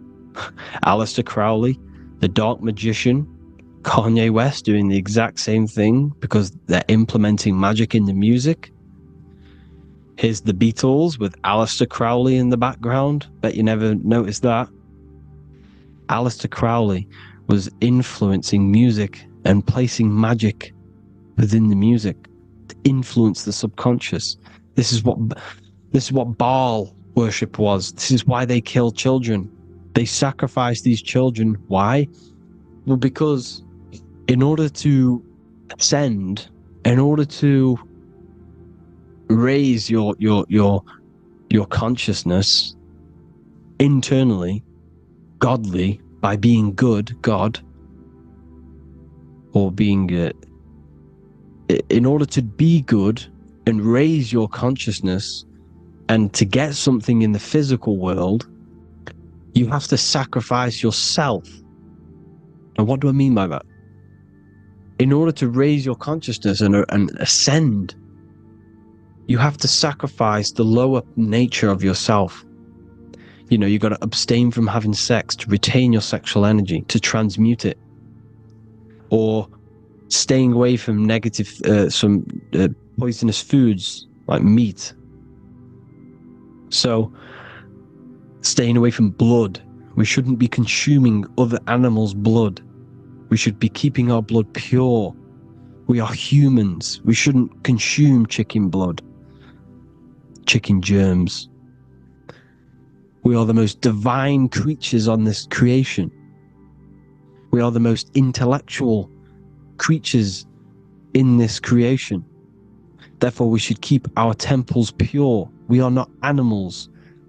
If you want to associate yourself with an animal, go out in the wild, go and find a wild boar, and go and try rip its guts out with your bare teeth, because you can't do it. You're not a carnivore. Okay? So in order to ascend, you have to kill and sacrifice your lower part of yourself to ascend up to your spirit self, your mind self, the highest version. And the elites don't want to do this. So they sacrifice other things like babies to kill them, to exchange their life over to the astral plane, so these demigods in the astral plane can give them something in return in physical. They don't want to sacrifice their lower self, so they sacrifice other things for exchange, for physical pleasure. But the godly person sacrifices their lower self for their higher self to do good and ascend. So this is what all the Baal worship is, people, and this is why they're doing it. Hope you all had an amazing lecture. If you haven't already, go and get the Book of Wisdom for more information. You know, I don't go into dark stuff in this book, because all I do is enlighten people in this book. You can get it in Spanish, English, German, Italian, and French. Worldwide shipping. You can get the PDF or paperback. Or there is also a new one called the Human Health Guide 2.0. It gives you a list of all the foods, grains, oils, and nuts, you know, everything that's alkaline and positive for the body and not man-made and hybrid. It tells you all the products to stay away from, how to fast, how to improve vision, how to improve everything, literally.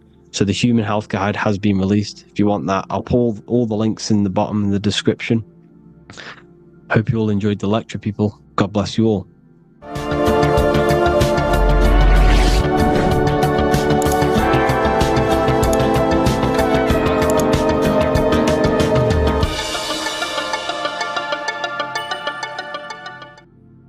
You are not breathing correctly. 98% of people only use a third of their lungs capacity, which is shallow breathing, which ages you, lowers your brain capacity, and also lowers your state of consciousness. So it's essential that you breathe consciously on a day-to-day basis, because this is what truly elevates your consciousness. I am going to give you the key for you to raise your consciousness just through breathing alone. Such a simple thing, but yet the most effective way for raising your state of consciousness and becoming more spiritually and mentally advanced. So tune in for this video and I'm going to show you exactly how to do it and the symbolism behind breathing. Air is more than just air. It carries electromagnetic energy. So now I'm going to give you the science behind this spiritual truth. This invisible force is what sustains all physical life, providing the life force energy essential for existence. Electromagnetism. Everything is fed off electromagnetism. Your body is an electromagnetic battery.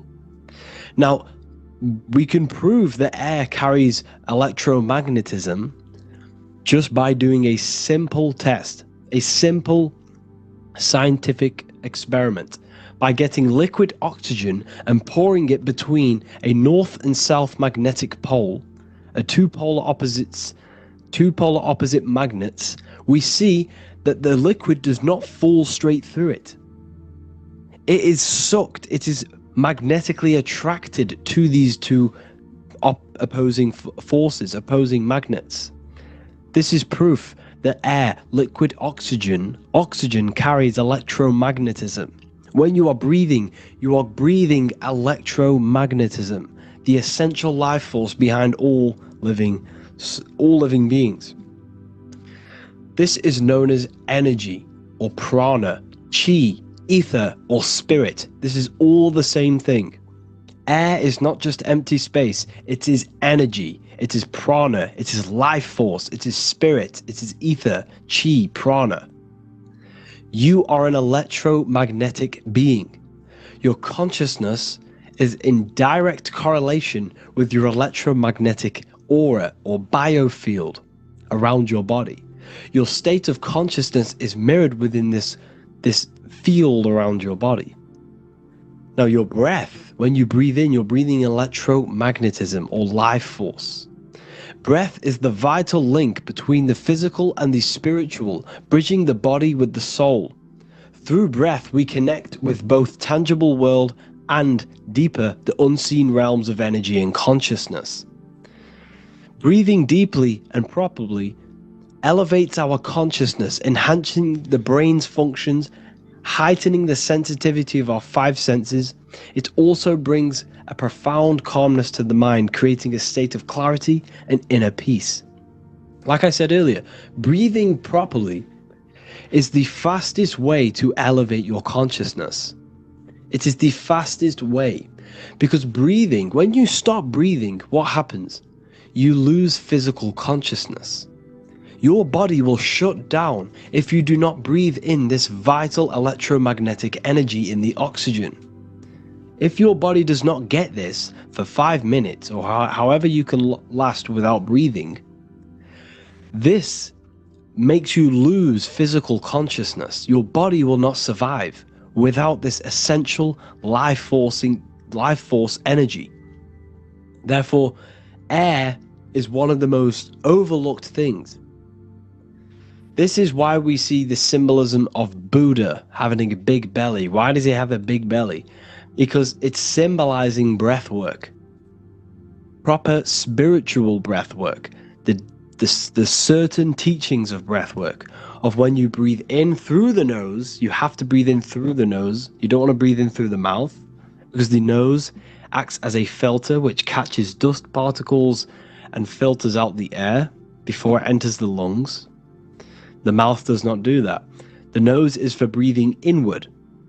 We breathe in through the nose, and when we breathe into our belly, not our lungs. When we breathe into our belly and our belly expands outwards, we are then moving this energy down from the nose down the spinal column. And when we breathe back out, the belly goes in, which is raising the energy up the spinal column, back out through the mouth. This is the true way of breathing, because when we breathe, we are moving energy. We are moving electromagnetic energy. When we breathe in through the nose, the energy travels down the spinal column, and when we breathe out, we are raising this energy back up the spine, some of it going out the mouth, and some of it reaching the brain, activating dormant brain cells in the brain. But when we breathe, we need to make sure we are using 100% of our lungs' capacity, because the lungs is what transforms this special energy into consciousness, physical consciousness. So this is why Buddha has a big belly. It's not because he was fat. It's not because he was overweight. It's symbolism. It's symbolism of breath work. So try this. Do this for 2 minutes while you watch this video. Breathe in through the mouth as hard as you can until you no longer can fill any more air into your lungs and belly. Breathe it into your belly, not your lungs. And breathe out through the mouth. Do this for 5 minutes or 2 minutes, however long. I promise you, breath affects your consciousness. You will notice the difference. If you do it quicker, the quicker it'll affect your consciousness, and you might go lightheaded. But that lightheaded is you activating your spirit, your energy body. So try this just when watching this video. When you breathe consciously, you are renewing both your energy body and astral body, aligning your consciousness with a higher state. This practice feeds new life force energy into the body, revitalizing and enhancing your overall well-being. Like I said, your brain requires the most amount of oxygen. When we have shallow breathing, this is reducing the brain's capacity. Because when we are not breathing properly, which 98% of people are only using a third of their lungs' capacity, we are essentially only using a third of our consciousness, because your breath is directly correlated to your consciousness, your state of consciousness. When you breathe in through the mouth, out through the mouth, in through the nose, out through the mouth, consciously and deeply for 5 minutes, you will notice that your senses are more powerful and sensitive. Your brain is quicker. It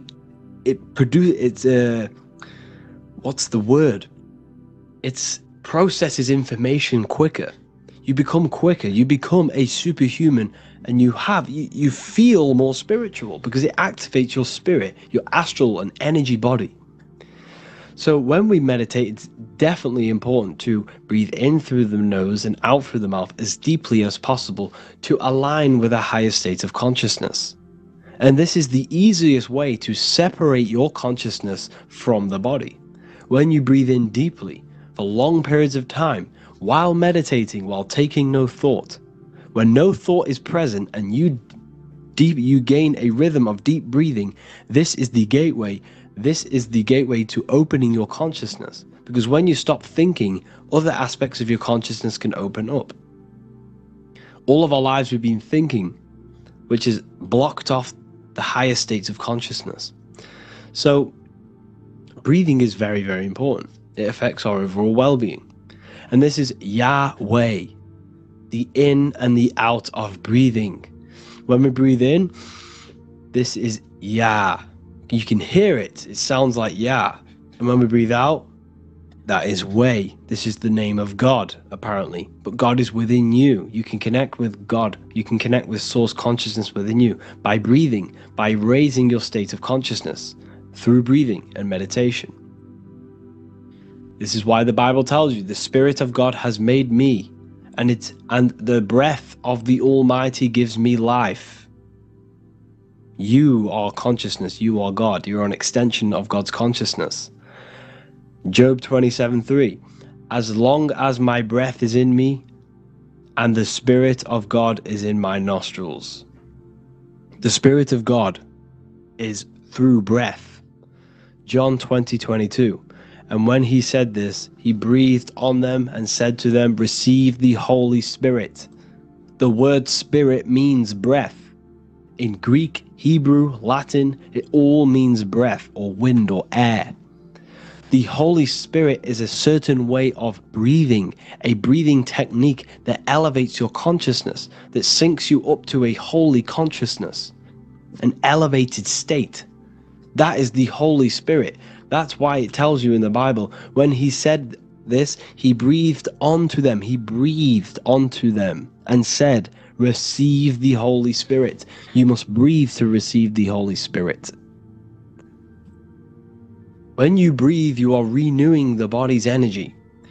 You're taking in new life force, which is regenerating your cells, regenerating your brain, nervous system, and also connecting with consciousness, pure consciousness. This is not something that we should be doing during meditation. Yes, it is. We should be doing it during meditation, but this is something that we need to apply all of the time. This is the fastest way you can raise your consciousness. I just want to say, all of this knowledge is inside of the Book of Wisdom, Volume 2. Make sure to give a like and a comment on this video to help the algorithm.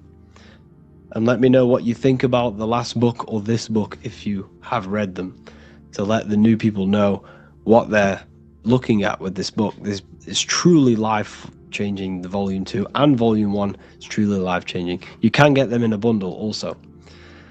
Learn hidden knowledge inside of the Ethereal University. This is where truth seekers belong. I'm not here to try sell you this, but this is the place for truth seekers. And if you are serious about your spiritual journey and serious about gaining knowledge, which gives you the advantage over life, join Ethereal University. This will definitely help you. Thank you for watching this video. Please leave a like and comment. Make sure to give me any suggestions on videos you want me to make in the future. Thank you all. Geometry.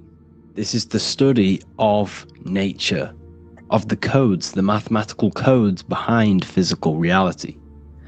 So today we're going to be going deep into geometry and the true esoteric internal geometry, the geometry that no one really talks about, and how geometry relates to human consciousness. So essentially, what we must understand when it comes to geometry, the basics of geometry is everything is vibration. And this vibration is vibrating on a certain frequency.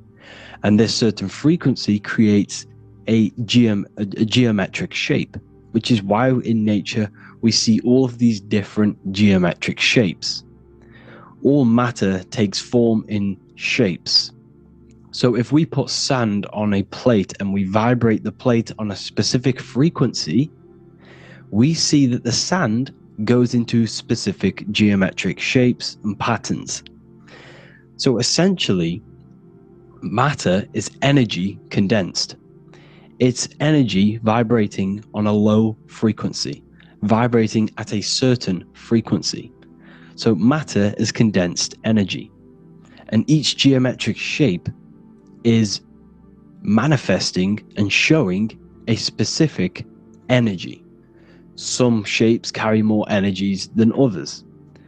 For example, the cube is what traps energy. A square is what traps energy. So geometry and the flowers are basically how energy manifests itself into physical matter. We are in a world made out of energy or light. Light is energy. So everything is vibration, everything is frequency, and everything is energy. Even the words, each atom in our body, everything. So everything in nature has these mathematical, energetic codes. So geometry is basically the study of nature and the shapes that are in nature and their energetic principles. Because like I said, matter is energy. So this is what we call Simatics, when we place water in a petri dish and we shine light on top and we vibrate the water. And we can capture, this creates certain patterns. Each frequency, like you see here, has its own pattern. So what we are seeing here in the physical plane is essentially energy condensed into physical reality. We see it in the turtle. We see it in every single form in nature. Now, external geometry and normal geometry, we normally get taught that this is God's way of creating physical reality. which is essentially true. However, it's far more deeper than that. Far, far, far more deeper. Okay, so what geometry truly is, it's not God's codes to reality. What we must understand is what the brain truly is. And what we must understand is that we are not in the world. We are not in the universe. The universe is us ourselves, and the world is produced by our brain itself. Okay? So the way you must understand how the brain works, so what you visually see, so geometry is to do with what we visually see.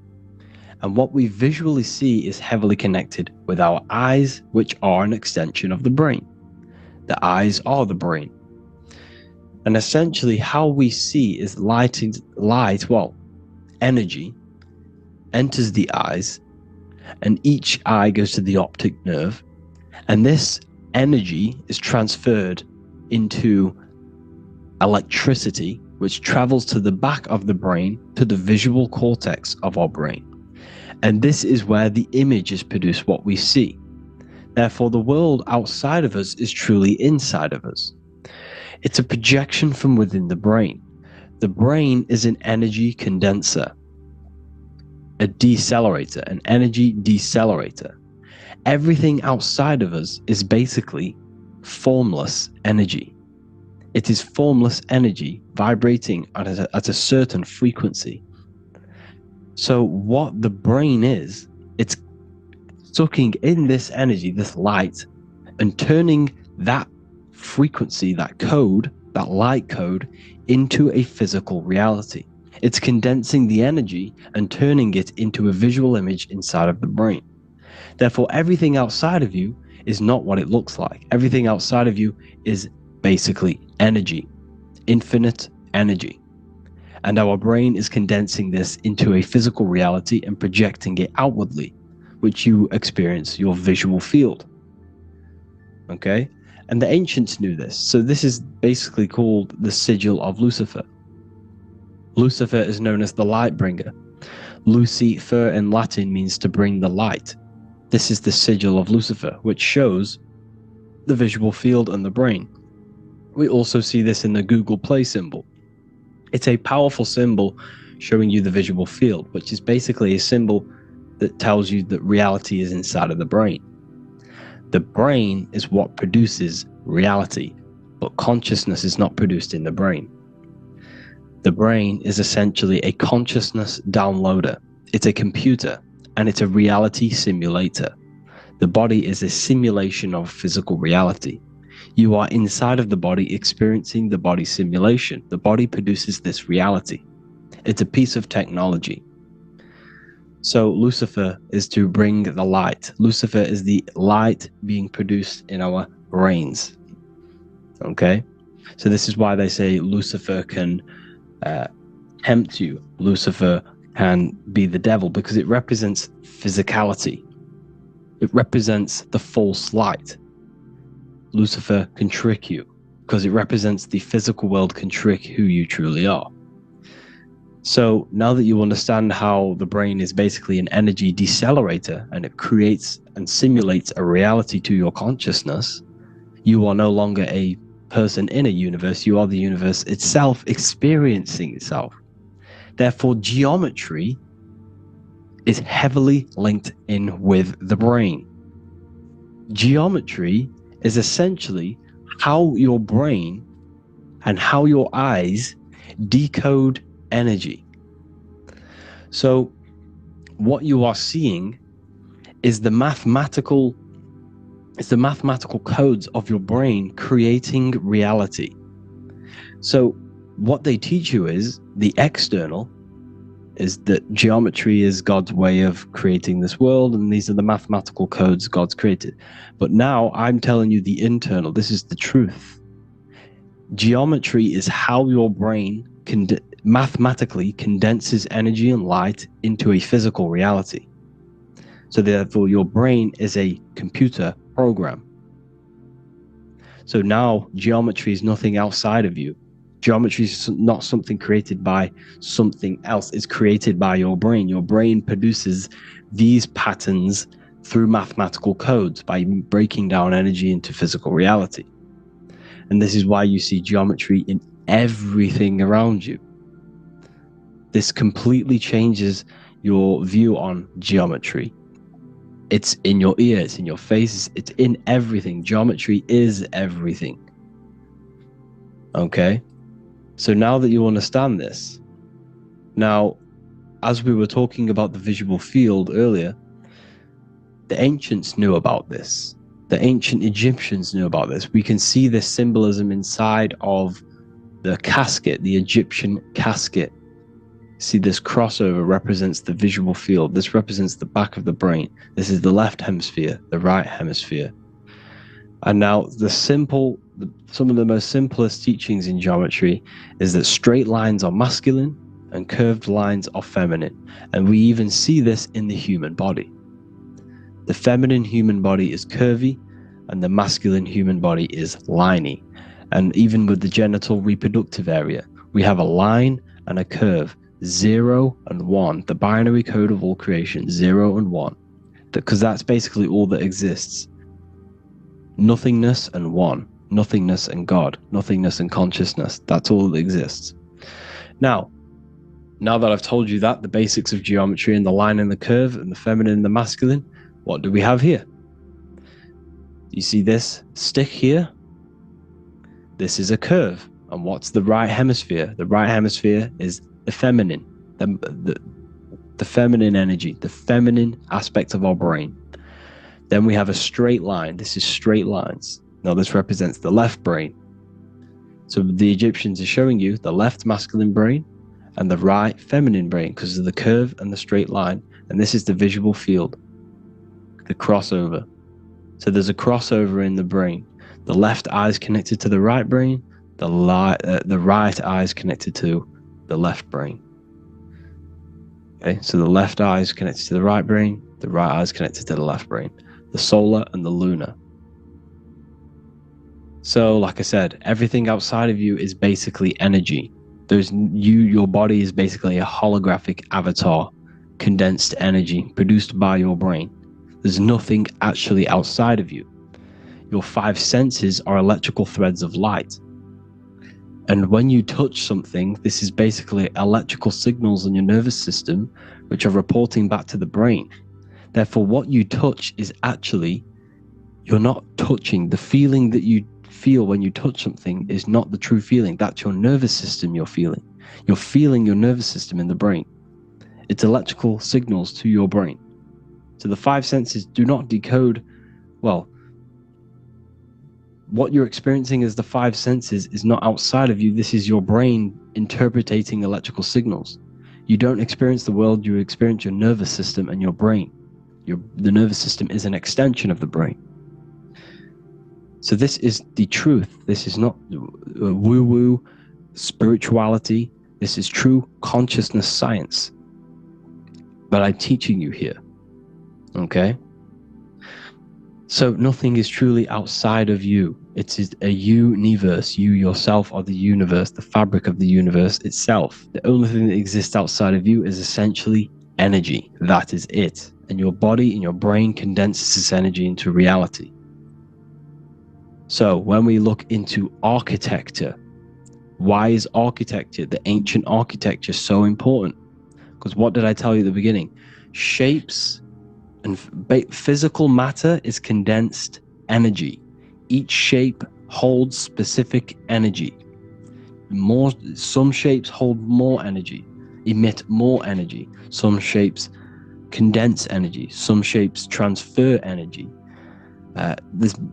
Each shape, each geometric shape has an energetic principle because matter is essentially energy. So when we look into cathedrals and the ancient buildings, they were filled with geometric patterns, geometric shapes, because they understood the energy principle. Architecture is basically solid energy. It's physical energy. If we create this pattern here is an energy code. And if you stand next to it, you're going to gain that energy. It's going to be imprinted on your body. So essentially, they filled their buildings with high energy geometric shapes. Points, triangles, pyramids are very, very energetic. This is why you have crystal pyramids made, orgonite pyramids. They're always in pyramid shapes. That's why the Egyptians built in pyramids, because pyramids hold high energy. They emit high energy. So this is why you see all these different geometric patterns. Okay? So in the real reality, in the energetic plane, this building would basically look like this: lines and grids of energy. Okay, this is what it would look like in the energetic plane, a blueprint of the energy body. So, as you see here, these are the different frequencies in a petri dish, of water in a petri dish. And you can see they are specifically aligned up with these specific patterns. You can see geometry even within geometry. It's fractal.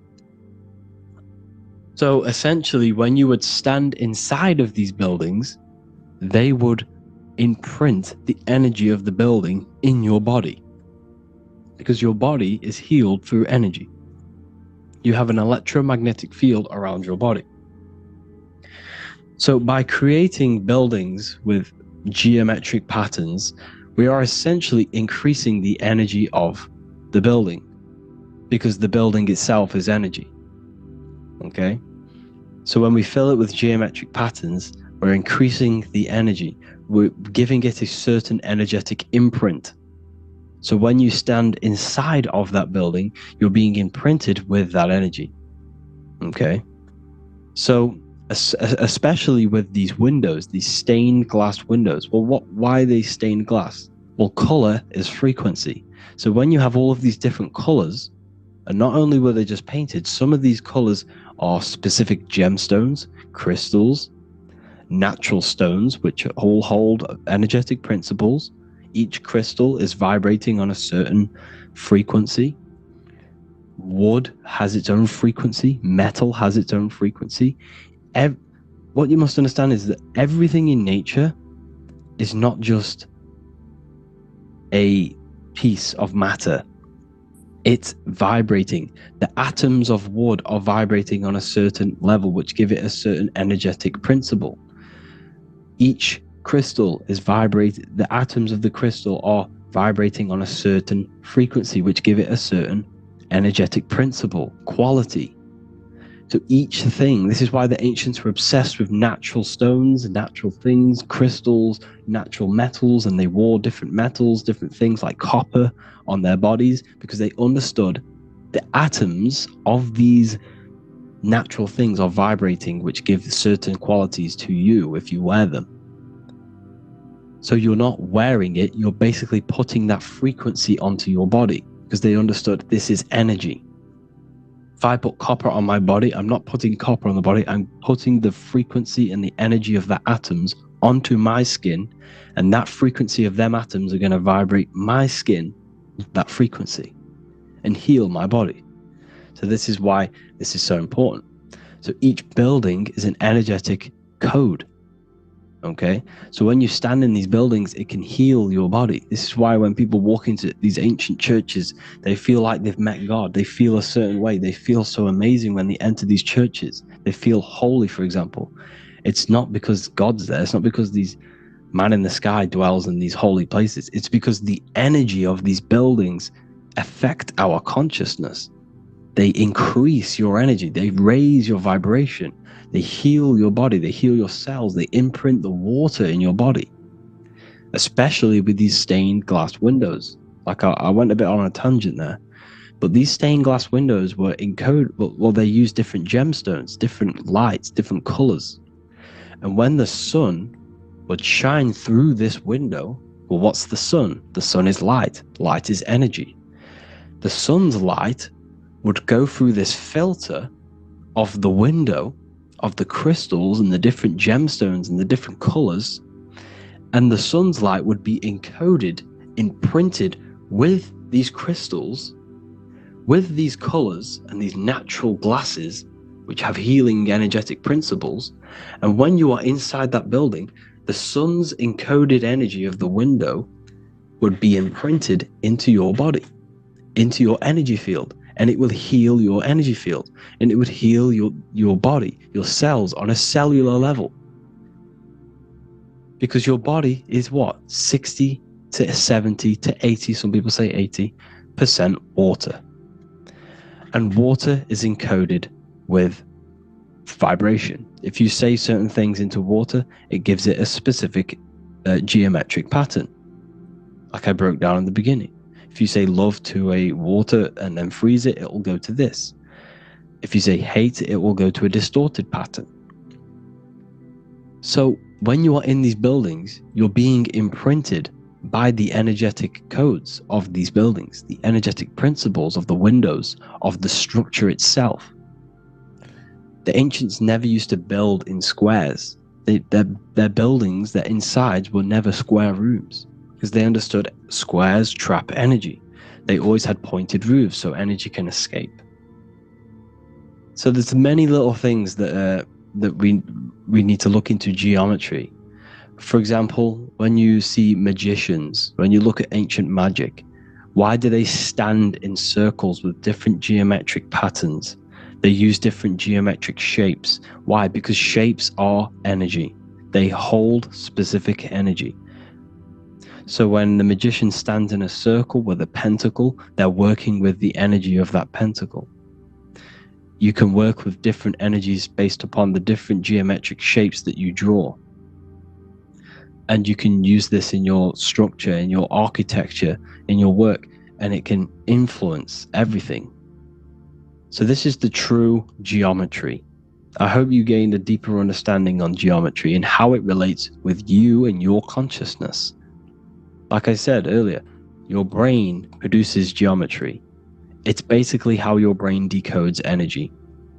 It's not God, how God creates this reality. And no, you're in this reality. You are the reality itself. Your body produces the reality. Therefore, geometry is one with you.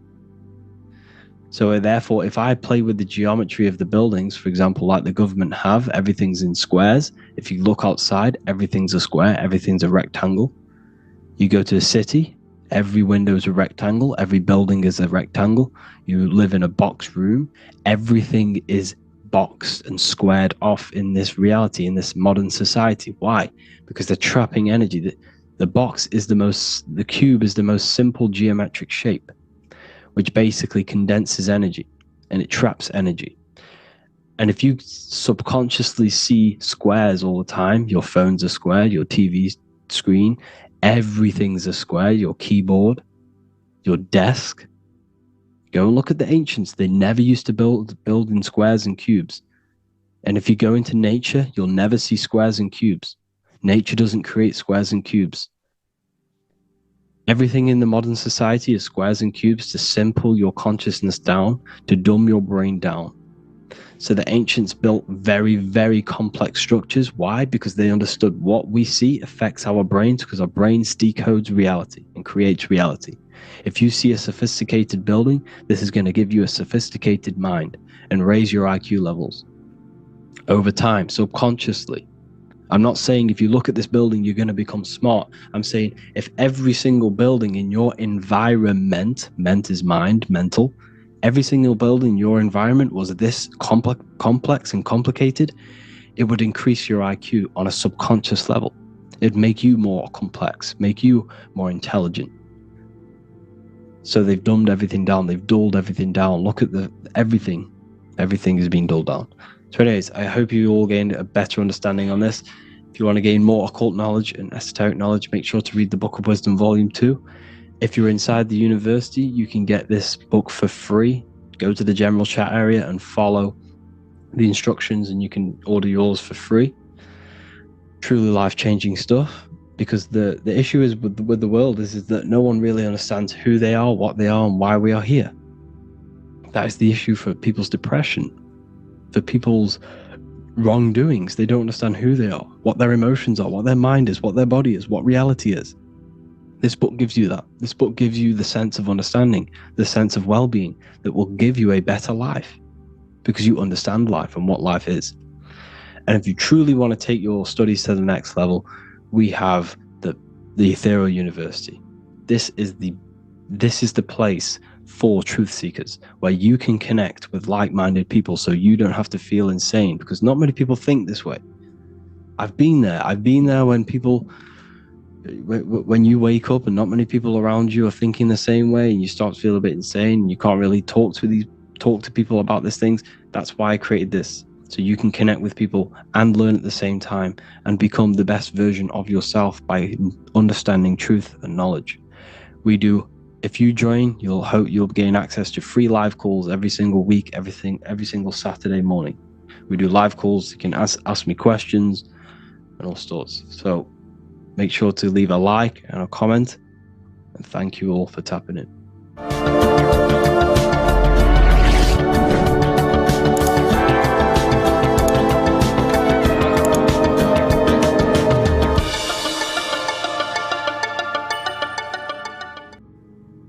As above, so below. This is one of the most crucial teachings within esotericism, occultism, or what we like to call it today, spirituality.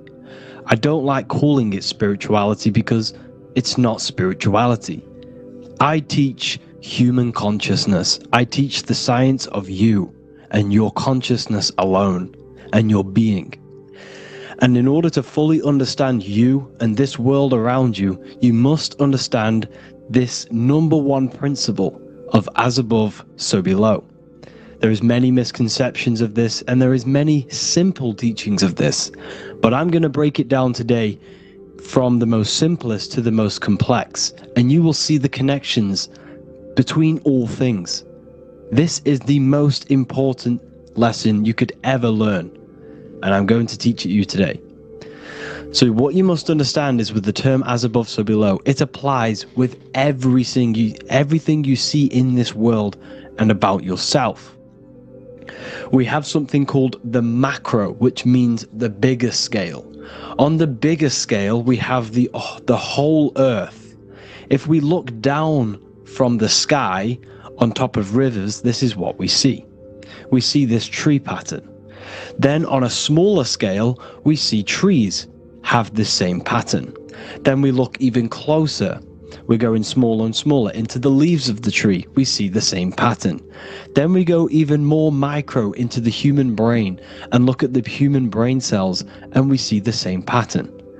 This is proof this is a fractal universe, and everything is in the micro is reflected in the macro.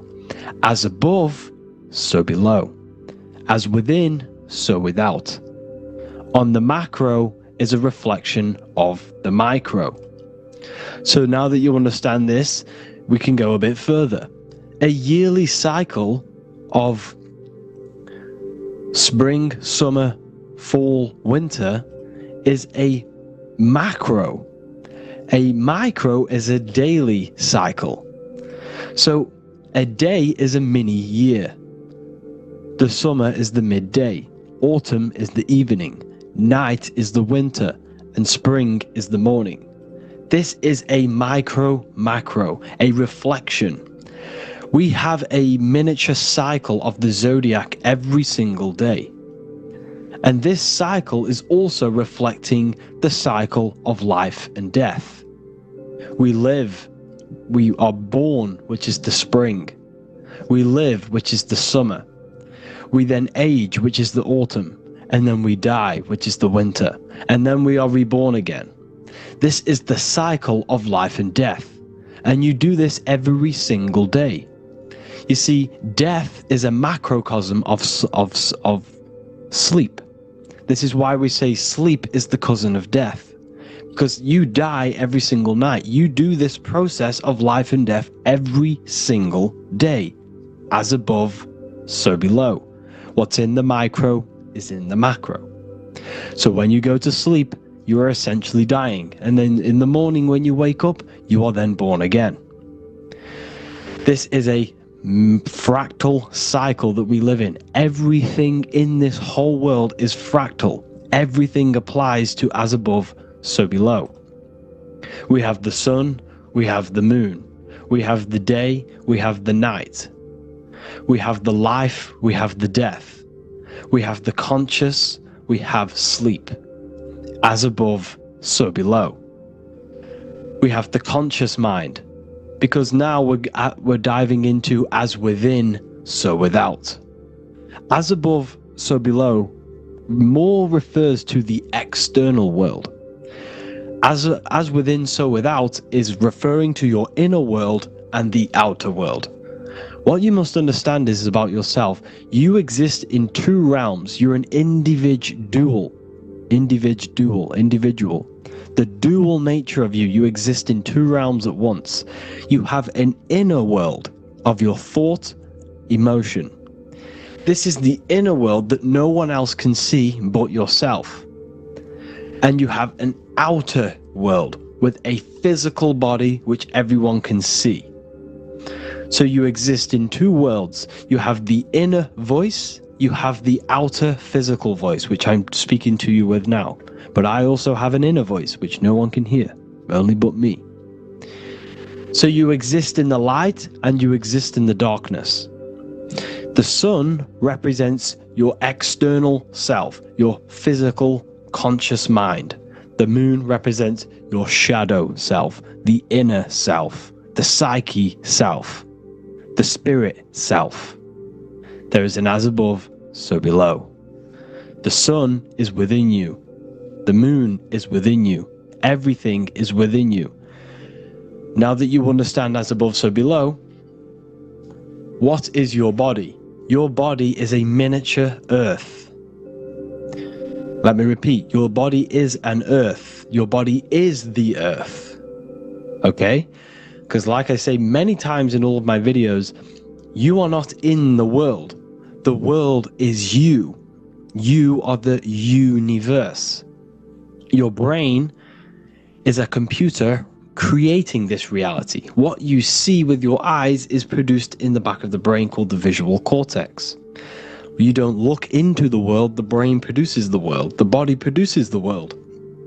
When you touch something, you're not actually touching something.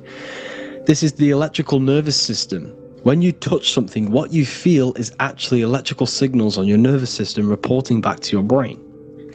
Therefore, when this body dies, you leave the earth because this body is the earth. Okay? As above, so below. You have the mental plane, the astral plane, the etheric plane, and the physical plane.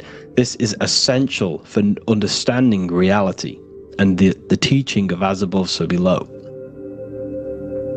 Everything in this material plane began in the thinking mind. For example, the microphone I'm speaking into, the phone you're watching this video off, or the laptop or iPad. Where did this begin? It didn't begin in the factory. The first ever place this item begun was in the mind of an individual. The invisible realms of mind is where all physical things and physical items begun.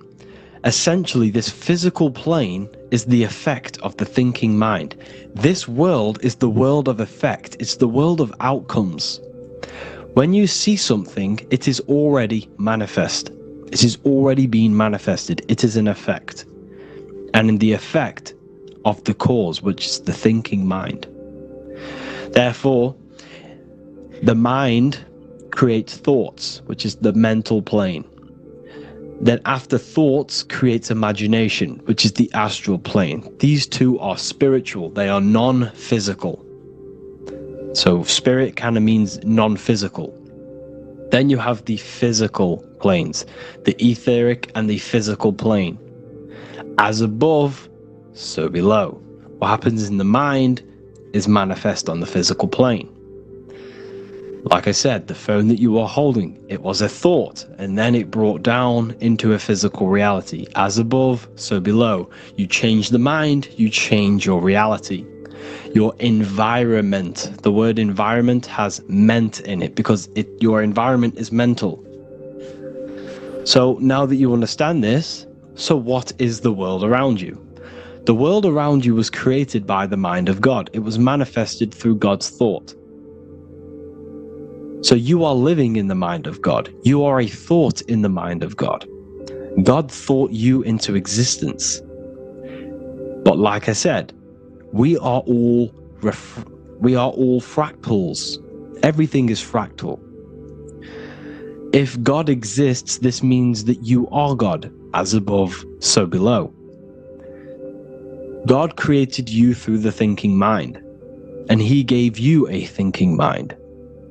So God created the macrocosm. God created the macro, the whole world. He designed the whole world, the sun, the stars, the moving. He designed this. But then he gave you the thinking mind to design your own life and create your own life in his world. You are a microcosm of God's macrocosm. Just like God thought you into existence and the whole world into existence, you are a microcosm thinking your world, your reality into existence. You see this now? Everything is a reflection, everything is a mirror, everything is fractal. So in order for you to change your reality, you must change these higher planes. Your thought and imagination are the two key aspects of creating physical reality. Every object you see around you was begun in these higher planes of the non-physical, and they were brought out of spirit into physical matter through the thinking mind and physical action. So now we're going to get a bit deeper. The brain is not the mind. Now that you understand, we have spirit and matter. As above, so below. You have a non-physical side of reality and a physical side of reality. The mind is the spiritual brain. The brain is a physical manifestation, a physical effect of the mind. The mind uses the brain to operate in the physical world. And it's the same with the heart. The soul manifests itself physically through the heart. The heart is a physical manifestation of the soul, of the emotion, thought and emotion, the mind and the soul, the brain and the heart, heaven and earth. So you have the inner world and the outer world, the spiritual, non-physical, and the physical. So we are all on this process of awakening, an expansion of our minds into new fields of thought, into new fields of awakening ourselves. Because essentially we are born into this world. But you are born many, many times. You can be born physically and you can be born spiritually. Like I said, everything is fractal. So just like when the baby finds out that there is a world outside of its mother, what does the baby do? The baby seeks a way out of its mother, and then the baby is now born into a new world, a world outside of its mother's womb. It's the same with you and your spiritual process. As your mind becomes aware that there are other realities beyond your physical body, it then seeks a way out. And this is why you are probably watching my YouTube, because you are now on the path. Something within you has guided you to this path of knowledge, truth, enlightenment, and expanding your consciousness. And it is your soul who brought you here. Your soul speaks through emotion, a guidance. Emotion is the language of the soul. When you feel very bad, this is your soul telling you you're not in the right place. You're doing the wrong things. Because the soul is always unfolding its purpose, which is expansion and learning. That is it. The mastery of the self and the learning of the mind is the only thing that counts in the end after this life.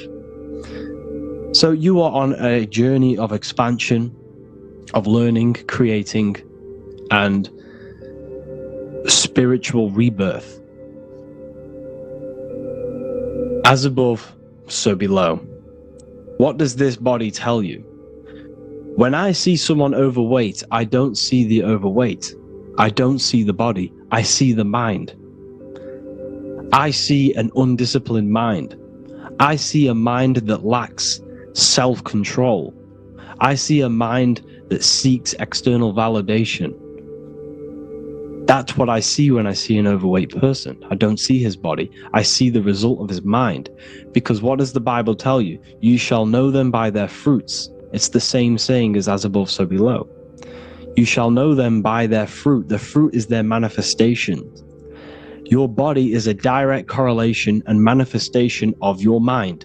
Your inner world projects your outer world. As within, so without. As above, so below. Now, what do you see when you see this man's body? I see discipline. I see strength. Mental strength, not physical strength. I see mental resilience of pain. Because all of this man's mental energy has been manifested physically within his muscle. This body is a direct manifestation of this man's mind's pain and suffering, and it shows discipline. This is why people instantly respect you if you are in shape. You walk into a room and you are in shape, people will instantly give you respect because they know that you are mentally disciplined. The body is a reflection of your inner world, and it's the same with your friends, your family, your connections with people. If you think about yourself very negatively all the time, and you don't have a good connection with yourself, you don't have a connection with your true self, this will manifest into every single relationship you have in your life. If you don't have a good relationship with your inner self, you don't have a good relationship with the people and the friends around you. Because as within, so without. If you think negative about yourself, you will only pick up the negative in other people. If I think very highly of myself and I think very happy and good things about myself, I will then see the good things in other people. Because it's as above, so below. As the inner world is, so is the outer world. It's the same with your life circumstances. Your life is a direct correlation of every thought you thought in the past. If you possess millions of pounds, millions of dollars, this is because you have thought this into physical reality. You live the life you are deserved. You live the life that you manifest through your thought. If you live a very poor life, this is a reflection of your mind. This is a reflection of what you have thought into physical existence. Because like I said, everything begins in the mind. As above, so below. And this is even present within the body. So where is the head? The head is at the very top of the body. And where does all manifestation begin? In the mind. That's where the mind is, in the head. And then the thoughts we think travel down the body into the heart, which is the emotion. Every thought we think is in the emotion. Every thought we think creates an emotion. This emotion then drives the action. Where does the action come from? The feet, because the feet move our body. We move with our feet to take action. Our hands. You see, so the body is even a micro reflection. I can't even say it. Reflection of the order of manifestation. This blew my mind when I figured this out. You see, the head, the thoughts begin here. This is the beginning of all manifestation. Then it comes down to the heart. This is the emotion. Then you take the action. The thought and emotion then sparks the action, which is taken with the hands and the feet. And where's the lowest point on the body? The feet, and that's touching the physical earth. So the head is where the thought is, the non-physical, and the lowest point on the body, which is touching the physical earth. So the head represents spirit, the feet represent matter, spirit and matter. Your room, if I walk into your room and I see a messy room, I don't see the room, I see a messy mind. The room is a reflection of the mind. If you have a messy room, this is your mind. It's an externalization of your unsorted mind, undisciplined mind. So like I said, we are all God, and we must find the God self within us. And I teach all of this inside the Book of Wisdom, Volume 2. This is not just a book, this is a revolution. This is the beginning of a new age with this book. If you have read it, I congratulate you. You should feel very proud of yourself if you have an open mind. You should feel proud of yourself for watching these videos, because not many people have an open mind. Remember this, people. You are special if you're watching these videos. You have the mind. You have the ability to see through the illusion. And I take my hat off to you. You want to take this to the next step? Read the book. Or if you want to take it to the serious levels, join the university. The university, you gain access to every piece of my material that I've ever done, all of my books, all of my lectures that are hidden from YouTube, that are hidden from everywhere else, the lectures that give you real power. And if you feel alone on this journey, we have a conscious community where you can connect with like-minded individuals, because I've been there. I've been there when you feel lonely, because you feel like no one else is thinking the way you are feeling. You can't talk to people about these things because people just think you're crazy. That's why I put together this, so we can connect, so we can unite, so you can connect with people, so you don't feel crazy about thinking about this stuff, learning about this stuff. And if you truly want to level up your life, people, and take your studies serious, this is for you. We do live calls, we do lectures. There's a whole library filled with books you can read. It's the perfect place for the truth seeker. I thank you all for joining. Please leave a like, a comment, a subscribe. Let me know any future videos you want me to make in the comments. Thank you all. Have an amazing day.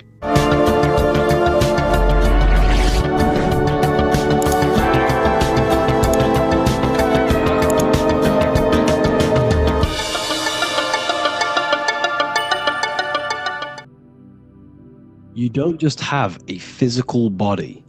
You have a physical, mental, spiritual, and emotional body.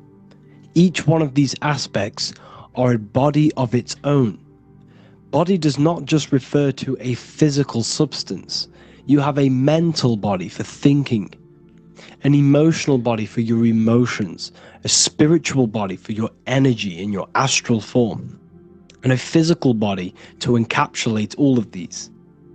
Each four of these aspects are essential for the human experience and essential to balance. Now, today we're going to be syncing the four aspects of your consciousness with the four seasons and the four elements, and how this ties into the Bible. So we have four physical elements. We have 5 elements in total, spirit being the most important, but spirit is pure invisible. We have 4 physical elements. We have air, fire, earth, water. Earth and water are feminine. Air and fire are masculine. Air and fire are active. Water and earth are passive. The air corresponds with the mental body of consciousness. This is where your intellect, this is where your communication, this is where your thoughts, intuition all comes from. This is the mental body of consciousness that allows you to think, allows you to process, figure things out, and have intellect and gain knowledge. This is your intellectual aspect of your consciousness, located in the head region. We have a fire nature, a spiritual nature. This is our astral body. Our astral body is all to do with the subconscious realms, the higher realms of consciousness. This is the body that allows us to be free from the physical body. Our spirit is more of our energy. Water is our emotional body. This is what allows us to feel things, that allows us to gain intuitive feelings of conscience. So emotion allows us to understand what is right and what is wrong. When we feel something bad, we know that this is wrong. When we feel something good, we know that we are doing good. Emotions are a creational force that allows us to feel certain things to bring them into existence. Our emotional body is a creational force and should not be reactive, and they should be controlled. Most actions are stemmed from emotions. Actions bring thought into physical existence. Emotions are the driving power. They are what drives your actions. The thought, then the emotion, then the action. Earth is your physical body. This is your physical state that allows you to take mind and emotion into action, into fruition, into physical matter. This is what your physical body allows your consciousness, your soul, to interact with the physical world and bring things into physical existence. The physical body, the physical world, is an outcome and an effect of the thinking mind. All physical substance comes from the thinking mind. The pen, the phone you're holding, the microphone I'm speaking into, all began as a thought in the thinking mind, then it was brought into physical reality. Earth is the most dense. So it goes in this order: body, emotions, spirit, mind. The higher you go up, the more lucid and fluidic it becomes. The lower you go down, the more dense and dull it becomes. Air is the mind, fire is the spirit, water is the emotion, earth is the physical body. So this is why you are a microcosm. You have these four things within you. You contain of these four elements, which correspond to the four bodies of your consciousness, the four bodies of the soul. You are the soul. You are the spirit. So this is why in Theologians 4:17 it says, "Caught up together with them in the clouds to meet the Lord in the air." You don't meet God or the Lord in the physical air, in the clouds. This is clearly a parable. A human being cannot go up to the clouds and meet a mystical man in the clouds. This is obviously a parable, a metaphor. The air is your mind. You must raise your consciousness beyond the body, beyond the emotions, beyond the spirit, and enter in the mind during meditation, turning the mind inward to connect with the Lord. The Lord is the highest aspect of your consciousness, the one that exists beyond the physical body, beyond your emotions, beyond the thought. So you meet the Lord in the air, in the mind. The mind represents the air. This is why in America there's a saying called an airhead. You're an airhead. This means that you are stupid, or you don't think, or you have nothing in your mind. You have nothing in your head. When someone's very stupid, you call them an airhead, because air represents the mind. The air is elevated. The air is invisible. The mind is totally invisible to the human eyes. It is a metaphysical substance. In fact, it's not a substance at all. It's so fluidic. It's everywhere. The mind can be everywhere at all times. It can be anything. Nothing is impossible within the mind. Now, this is synced with the four seasons. The four seasons represent the four aspects of human consciousness, the four bodies of your consciousness, the four bodies of your soul. The sun is your soul, okay? And the sun travels around four seasons. Summer, when the sun is the most hottest point. Autumn, when the sun starts to move away from the hottest point. Things start to die.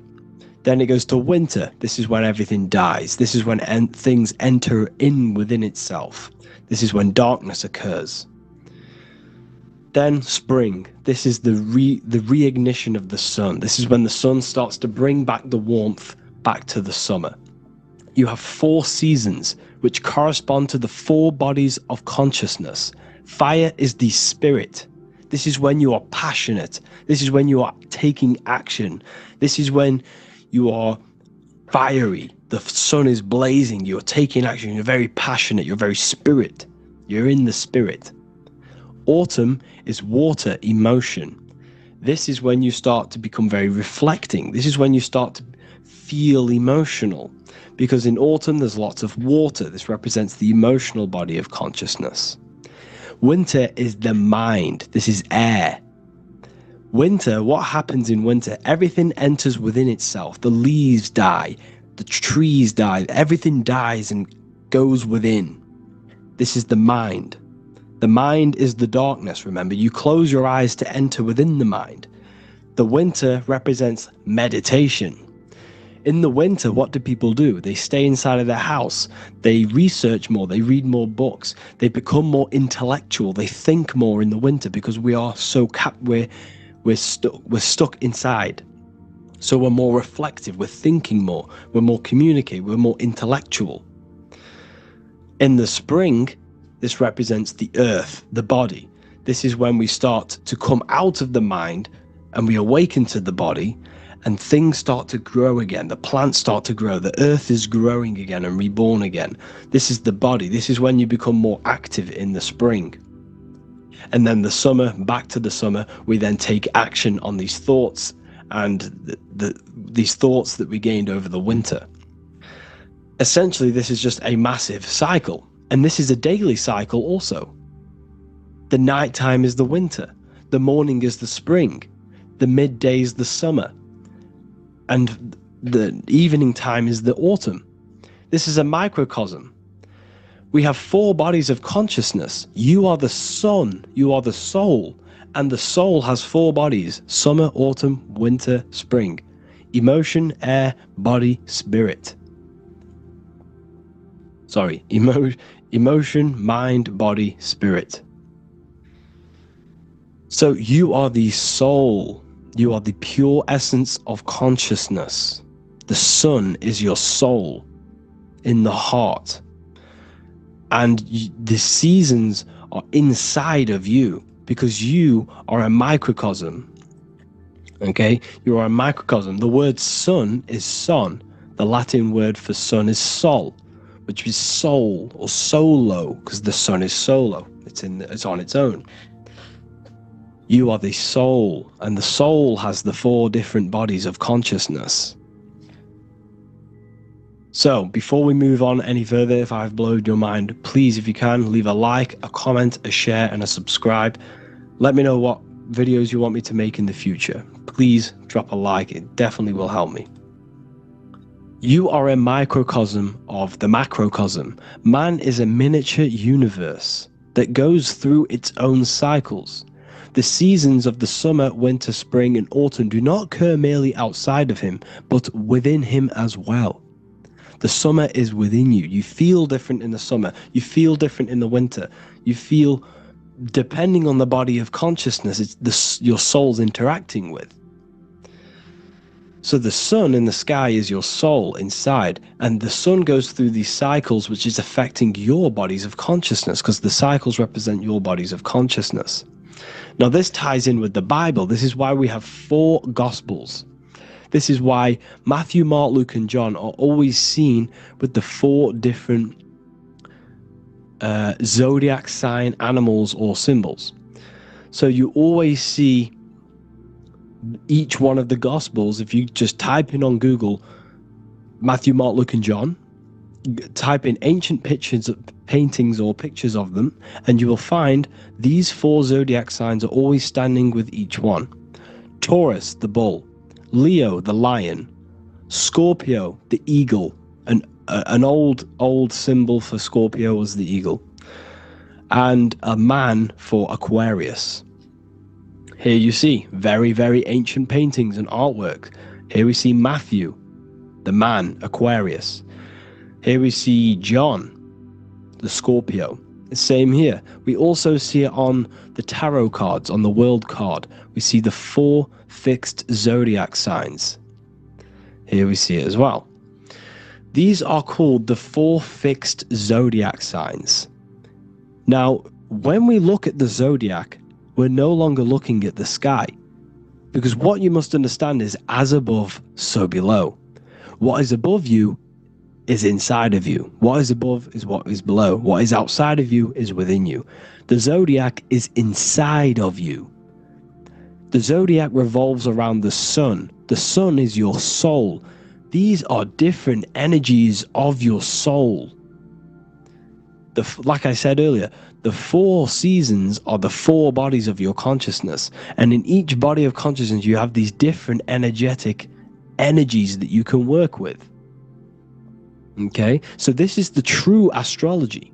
This is the true astrology, the internal esoteric astrology. You can't find much information on this at all. Very hard to find. So what we're looking at are the 4 bodies of consciousness. Obviously, when we look in the middle of each season, spring, the middle of spring is Taurus. The middle of winter is Aquarius. The middle of autumn is Scorpio. The middle of summer is Leo. These 4 signs are known as the 4 fixed signs. Okay? Scorpio is fixed. It's the middle of autumn. Scorpio is a water sign, emotion. Aquarius is the air sign, the mind. Taurus is an earth sign, the body. Leo is a fire sign, the spirit. This is why we see Matthew, Mark, Luke, and John with the 4 fixed signs of the zodiac, which represent the 4 bodies of consciousness. Leo, the spirit, fire. Luke, Taurus, earth, body. Matthew, Aquarius, air, mind. John, Scorpio, water, emotion. Each gospel is depicting Jesus and showing Jesus in each gospel. Each one of these gospels is showing and depicting Jesus according to the different body of consciousness. In John, this is when Jesus starts to turn water into wine. Water is emotion. Wine is transmuted emotion. This is when he does miracles with his emotions. Water into wine. Aquarius, which is Matthew, air, the mind. Inside of the Gospel of Matthew, this depicts Jesus as an intellectual person. A person is communicating and using his mind, his mental body a lot inside of the Gospel of Matthew. Go and read it, and you will see this. Luke, Taurus, earth, the body. Luke shows and depicts Jesus according to the body of consciousness, the physical body. He shows Jesus as a human, being a human being, helping people physically and helping people's physical needs, like giving away food and doing all sorts of good things for other people. Leo, Mark, inside of the Gospel of Mark, this shows Jesus as a spiritual teacher, a passionate person who is taking action. Each gospel is showing Jesus according to the different body of consciousness, and Jesus represents you, the sun. That's why it's called the Son of God, the light of the world. Jesus represents your soul, and your soul has these 4 gospels, the 4 bodies of consciousness, the 4 fixed signs, the 4 elements, and the 4 seasons. These things all correspond to your consciousness. So this is Leonardo da Vinci showing you the exact same thing. Jesus is the I am, the sun, the soul, in the middle, on his own. Luke, spring, earth, body. There are 3 people in each group. There are 4 groups, and there are 3 people in each group. 1, 2, 3. 1, 2, 3, 1, 2, 3, 1, 2, 3. Fall, winter, summer, spring. These are according to the 4 bodies of consciousness. Here we see Aries, which rules the head region. He's on the head of the table. Gemini, he's holding up the 2 hands because Gemini rules the 2 hands, the 2 arms. Gemini is the 2 twins, which is the 2 arms and 2 hands, and the 2 lungs. Here we see the beginning of summer, which is Cancer. You see the big knife here? Cancer, him here, this grey-haired guy, holding a knife for the crab. Cancer, they pinch. You have a knife, symbolizing the crab. Leo, the middle of summer, showing dominance. The sun is very dominant. He's got his elbow on the table, showing dominance. Virgo has no Adam's apple. Cancer here is pointing at this woman's neck, saying there's no Adam's apple. This is Virgo, the virgin, the only woman. Jesus, the sun. This is Libra, the balancing. He's holding his arms out, balanced, showing the balancing of the sun, because when the sun enters Libra, the sun is balanced between winter and summer. So it's balanced. This is all astrology, but this is internal. Okay? This is Ezekiel's vision. Ezekiel had a vision in the Bible, and he saw the face of a man, the face of a lion, the face of an ox, and the face of an eagle. The eagle, Scorpio, the ox is Taurus, the lion is Leo, and the man is Aquarius. He saw the throne of God, and he saw the different bodies of consciousness. This is all symbolic for the different bodies of your soul. So when we look at the zodiac, we are actually looking at a map and the energies of our soul, and the energies of our bodies, and the energies of our consciousness. This is what we are looking at. Each zodiac is an aspect of our consciousness and an energy that we can work with and that we must purify. Balance and purification is essential. Imagine playing a brand new video game. Let's say a brand new video game came out and you had to play it. What happens when you play that game? You don't know the controls. You cause chaos in that game. You can't really run properly. You can't do anything properly. You're getting destroyed by other people who are playing that game. It's the same with your physical body. When you are born, you must learn how to play the game. You must learn how to balance the mind, learn how to balance the spirit, the emotions, and the physical body. We must balance and purify each body of our consciousness. We must look after our physical body with our physical health by eating physical, electrical food like fruits and veg.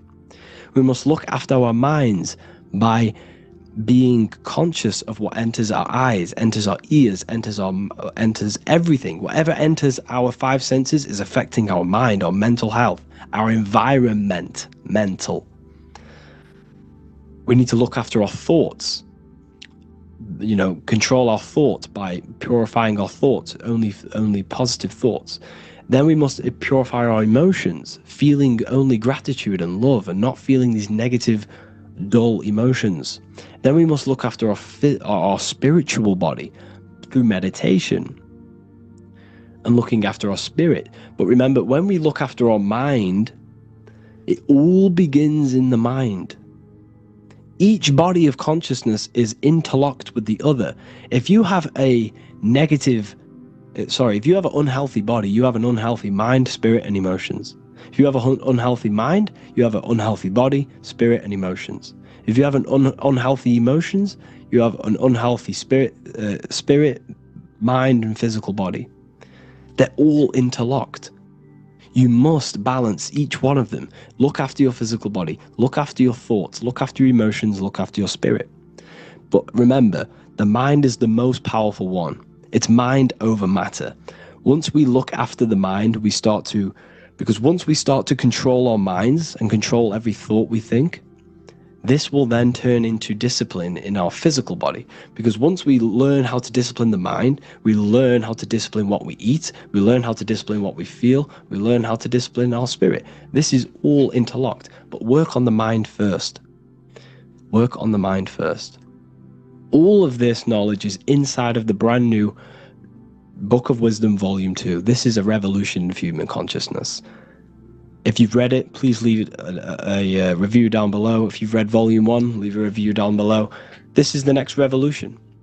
I don't see this information anywhere. This is the next revolution of human consciousness. And of course, if you are serious about this and you truly want to gain enlightenment and join an amazing community where you can connect with me on live calls, lectures, the Manifestation Mastery course, you can gain access to my library with over 45 PDFs plus my books.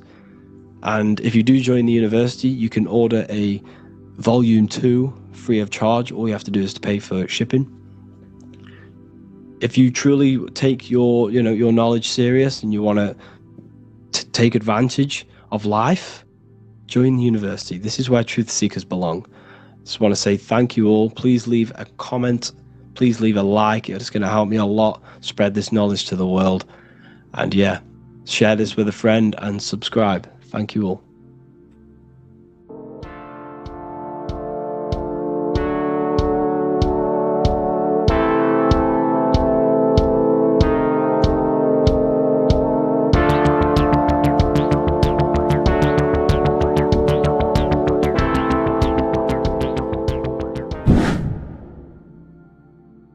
People, how are you all doing? It's Revival of Wisdom, and today we're going to be talking about your birth certificates and how we are slaves to a system and how they have trapped us into this system.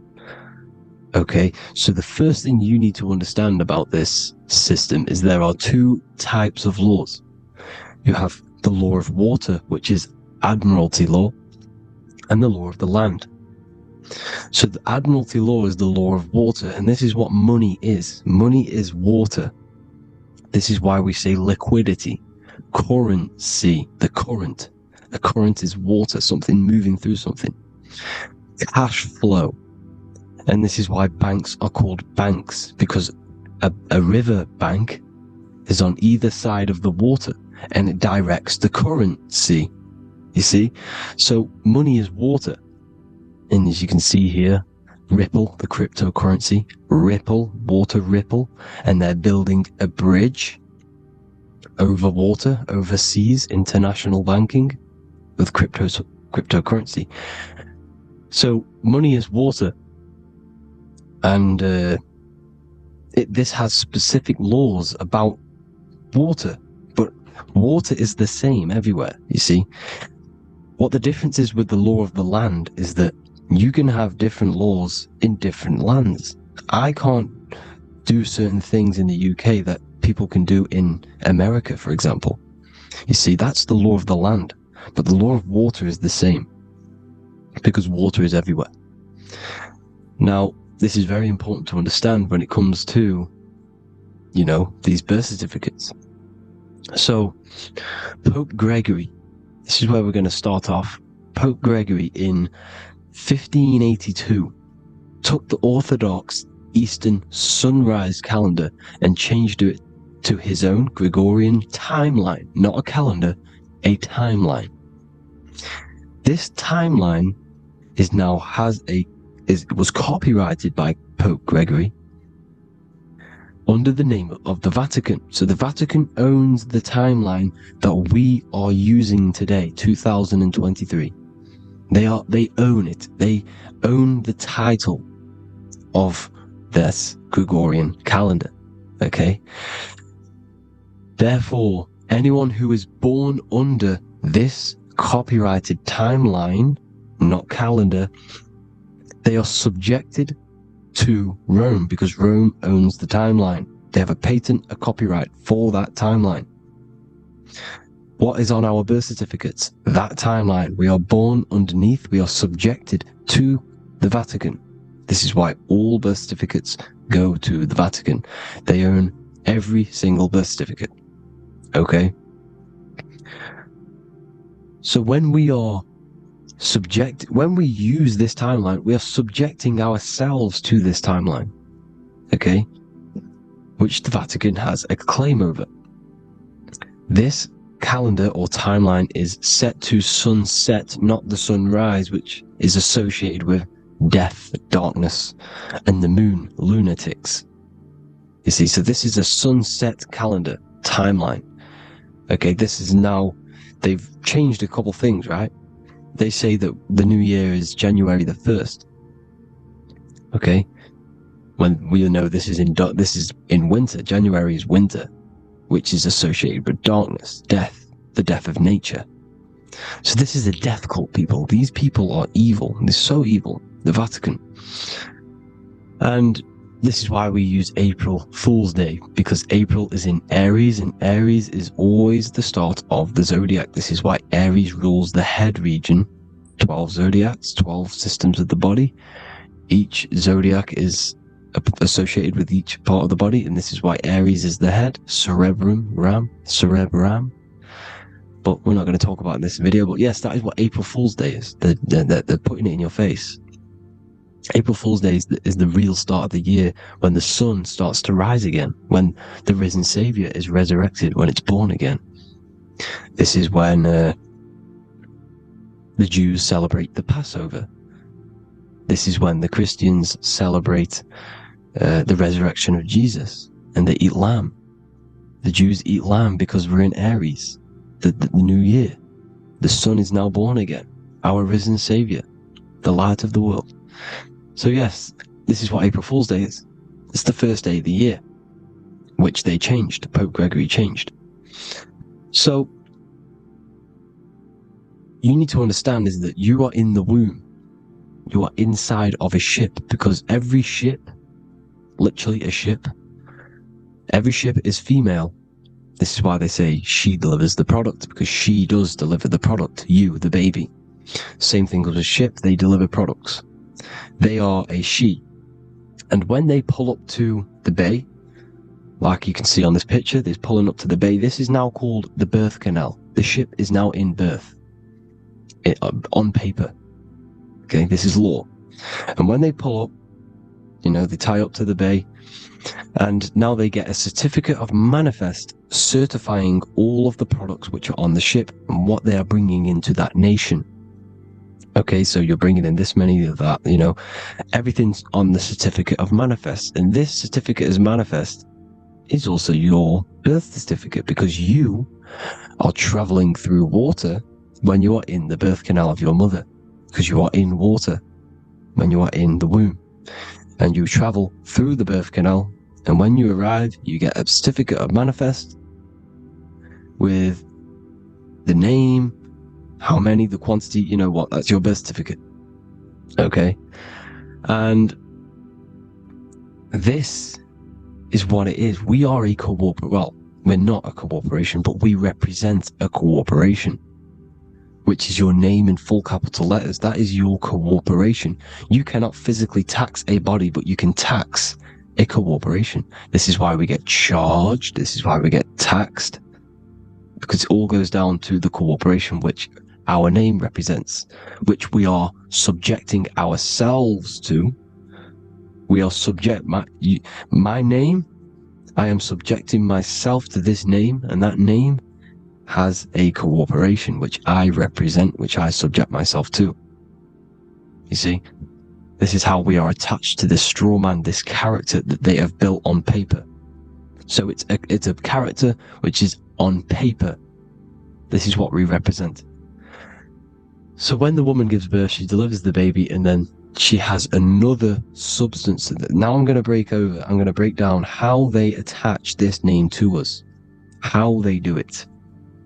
Okay, our mother is carrying us the product in the womb, the water, and it goes, for example, it goes from the United Kingdom into a state-owned, corporate, federal-owned hospital, which is government-owned. She does not declare the package when she enters the building. Aha, so keep that in mind. When she delivers the package in the federal territory, she does not declare the package either when she leaves. Therefore, there is no evidence that we exist when we arrive. On paper. On paper, there is no evidence that we came into the building or left the building. We have not been declared. So we do not exist on paper at this point. When the woman gives birth, she delivers the baby, and then she has another substance, which is called the afterbirth material. Okay? This afterbirth material has the same DNA as our physical body, with the body, mind, and spirit. Okay? This is how they get this corporation. Hold on. The afterbirth material does not get claimed by the mother nor anyone. Therefore, they salvage that substance, because we are under the Vatican. Every state is all Catholic. Your birth certificate is Catholic. No matter what religion you think you are, every single Every single birth certificate is Catholic because we are subjected to Rome. All roads lead to Rome. Rome runs all of this, okay? We're still under the Roman Empire. Okay, so Rome are Catholic and they believe in salvation. This is how religion comes into this. This is how they use religion to get this. So they salvage the afterbirth material and they claim it and they salvage it and give it and charge it to Rome. And they give it a name. Here's the legal term, born alive. Here's what it says.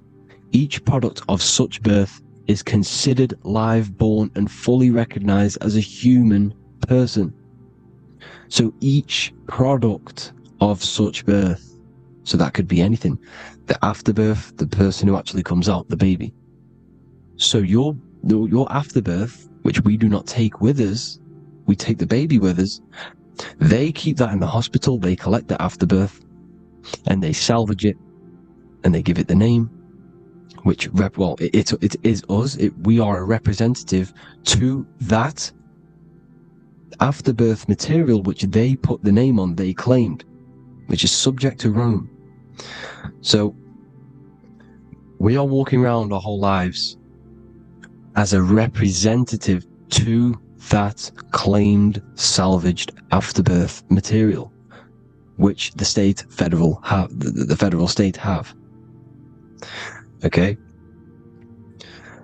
We are under the Catholic Church, Vatican, therefore the afterbirth material is a child of God. See? On paper, therefore they believe in salvation and salvage the afterbirth material. This material has no mother or father. The state pick it up, it becomes a war to the courts and gets charged to the state. So we are a representative to that character they salvaged because it is the exact same DNA as you. Subject is the name or the title, and the matter is the physical aspect left behind in the hospital, which represents us. You see? So now we're moving on to Unum Sanctum. Unum Sanctum was in 1302, a very, very important year. Very important year. Unum Sanctum says this is basically how they claim everyone in the world. So the Vatican had all this power, all this gold, all these people under them. They need to get a claim for them so then they can rule over them and make them slaves. So what they did, they created Unum Sanctum. Pope Boniface VIII did this. And it says, the spiritual man judges of all things and he himself is judged by no man. The spiritual man, keep that in mind, unless he invent like Manichaeus two beginnings, which is false and judged by heretical, since according to the testimony of Moses, it is not in the beginnings, but in the beginning that God created heaven and earth.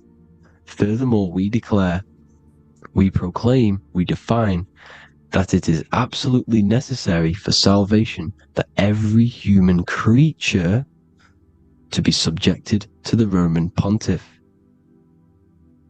So they are claiming us in Unum Sanctum, and it's in the vaults in the Vatican. They will put a spell on it because they are sorcerers, they are magicians. They put a spell on it, they lock it up, and whatever goes on that piece of paper goes. And this Unum Sanctum is claiming all of us. So what does it say in the beginning? The spiritual man judges of all things, and he himself is judged by no man. The spiritual man, the man with the body, mind, and soul, the first baby that comes out the birth canal. That's you, your body, you, body, mind, and soul.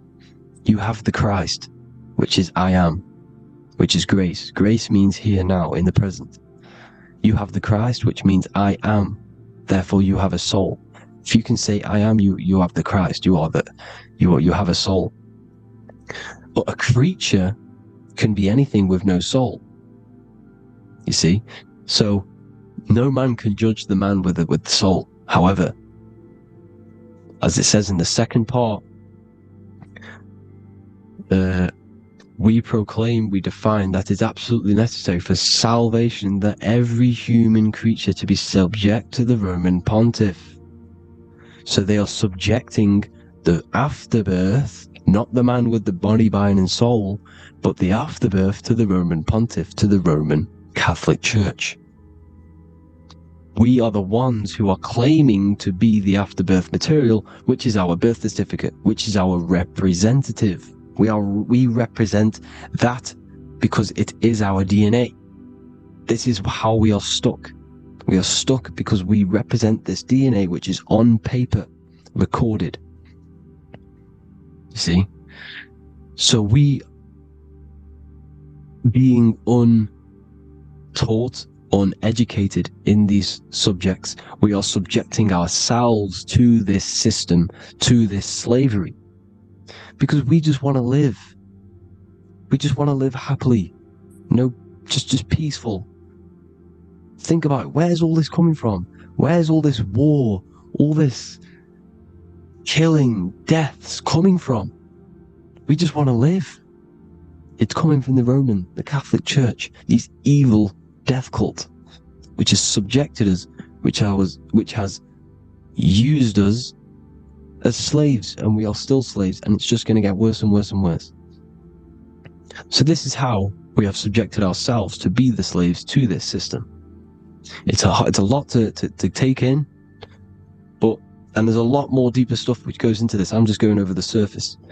I'm going quite deep, but there is little details that I still need to learn myself. But this is the general how that we've been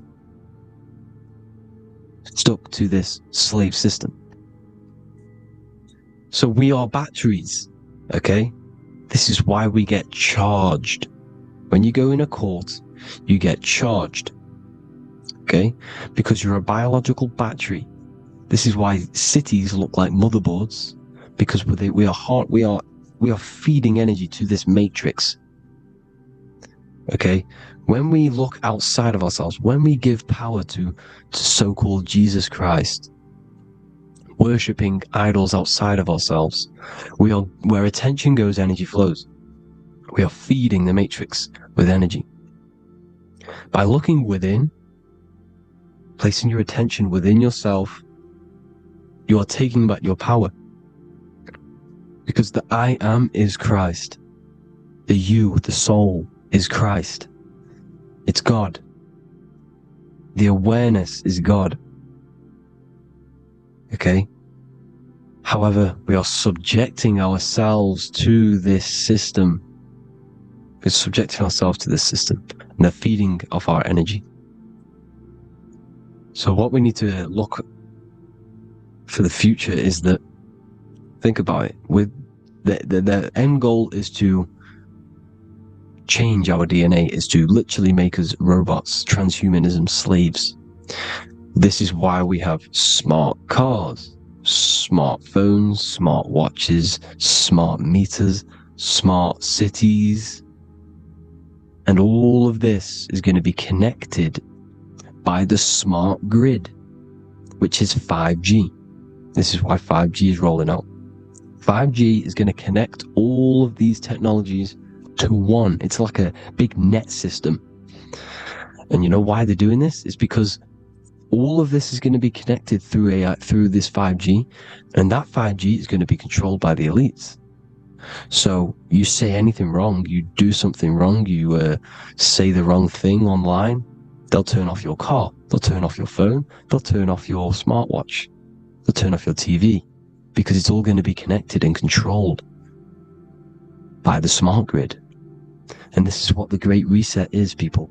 But they're going to trap us inside of these 15-minute smart cities, so we can't leave the area, because they're going to use climate change as a tool to enslave us, to not travel because of so-called climate change and the fumes that we are putting into the air, which is all BS.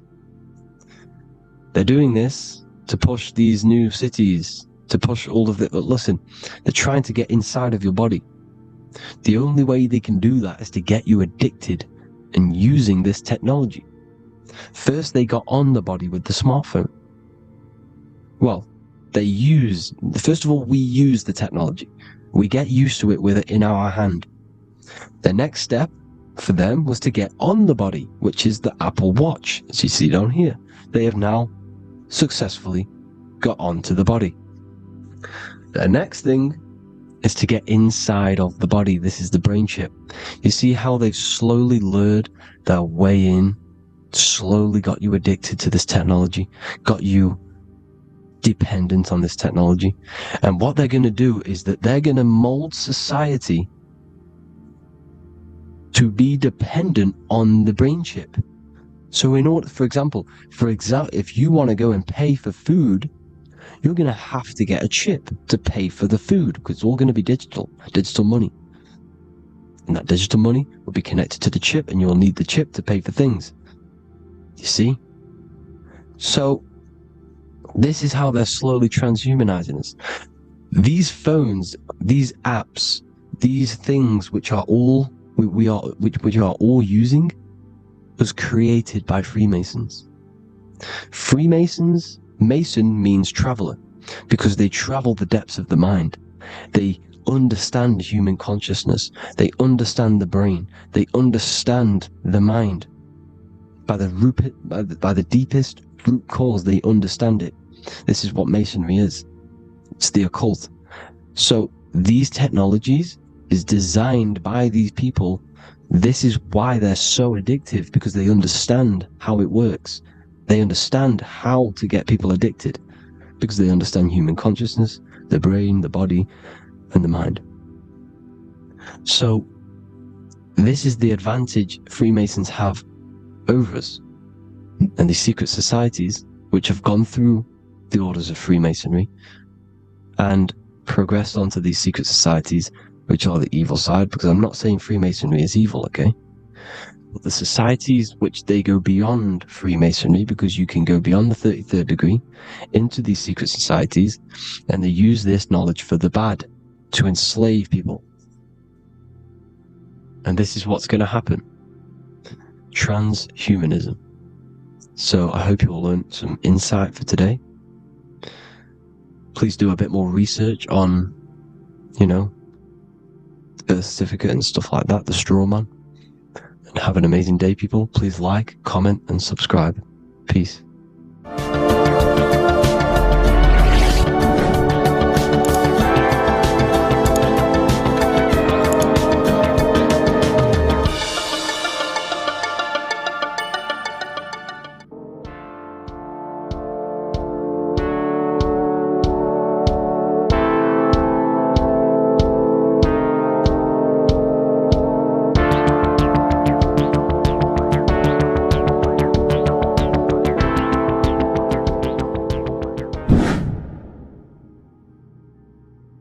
How are we all doing today, people? It's Revival of Wisdom, and today we're going to get real deep. This video is going to get real deep. A lot of people are not going to be ready for this sort of knowledge, okay? You really have to do is to really deprogram the mind, because everything we've been taught is a complete lie, is to keep us trapped, okay? This is really advanced knowledge. Now, let's get straight into this. All of the ancients depicted other worlds, and they called this place Midgard. Midgard is the mid-garden, the middle garden. This is why the Masonic symbolism on the floor is always a black and white checkered board, symbolizing the polarity here, the good and bad, because we're in the middle garden, the heart. Earth rearranged spells heart, because we're in the heart of this system, or whatever it is, a super quantum computer, whatever you want to call it, simulation. Now, in the Quran, it talks about the 7 layers of heaven.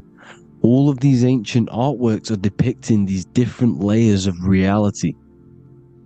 Okay, and look at the Egyptians here with the boat outside of the firmament.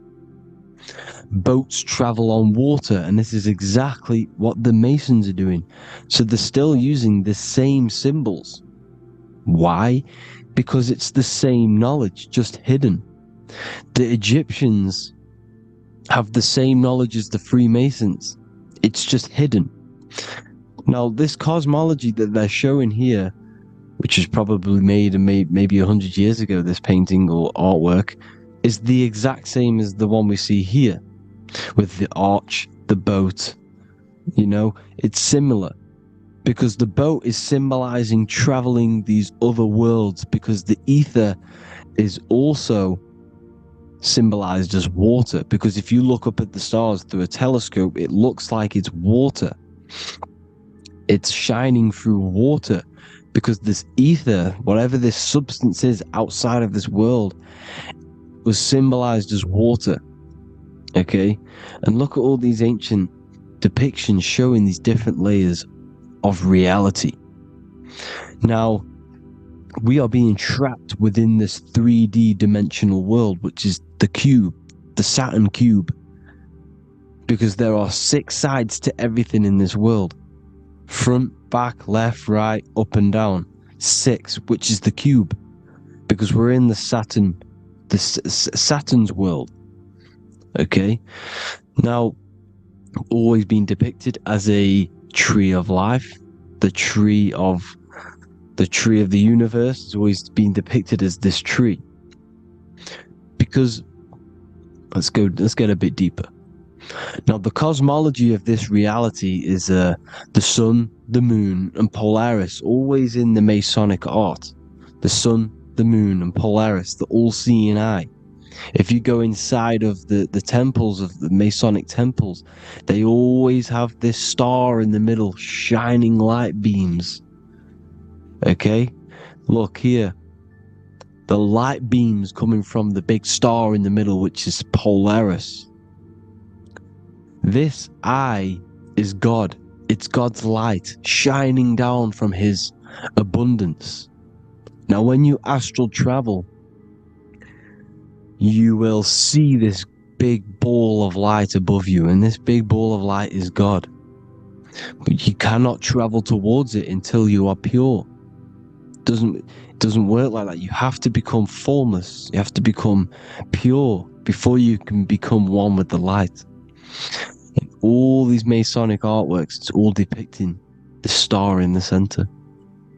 This star is Polaris, because Polaris is the way out of this place. And this is why you see the stairway to heaven all the way up to the light beam, the light source. What does it say in the Bible? God is light, because everything is made out of one substance, and that substance is light. And it symbolizes the eye, because God is an eye. All things that are alive have an eye. And we all say, I am. We all see these realities through eyes. God is an eye. He's the all-seeing eye. He sees all things at all times. And he is projecting this light. And this light comes down to create all the different levels of the worlds. And this is what the 2 pillars symbolize the number 11. 11, the number 1, is just a vertical line. It's the 1. It's a 1 point. 11 symbolizes the mirror nature of reality. Everything's mirrored. As above, so below. Now, the 11 also symbolizes openings, doorways. And as you can see here, an opening to the all-seeing eye. And you see here again, an opening to the stairway all the way up to the light. This light is the light of God in the astral worlds, beyond this world. Now, Polaris has also been symbolized as the UFO. They put the truth in plain sight. So, you know in the films how the UFOs suck people up? That's what Polaris is doing if you ascend beyond this world. If you do not ascend beyond this world, you will be reincarnated in this world. The whole thing is to outgrow this consciousness to the plane above. And I'm not just making this up, I'm going to be bringing in scriptures after this. But you can see with the Christmas tree, we always put a high, big star at the center, at the top, which is the star of Polaris, which is exactly what the Masons are doing here. The star at the top. And it's on top of our Christmas trees. And all of these symbolize the other stars, because Polaris is the most high star. And all the other stars are wrapped around the firmament lower than Polaris. And that's exactly what the Christmas tree is. And it's a triangle. It's a triangle, just like light beams travel from one point in the triangle, just like the all-seeing eye. It's a triangle. The light is coming from one point and sending its rays downward. You see, it's kind of like you see here with the water. And the lower you go, the darker it gets, the more evil it becomes. And this is what the ancients would call hell. Now, this all-seeing eye is Polaris. And below Polaris is Mount Meru, the North Pole, the magnetic North Pole. The Tower of Babel, which is in the Bible.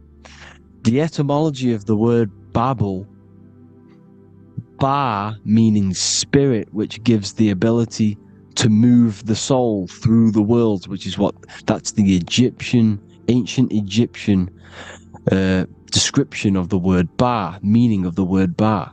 You have the Ka, the Ba, the Ak, but the Ba is the one that gives the ability for the soul to move through the worlds. Your soul can't speak into a world without incarnating into it. Now, the Tower of Babel symbolizes Mount Meru because it's the word Ba is the spirit which gives the ability for the soul to move through the worlds. The Tower of Babel is the magnetic North Pole, Mount Meru, which gives the ability to move through these different worlds. And you can see the ancient Tibetans always showing this depiction of these different worlds coming from the center. Because we have to ascend our consciousness. It's not about how good you are to reach heaven. It's about how you expand your consciousness, you expand your mind. So they teach now that you have to be good in order to reach to heaven. It's about expanding the mind, expanding your consciousness to these different planes, these different realms. So that's what it's about. And Jesus was known as the fisher of man. Now, Jesus is a massive part of this. He was known as the fisher of man because he was fishing. He could have been fishing. He could have been one of these deities that had come down from these different higher realities and pull people up. So they called Jesus the fisher of man. And he says unto them, follow me and I will make you fishers of men. So these deities that we see in the past, like Buddha, Krishna, Hermes, Thoth, Jesus, could all be these entities who were coming down to pick up the minds that were worthy enough to see the higher planes of reality. And this is why they called him the fisher of man. Now, when Jesus walks on water, there is a parable with Paul. And he says, but Jesus immediately said unto them, take courage, it is I, don't be afraid. He's talking about astral travel here. He's talking about leaving the body. Because when you leave the body in astral travel to see these alternative realities, you can't be afraid because fear is a bondage, which is what the Emerald Tablets talks about. Lord, if it's you, Peter replied, tell me to come to you on the water. The water. Come, he said. And Peter got down from the boat, walked on the water, and came towards Jesus. But when he saw the wind, he was afraid and began to sink. When you become afraid in astral travel, you sink back into your body. Lord, save me. So this is talking about Jesus pulling people up into different realities. And you can see the fish is the symbol of Jesus. Is another symbol of Jesus, a fish. Because fish symbolize deep occult knowledge. Because fish travel the depths of the ocean. And they symbolize us because we are fish underneath the ethers. And Jesus was pulling people up. You see, so the Bible is a people today believe the Bible is a book telling you how to reach to heaven, how to become godly and reach heaven. But you've got to become the Jesus Christ to see these alternative realities. Now look at the emerald tablets is a massive part, and it speaks so much about these different realities. Look what it says here. This is in Emerald Tablet 3. Then in my heart grew a great longing to conquer the pathway that led to the stars, which is exactly what the Masons depict in all of their art. Look, the ladder to the stars. And then he goes on to say, years after years I sought after wisdom, seeking new knowledge, following the way, until at last my soul in great travail broke from its bondage and bounded away. Broke from the bondage of the body. Free was I from the bondage of earth men. Free from the body, I flashed through the night. The stars. The stars are a massive part in the astral world. Each star is a different reality. And the true astrology is the star that you came from. You came through a star to reach this, to reach here. There is a reason why you are here. There's a reason why you have the personality traits, because your soul came from a specific star. This is why we call them stargates, because they are gates in and out of this reality.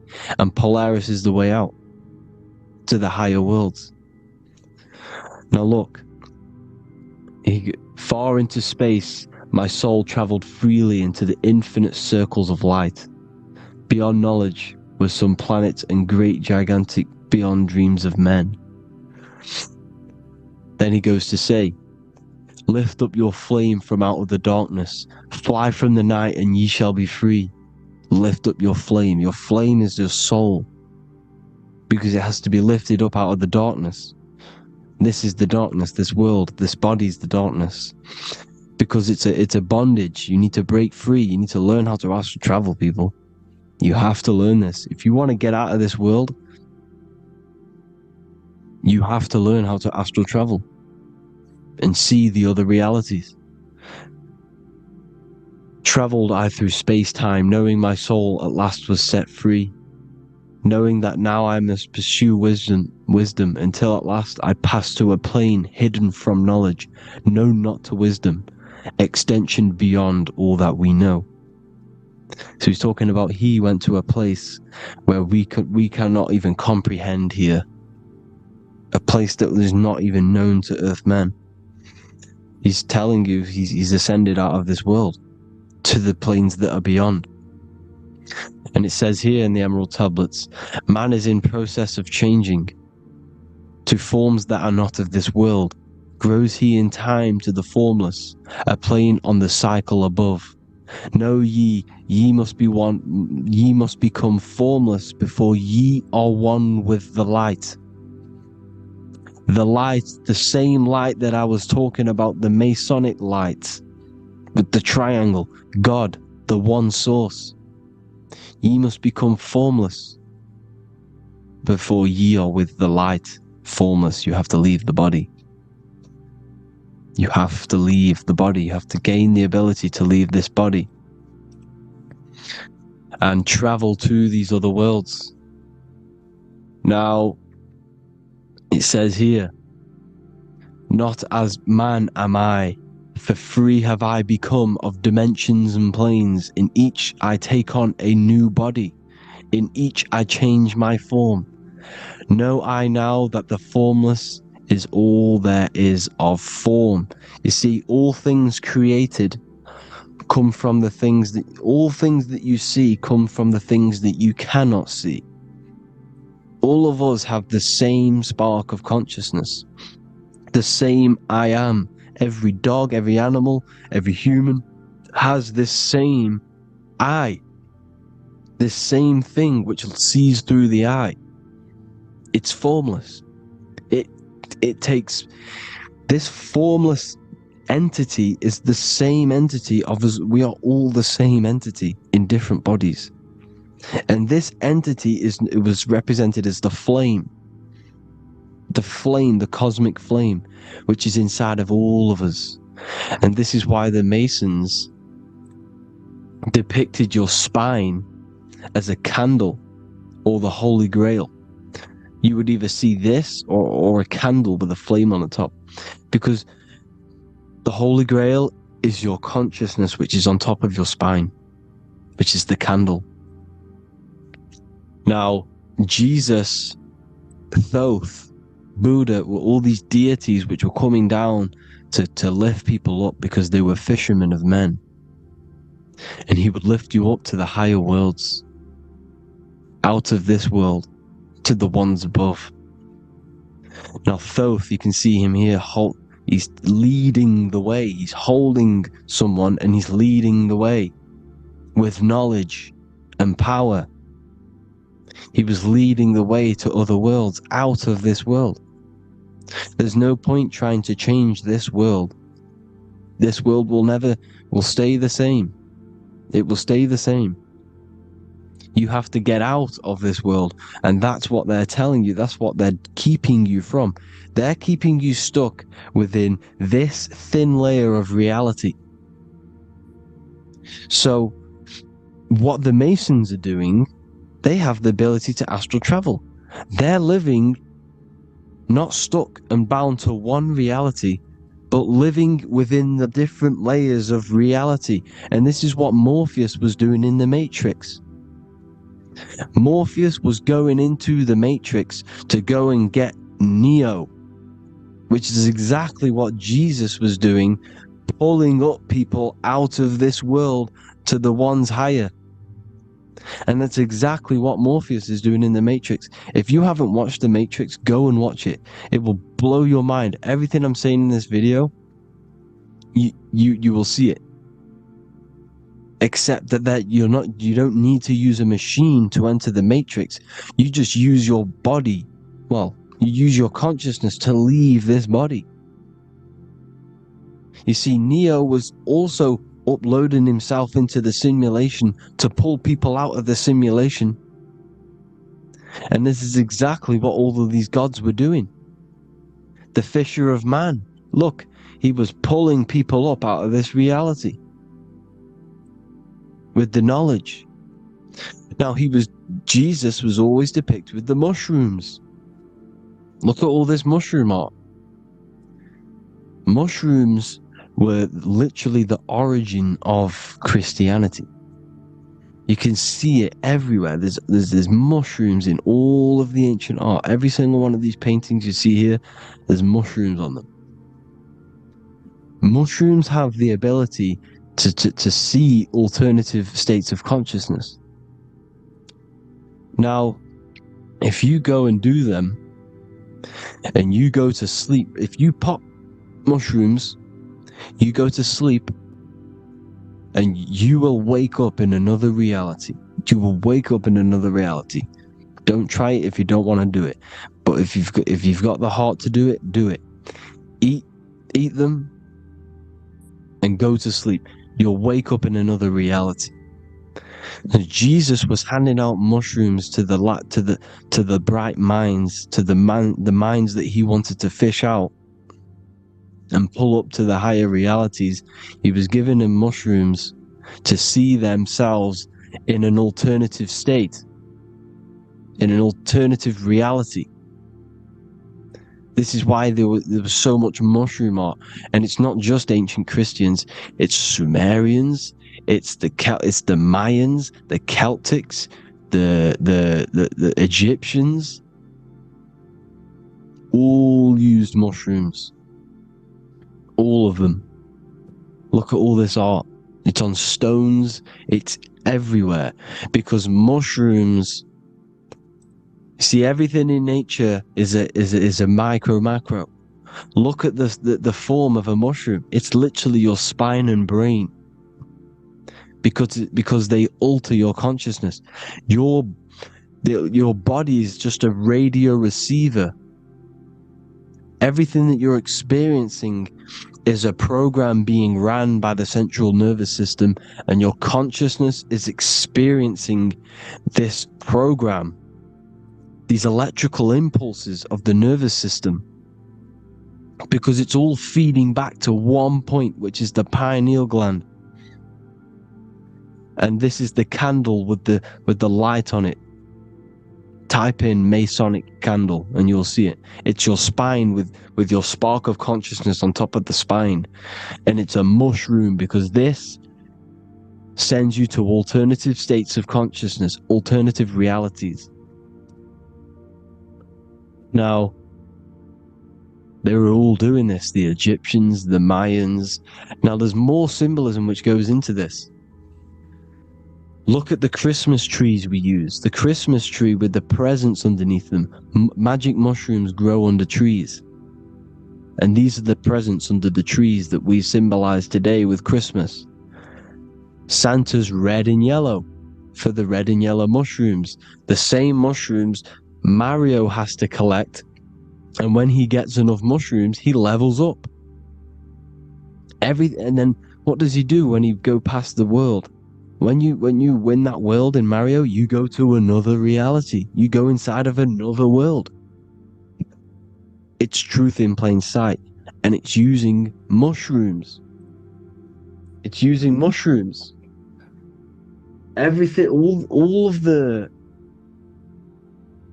the characters in Mario, well, a lot of them are mushrooms. Look at this one. The presents, black, yellow, and red and white. Red and white mushrooms. And the bow on the top is the mushroom head. That's a bit of a reach, but, you know, the symbolism never lies, is what you need to understand. And it's as above, so below. Now look at the Sumerians. The Sumerians were also multi-dimensional beings. Okay, look at how they have the double faces. They had 1 foot in this reality and 1 foot in another reality. And look at this one, a double-headed god inside of like a portal. You see? Because and look at these with the wings, the astral travel. Birds, ancient birds symbolize the soul. Because the soul is a bird, it flies to different worlds. It flies around the cosmos. And mushrooms gave you the ability to see these alternative states of consciousness, these alternate realities. Because you exist in infinite realities. You exist in infinite realities. Now look at the 33rd degree Ordo Ab Chao badge. You get this badge when you become a 33rd degree Freemason. And it's a double-headed eagle.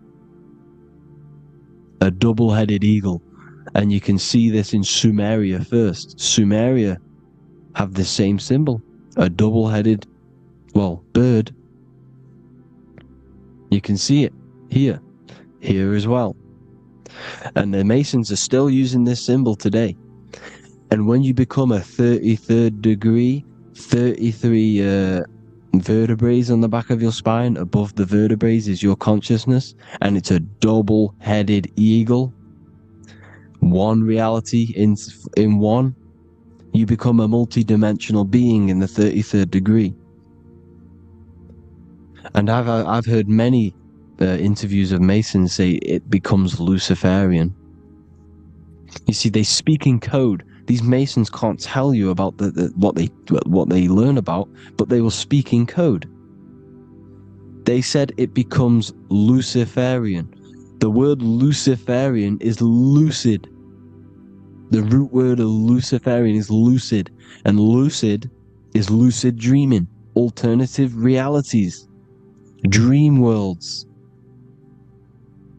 You become a god. Luciferian means you're becoming your own god, pretty much, because you are becoming a multi-dimensional being living in between the different layers of reality at the 33rd degree of Freemasonry. And look at the double-headed eagle, because the birds symbolize the soul. And they reach high, they fly high, just like the soul wants to fly high to the light, to become one with the light, like the Emerald Tablet says. Now look at Janus. Janus was another god, and he's known as the god of doorways. Janus always depicted with a double head. Janus is why we say janitor or January. And January is entering a new year. Janus is known as the god of doorways with keys, always got a key, because keys open doors. That's why the janitor holds all the keys. And Janus always has double heads, because he had one foot in this reality, one foot in another. He was a multi-dimensional being, a Luciferian, living between the different layers of reality, except from instead of being stuck in one like we are. Well, a lot of people. And that's the whole point. You see, all of this stuff is about like changing the world and stuff like that. This world will probably never ever change. It's probably been like this forever. Well, forever, for a long time. But it's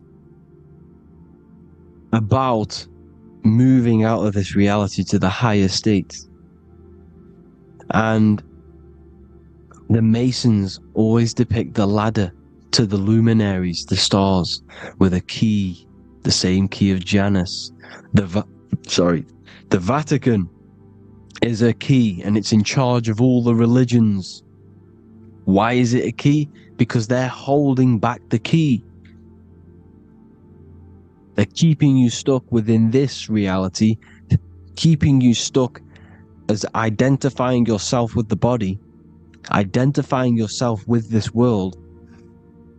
You are not in the world is within you. This is a program being ran by your central nervous system, and your consciousness is experiencing this reality. Now, this is going to be a mind-blowing video for some people. You have to have an open mind. You have to let go of all the programs. I'm repeating what the ancients are talking about and the ancient symbolism. Look at Janus with the double-headed god. He was just another god coming down, giving keys to people who had the worthy mind to be pulled up out of this reality, to be pulled up to heaven, just like Jesus was teaching how to reach heaven. But really, it's an encoded scripture. But anyways, hope you all gained some insight on this video. Have an amazing day. Please like, share, comment. All the links are in the bio for the PDF, for the Manifestation Mastery course, and all the other amazing stuff. And if you want to support the channel, I'd greatly appreciate if you became a Patreon member. Hope you'll have an amazing day, people. God bless.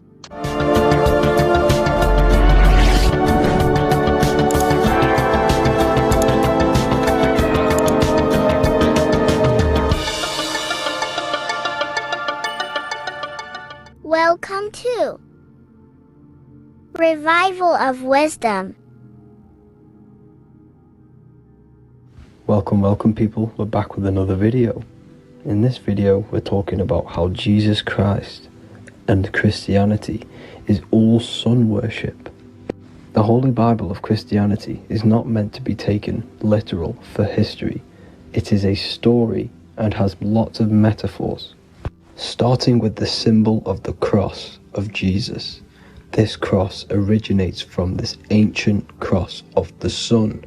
This symbol has been used for thousands of years, way before Jesus was a thing, in Europe, America, Asia, and all around the world. In fact, this symbol is still being used by Christians today, not knowing it represents the sun.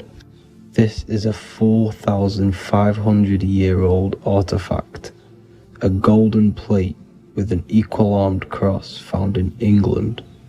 The gold to symbolize the sun, and the equal-armed cross for the 4 equal seasons of the year.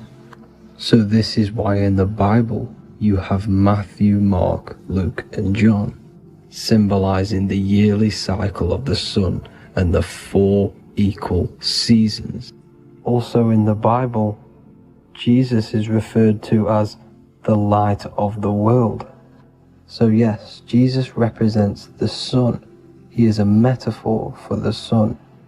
Hence why in all of these pictures and images and paintings of Jesus, there's always a sun behind his head, and some even with the sun cross behind his head. Jesus also has 12 disciples, which represent the 12 zodiac signs and the 12 months of the year.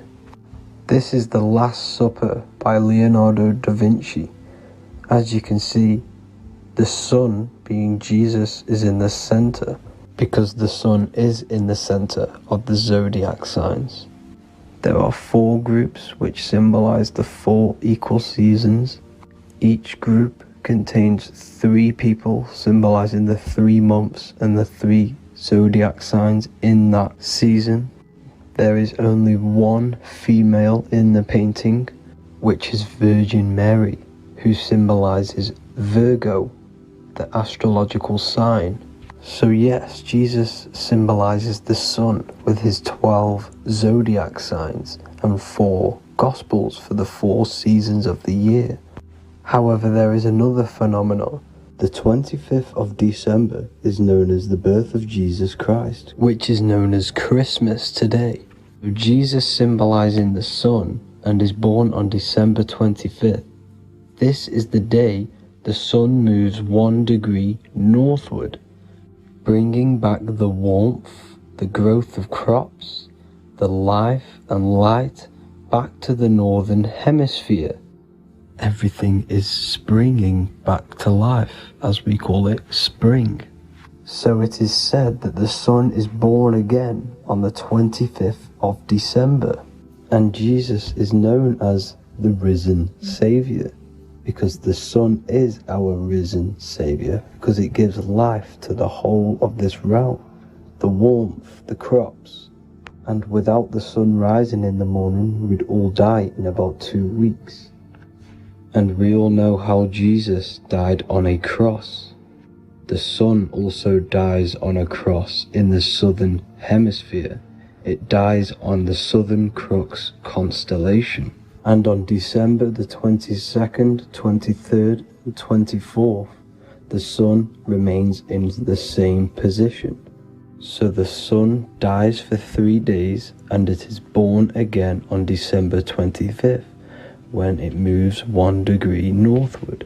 And this is when the sun is born again, or resurrected, just like Jesus. Constellation Virgo is prominent in the spring sky in the northern hemisphere. So therefore, the sun is born a virgin, Virgo. And as you see in this image, you see Virgin Mary holding the sun. Us as humans do not own the sun, so therefore God owns the sun. So yes, the sun is the Son of God, and this is what Jesus is symbolizing. And just how Jesus sacrifices himself for humanity, that's what the sun does. The sun gives out all of its energy so we can live. There are many other Bible verses which represent Jesus as the sun. Now in Matthew 8:23-27, his disciples are in a boat and there is a massive storm. Jesus is asleep, meaning the sun has not arose. and the disciples say, "Save us, Lord, we are perishing." Quote, "Then he rose and rebuked the winds and the sea, and there was a great calm." End quote. Now this is a metaphor for the sun rising and calming the storm, because in the ocean, when the sun is down, that's when there are great storms. The worship of celestial bodies go back thousands of years, and it's called Astro-theology, and it can pretty much be traced back to all ancient civilizations. Now going back to the ancient Egyptians, the god Horus, the god of war, and he symbolized the sun in the morning. Ancients used to say that he walked over the sky in 12 steps. Yes, this could symbolize the 12 zodiac signs. It also symbolizes the 12 hours of daylight. So we have 12 hours of Horus, but now they've rearranged the word to hours.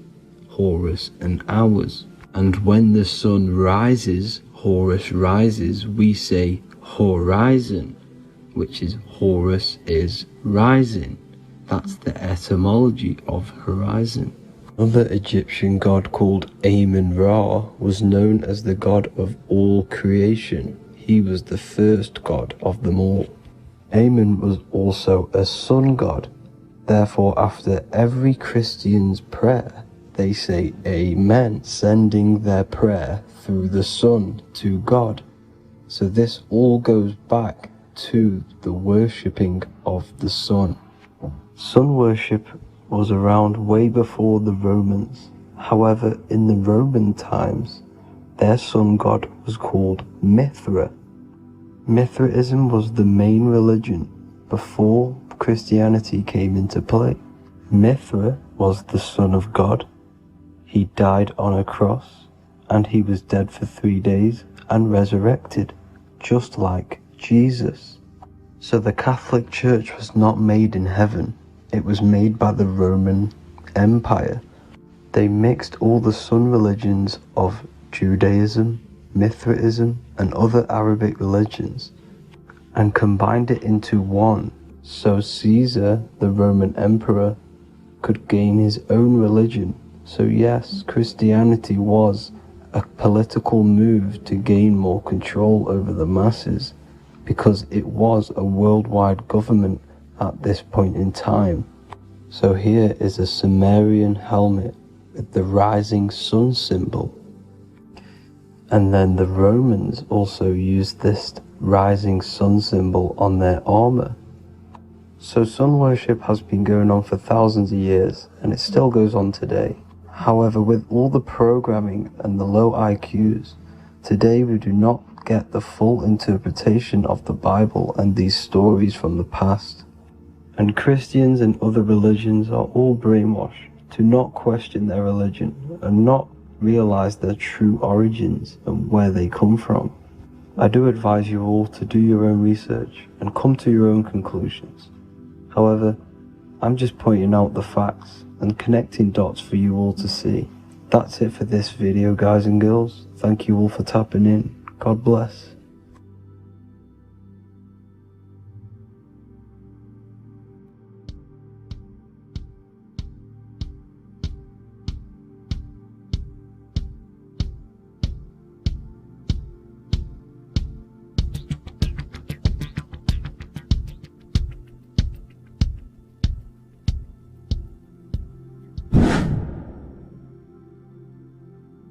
What is good, people? How are we all doing? Today we're going to be talking about the different planes of existence, the occult side of the world, the things they don't teach you in school.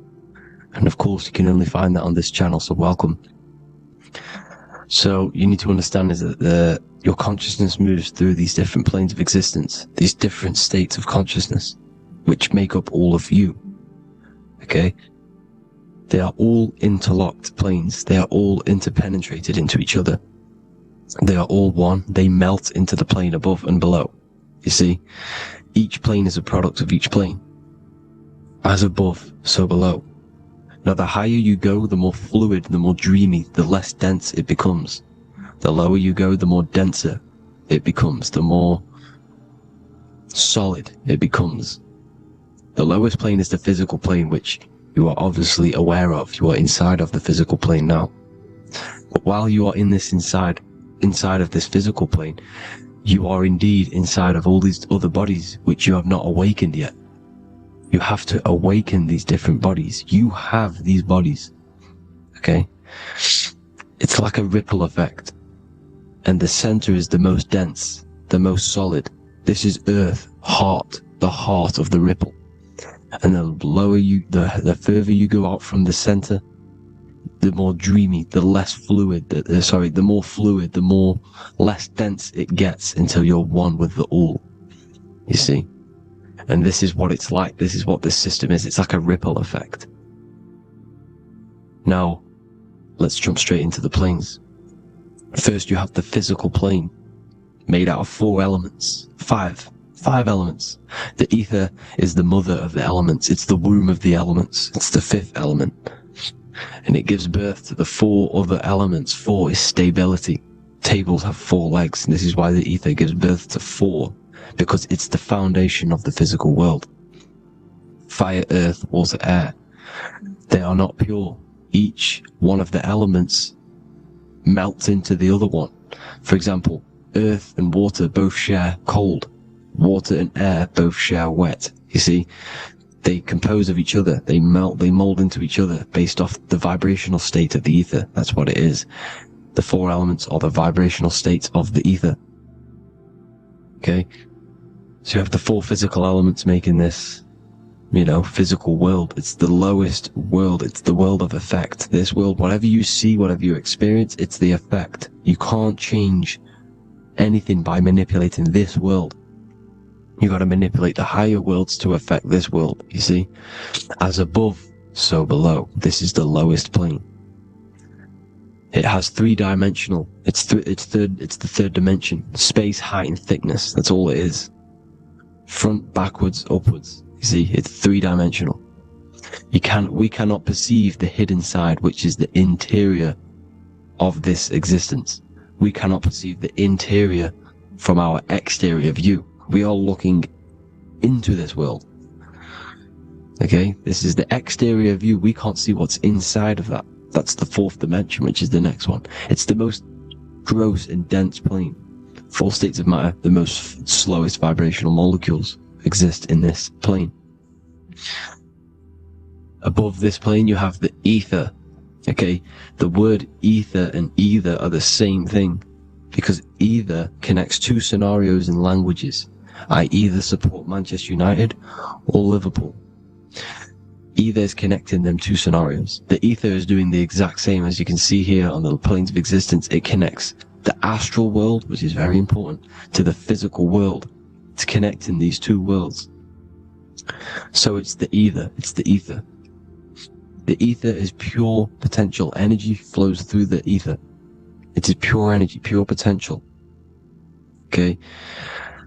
The physical body is an exact copy of the etheric counterpart body. So every physical object has an etheric energy double. It's like a blueprint of that object. Every single object has an energy double, and that's the etheric double. Okay? The etheric body determines the shape of our physical body through its lines of force. All through life, it rebuilds and restores the physical body. Physical problems show up first in the etheric body, because as above, so below. You manipulate the higher planes, it will manipulate this plane. And this is why sorcery works. Contact with astral plane entities. We'll get into that a bit later. So, the reason why we can't see this plane, this energy world which is all around us, which we are inside of right now as we speak, is that the molecules that compose it are further apart than those of the physical plane, making it invisible to the 2 eyes. That we can't perceive it. Our eyes cannot physically suck in that sort of information, and our brain cannot decode it. This is why, they brainwash us with all these programs to keep us asleep, to keep these other bodies we have asleep, so we don't find out about these other bodies, and is to make you believe that everything's just a material. Only the material world exists. they don't want you to know is that everything that you see is a result of something you cannot see. As above, so below. There are realities within this reality. This is what I'm breaking down now, these different planes, on how this reality works. So your etheric double is your energy body. You can see here the physical, etheric, astral. Astral is your spirit. The ether is a part of the physical plane. It's like just above the physical plane, but it's still part. But then the astral plane is completely separate. It's another plane, but they're all interlocked. Don't think they're apart. They're all interlocked. They're all one. They all melt into each other. The chakras that we have are inside of our etheric body. They are our sense of organs which tune us to the fourth dimension. These 7 chakras connect us to the astral world, the fourth dimension. Okay? They are points for the flow of energy from the universe / 7 planets, because the 7 chakras are your 7 planets, and the 7 planets are connected to the astral world. They are feeding these 7 senses in our body. They connect us to the universe, to our etheric counterpart, and then to us, supplying the physical body. Because the energy comes from above. As above, so below. These 7 senses, these 7 etheric chakras, are being supplied with energy from the universe, the 7 planets, the solar system. Then it supplies the physical body. You see? So, the ether is very important. And this is, that the ancients understood the science of the ether, and they could, harness free electricity from it, because it's all around us. The ether is all around us. And this is what they were doing. They were harnessing free energy using the ether. The astral plane, the fourth dimension, very important plane. Very, very important. We've all been there. Every single one of you has been there. Okay? The fourth dimension is unseen of what we see. It's the interior of the exterior that we see. We see the third dimension, but we cannot see beyond what's making this third dimension. This is the fourth dimension. Okay? It's the dream world. This is where you go when you dream. Okay? This is where you go when you dream. It's the place of disembodied spirits or ghosts, entities, whatever you want to call them. When you hear ringing in your ears, that is not tinnitus. That is an entity around you. Okay? That is an entity around you. The fourth dimension is where thought forms exist. Mental images. Thought forms as in what you see in your mind when you think of an image, because the mind is the highest plane of existence. Mind is the highest plane of existence. And it manipulates all of the planes below. So it goes the mental plane, then the astral plane. So the thought is in the mind, the mental plane. That just the thought alone, no image, but then the form depiction, the thought form exists. It manifests in the astral plane as a sort of image, an entity, a living conscious being. So this is why thoughts are things. You see, thought forms exist within the fourth dimension. So when you imagine something, when you are, for example, right now, look into your hand and imagine there's an apple in your hand. If you can see that, you are seeing into this fourth dimension. You can only see into this fourth dimension using the mind's eye, not the 2 eyes, the mind's eye. When you shut off the 2 eyes into darkness, the third eye opens. The mind's eye is open. And you can see, this is astral travel. You got to work on astral travel. And you will see this astral plane, this fourth dimension. And there are 3 different sections to this astral plane. Higher, middle, or lower. So yes, there is a kind of a heaven and hell. And a middle, Midgard. Heaven being the higher vibrational entities manifesting higher vibrational thought forms existing there. The lower vibrational thought forms existing in the astral plane. But these thought forms are beings. You can create these beings. They're called elementals. Okay? If you entertain specific thoughts for long enough, this will plant a seed and it will grow. If you so for example, you have a bad feeling or whatever, what's a good example? unforgiving someone, you keep that energy inside of you for long enough, it will manifest in the fourth dimension. You entertain that thought long enough, it will manifest. And it will create an etheric body, and it will be an entity which will harm you. It will feed off you this low vibrational energy. Your mind is so powerful. It creates thought forms, and these thought forms can take consciousness, can take bodies, etheric bodies.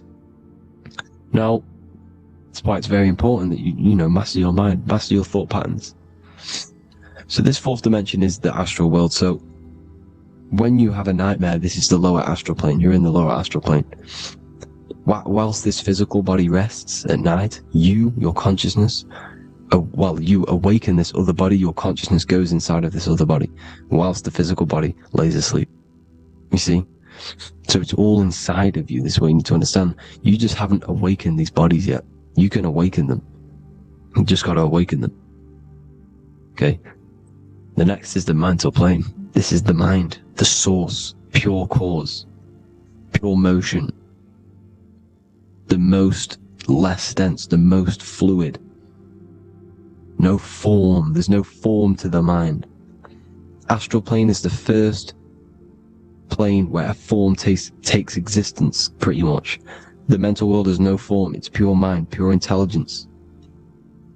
Thoughts alone exist here without any images or manifestation. The most fluid, the most dreamy, the most causal plane. All of the rest take the effects of this plane. That's why it's mind over matter. Your thoughts they create vibrations. Each vibration is vibrating on a specific frequency, which creates mental images, creates effects down here on this physical plane. This is why it's so important to master your mind. Master what you think. Master your mind. It's the hardest thing to master. You could conquer the world, but it's probably harder to conquer your own mind than to conquer the whole world. I can promise you that, because the mind can play tricks on you. You got to listen to that inner guide within you that will constantly manifest the good things. So anyways, people, hope you learned a lot from this. Please work on trying to activate these other bodies. I will maybe do another video on trying to activate these bodies if you wish. Please comment down below if you would like to see that. And have an amazing day. Please like, subscribe, comment down below any video ideas you want me to do, any information you want me to spit. Thank you all. Have an amazing day.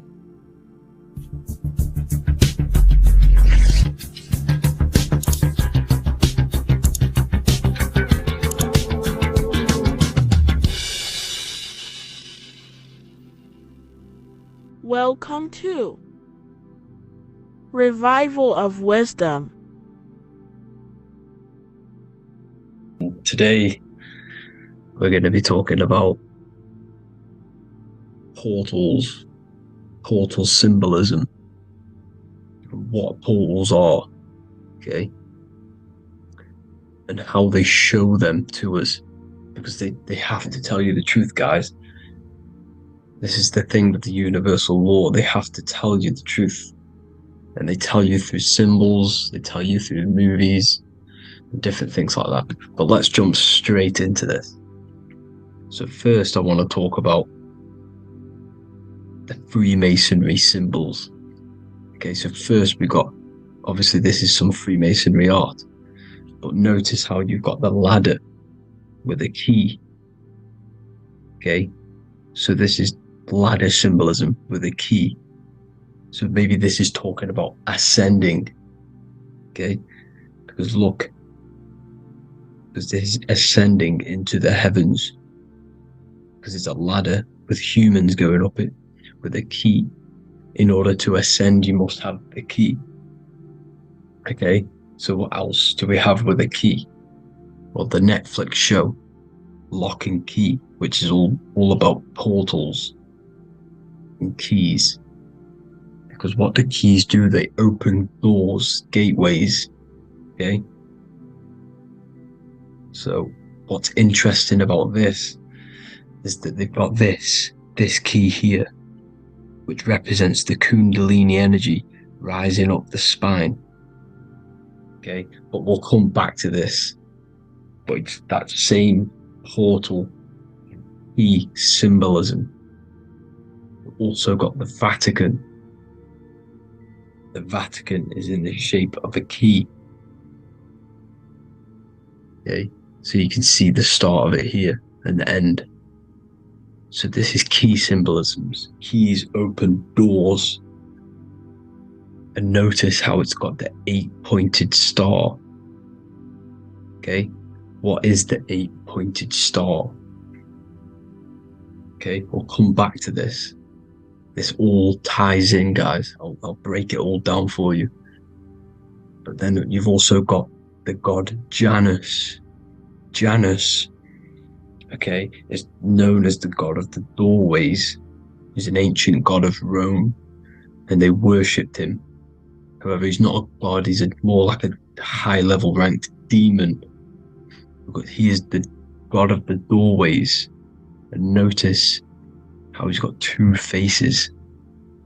Because doorways always have two sides. You're going into somewhere, there's always two sides of a door. And he's always depicted with two sides of a face and a key. Because he holds the key to the doorways, to the portals, to other worlds and realms. Okay, as you can see, he's always got two faces and a key. Okay, so now we have the Sumerians, the Anunnaki, and they are always depicted with the two faces. Why do they have the two faces? Because they're symbolizing doorways, and the Anunnaki come to Earth through doorways and portals. So these are what these gods are symbolizing in their artwork. But they always have the 8-pointed star. Okay, what is the 8-pointed star? You see how they always have. Look, let me try to find another one. It's the 8-pointed star. This 8-pointed star is Polaris. Okay? Polaris, just like the Vatican, has the 8-pointed star with a key. Polaris is the center star. Polaris is a fixed star. It doesn't move. Okay? So the Anunnaki symbol is also the 8-pointed star. So this is symbolizing the portals and doorways that they come through in order to get to the Earth. But Polaris is that center star which does not move. It's always symbolized with the 8-pointed star, just like a compass. Why is a compass the 8-pointed star? Because at the center of our realm is where the most electromagnetic energy is stored. As you can see, we have an aura field, an electromagnetic aura field. So does the Earth. And in the center, so like our heart, for example, is where the most energy is stored. And like the center of the Earth, this is why all compasses point to the center, because this is where the most electromagnetic energy is stored. It's at the center of our realm. Okay. So like I was saying with the lock and key series, see this here? The Kundalini energy rising up the spine, just like your Kundalini energy rising up the spine. Let me try. I can't zoom in. But you know what I'm trying to say here. Let's go back to Polaris. Because at the center is where pole. Can you see the pole of electromagnetic energy? Polaris, the North Pole. It's symbolized. The truth is in the words. It's like a pole of electromagnetic energy. And this is where the aurora borealis comes from. Notice how it's got the word aura in it. because it's the Earth's aura electromagnetic field. Just like you have an aura, also known as the Northern Lights, because it's coming out of this center hole in the center of our realm, where the black sun is. And this is where the electromagnetic energy is coming up from. And this is what the aurora borealis is, or the Northern Lights. It's just electromagnetic energy. And it's symbolized through our symbols, the original O. Okay, because it's like a hole through the middle, Polaris. So this Polaris is the sky vault. It's the portal into this realm, because this is what the Anunnaki are always talking about, always symbolizing with the 8-pointed star. And just like a compass is the 8-pointed star pointed to the center, to Polaris. Okay, see here on the Sumerian tablets with the 8-pointed star again. And how we know it's talking about portals with this 8-pointed star is because CERN 666 are opening up portals to the underworld, letting in demonic entities into this realm. How do we know it's a portal? Because their Hydra Collider has 8 points, just like the 8-pointed star. So they are creating synthetic portals to the underworld to let these demonic entities into our realm. But what is the key? Because if we're talking about ascending through Polaris, notice how here on the masonry art, this luminary here, so this is the sun, that's the moon, this is Polaris, because it's a luminary with what? 1, 2, 3, 4, 5, 6, 7, 8 beams coming off the luminary, just like the 8-pointed star. So you see the ladder with the key going up to Polaris. It's symbolizing ascending out of Earth. So what is this key that they're keeping from us? Because it's a human holding a key going up the ladder to Polaris. Well, chakras. We have 7 chakras. Okay, so this is what they are telling us in the lock and key symbolism. The Kundalini energy rising up the spine. Okay, just like they have 33 vertebrae on the back of your spine. Okay, this represents the Kundalini energy going up your 33 vertebrae, just like in masonry has 33rd degrees. Okay, so what is the key? Your chakras. Your chakras have to be unlocked. Okay, you have to unlock your chakras, and you can't unlock this one without going through this one. You have to go through them all. It's like a ladder, just like Jacob's ladder. You can't go from the bottom to the top. You have to unlock each one. Okay, just like you have 7 chakras, you have 7 layers of your aura. Okay, you have to unlock your chakras to the highest point in order to reach Christ consciousness. And this is the key that they're talking about. They're symbolizing the organic portal within each and every one of us to ascend out of this realm. Okay, so this is the key that they're talking about, and they're holding back this knowledge to keep us trapped in this 3D realm.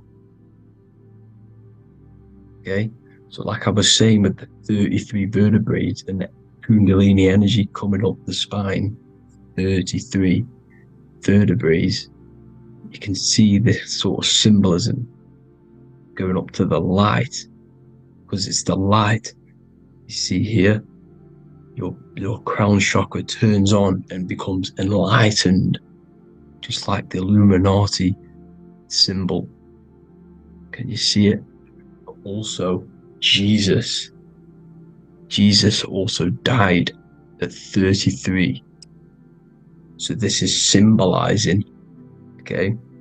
They're symbolizing the death of the ego, the body. So once you open up your chakras and reach Christ consciousness, which is your 33rd vertebrae, once your Kundalini energy goes up your 33rd vertebrae, your body technically, not physically, but spiritually dies, because you then become formless. You reach Christ consciousness.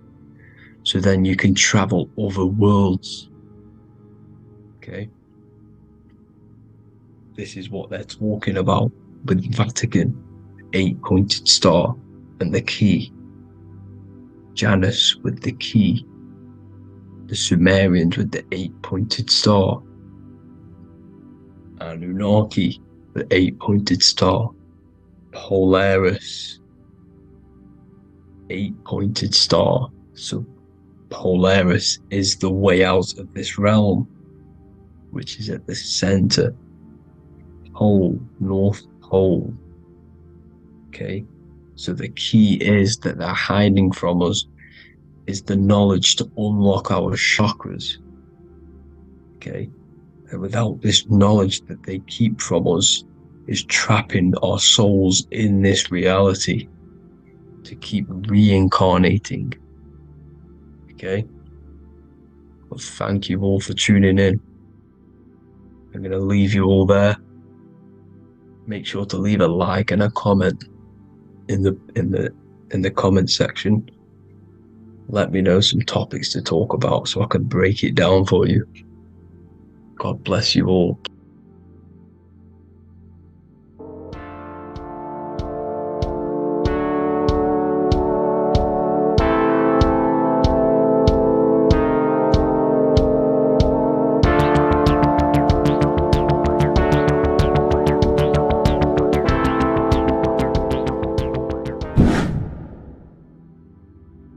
How are we doing, people? It's Revival of Wisdom. We're back today talking about sun worship. Okay?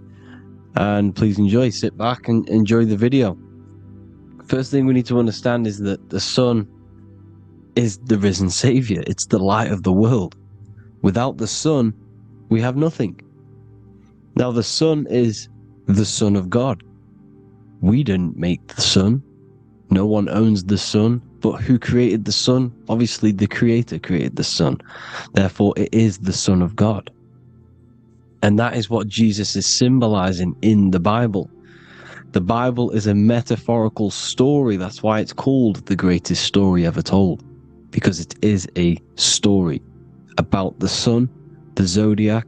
It's about you, the systems in the body. It's about everything that is sacred in this creation. Now you can see the suns behind Jesus' head in all of the ancient portraits. Even the ones that are more modern, you still see a sun on the back of his head. Because he is the sun. He's the light of the world, our risen savior.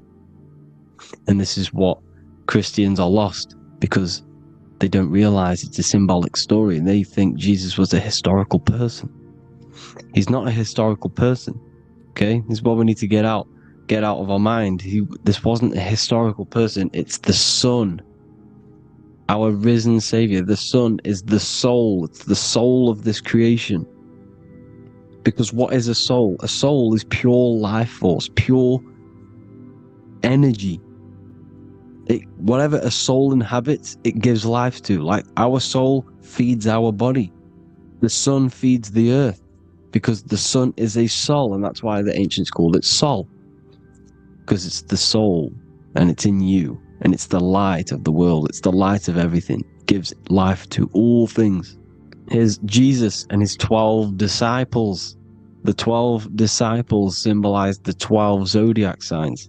Aries, it rules the head region, because the 12 zodiac constellations rule specific regions of your body. Aries, the ram, you have a cerebram in your head. This is Aries on the head of the table. His Gemini rules the arms and the lungs. The two twins, Gemini. He's holding up two hands for the two hands and arms. The twins. Cancer has a knife in his hand. It's not so clear, but he has a knife in his hand. Cancer is the crab. Crabs have claws. And he's pointing at Virgo's Adam's apple, saying there's no Adam's apple there. It's a woman. Who's the sixth sign? The sixth sign is Virgo, the Virgin. The only woman in the painting. Now notice how there are 3 people in 4 groups for the 4 seasons and for the 3 months and 3 zodiac signs in each season. Spring, summer, fall, winter. Matthew, Mark, Luke, and John with the suns on the back of their heads, because it's the 4 states of the sun. The 4 states of the sun. Now, 6th sign, Virgo, the Virgin, the only woman in the painting with no Adam's apple. Then we have the sun, Jesus, red and blue, red shift, blue shift. Electromagnetism. The ancients knew this. He's got one hand open, one hand down, because the sun gives and retrieves. The sun rises and it falls. It gives, then pulls away. That's what the sun does, and that's what he's doing. His arms are out, symbolizing the rays of the sun, casting down onto the earth, giving and then receiving. Libra, his 2 hands are equal, he's holding his arms out equally, because Libra is the 2 balanced scales. Libra is when the sun is balanced between the summer and the winter. It's being judged. The sun isn't balanced. That's what Libra is, the 2 scales. Capricorn is the goat. Goats have 2 horns, and you can see the 2 horns on his head here. See? So this is astrology. This is what Leonardo da Vinci is depicting here. It's astrology. He knew the story of the Bible is all astrology. It's all based on astrology. The Son of God, the real sun. Now here are some Bible verses. I am the light of the world. Obviously, that's the sun. What other light is there that lights up the world? The moon can't do it. It's the sun, the one and only sun, our risen Savior. Because if the sun didn't rise, we'd all be dead. So it's our risen Savior. And it dies for our sins every night and then gets reborn every day. Now Jesus calms the storm. Mark 4:35-41. The disciples are all on a boat and there's a heavy storm. But Jesus is asleep. The disciple says, Jesus is asleep. We need to awake him. They wake up Jesus, and Jesus got up and rebuked the wind and said to the waves, quiet, be still. Then the wind died down and it was completely calm. Well, when Jesus was asleep, this is the sun not being risen. It's not risen yet. Because in the night times, that's when the storms happen on the sea, in the ocean. And when they awake Jesus, Jesus rises because he's the sun. He rises and everything calms. Because when the sun comes, the storms go. You see? So it's the sun. It's all about the sun. Here's another, Luke 22:10. A disciple asked Jesus, when will we know it's the end times? And Jesus says, as you enter the city, a man carrying a jar of water will meet you. Follow him to the house that he enters. Well, this is clearly talking about astrology, the topic that Christians think is satanic, when they don't realize the whole thing's based on astrology. Because the end times is the end of Pisces, which is the 2 fish, which is the age we've just gone out of. And you can see all these ancient churches here with 2 fishes, because they knew it was the age of Pisces. There's an ancient photo, ancient artwork with the 2 fish. Pisces. And the end times, as it talks about in the Bible, and Christians think the world's going to end or something, but no, it's just the end of Pisces. As you enter the city, a man carrying a jar will meet you. Follow him to the house. The house is the Zodiac sign that he enters, and the Zodiac sign is Aquarius, because that's what it is, a man carrying the water. We know this is astrology because a woman That is a woman's job in the ancient times. In the ancient times, the woman used to get the water. You would never see a man collecting water back then. That was the woman's job, whilst the man builds the houses, for example. You see, so we know it's talking about astrology because astrology is the man holding the bucket of water. It's the end of Pisces. Now we are in Aquarius. And of course, Luke 24:36, the risen Savior, the Son. Now, the Son is also born on the 25th of December, a virgin, just like Horus, Mithra, Buddha, Krishna, Hermes, and thousands of other gods, all born on the 25th of December. Well, it's because the Sun moves 1 degree northward on the 25th of December. And on the 22nd to the 24th, it stays in the same degree because it's moving south. But then on the 22nd, it stays in the same degree on the Southern Crux constellation, and the ancients called this the Sun dies on a cross, because the cross is the Crux constellation, the Southern Cross. And it stays on that same degree for 3 days on the cross. The Sun dies on a cross, and then on the 25th, moves 1 degree northward, bringing back the summer, the light, the warmth, the growth of crops. And this is the Sun being reborn again, a virgin, because it's pure. And here's Mithra, another sun god before Jesus was around, before Christianity. It was Mithraism, and Mithra, Ra is Ra, the sun god, Egypt. It's all about Ra, the sun. You see the crown of thorns on Jesus' head, symbolizing the rays of the sun. And here are the rays of the sun on the back of Mithra's head. Krishna, the sun. Buddha, the sun. Horus, horizon. All born virgins, all did miracles, all resurrected. Dead for 3 days. Well, here he is, dead for 3 days on the cross. And resurrected. Because it's the most ancient religion ever been on the face of the earth. The worship of the sun. And we should worship the sun, because without the sun we are nothing. The sun feeds us, feeds the earth, feeds everything. Without the sun we are nothing. It's been reversed, and now we're worshipping man. When we're worshipping a man called Jesus, was never real. It's all about the sun, the most high, the most powerful, potent, celestial body in the sky, the orb that feeds us every day. It dies for our sins and rises every day. It's the sun. Now on the Holy Communion Day, it's the worship of the sun. They give out mini suns. Here's Jesus holding a sun. And they raise the sun on Sunday, because they go to worship their sun god on Sunday. Not Saturn Day, not Moon Day, Monday, but on Sunday when the sun is exalting. And they hold suns up above their heads because the sun rises. They're symbolizing the sun rising above their heads as Savior. It's the sun. It's the Holy Communion Day. And here's Jesus giving a piece of himself to the children. It's the sun, the light. Judas was known as a backbiter, a backstabber, because he stabbed Jesus in the back.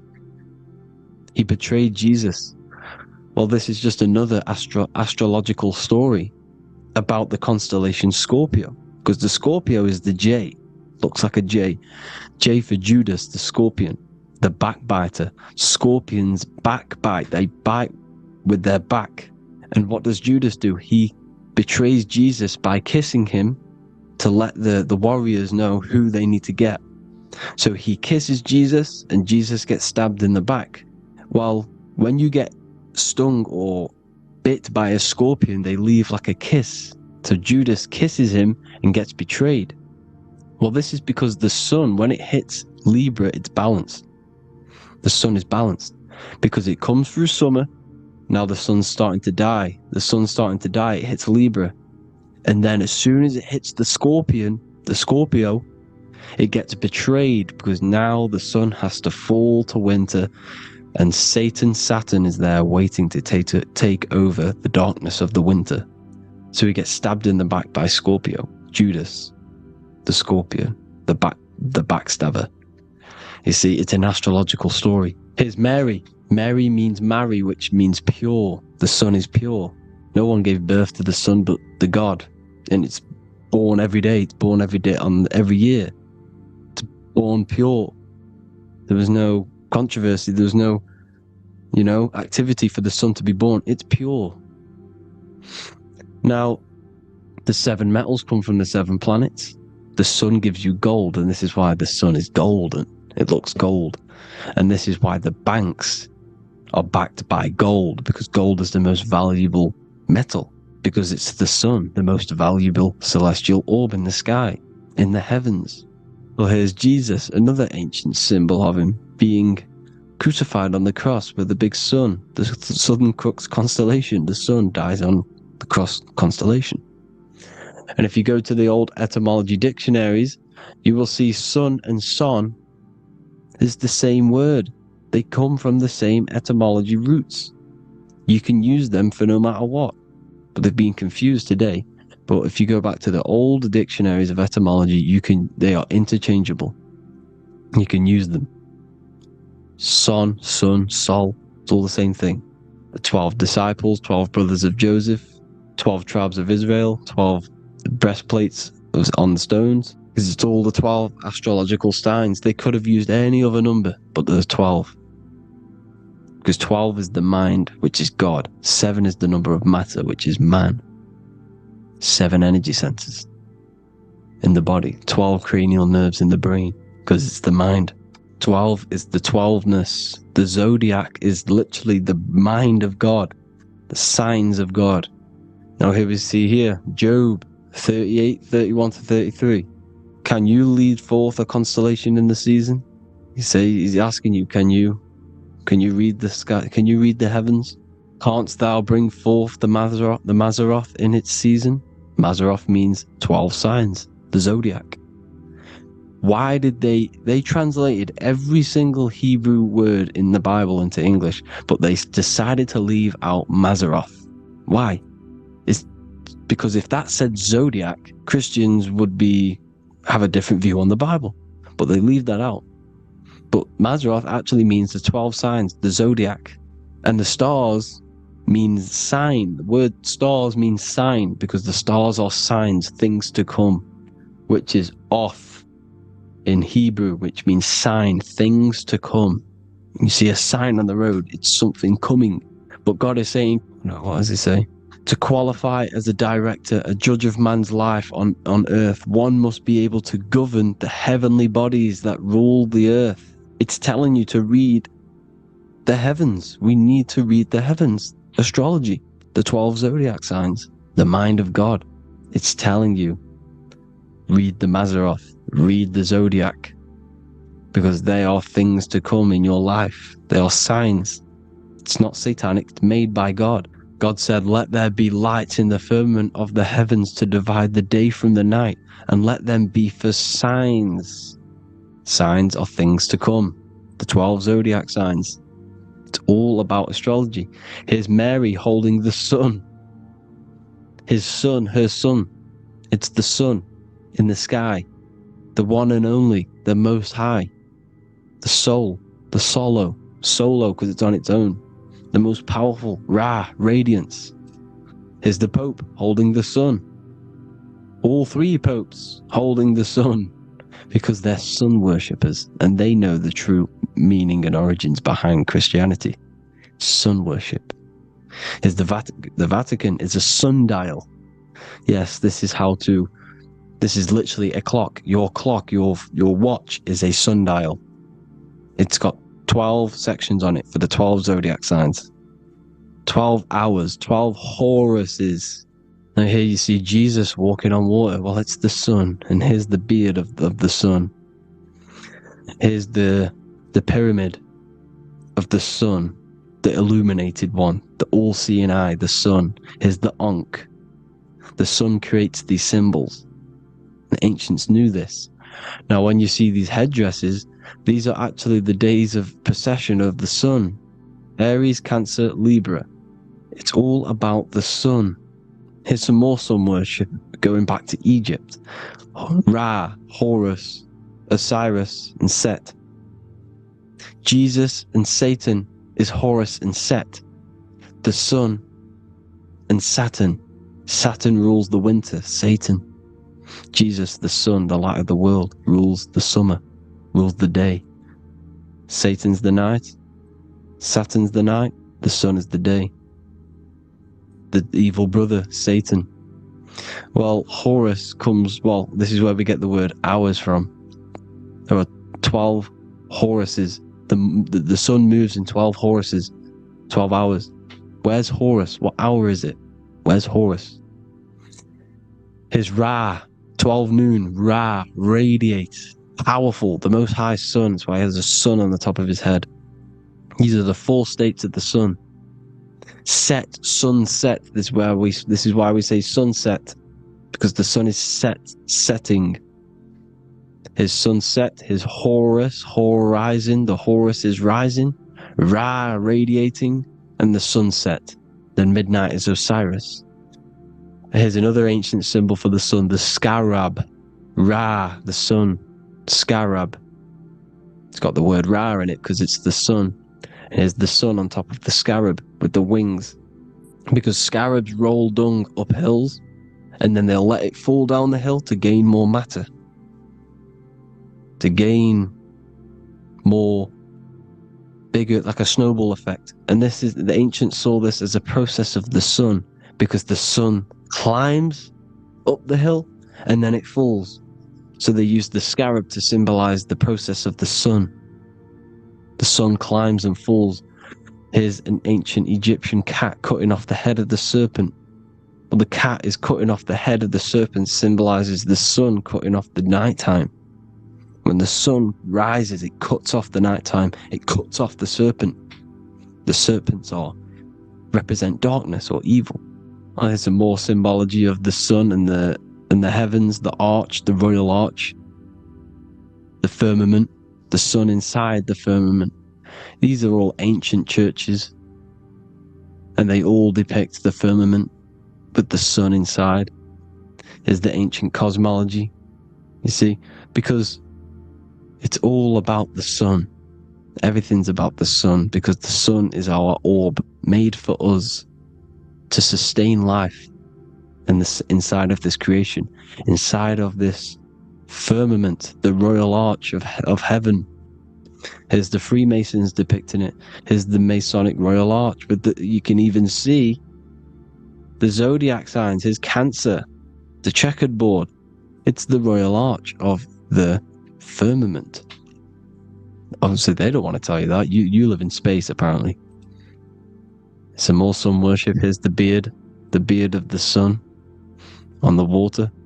They all have this long beard. And why do they say amen? Amen at the end of every prayer. Amen is a sun god, a creator god. It's all about the sun. So thank you all, people. Hope you all enjoyed. Hope you all gained some knowledge and insight. Please give me a follow, drop a comment, drop a like. Have a good day. Love you all.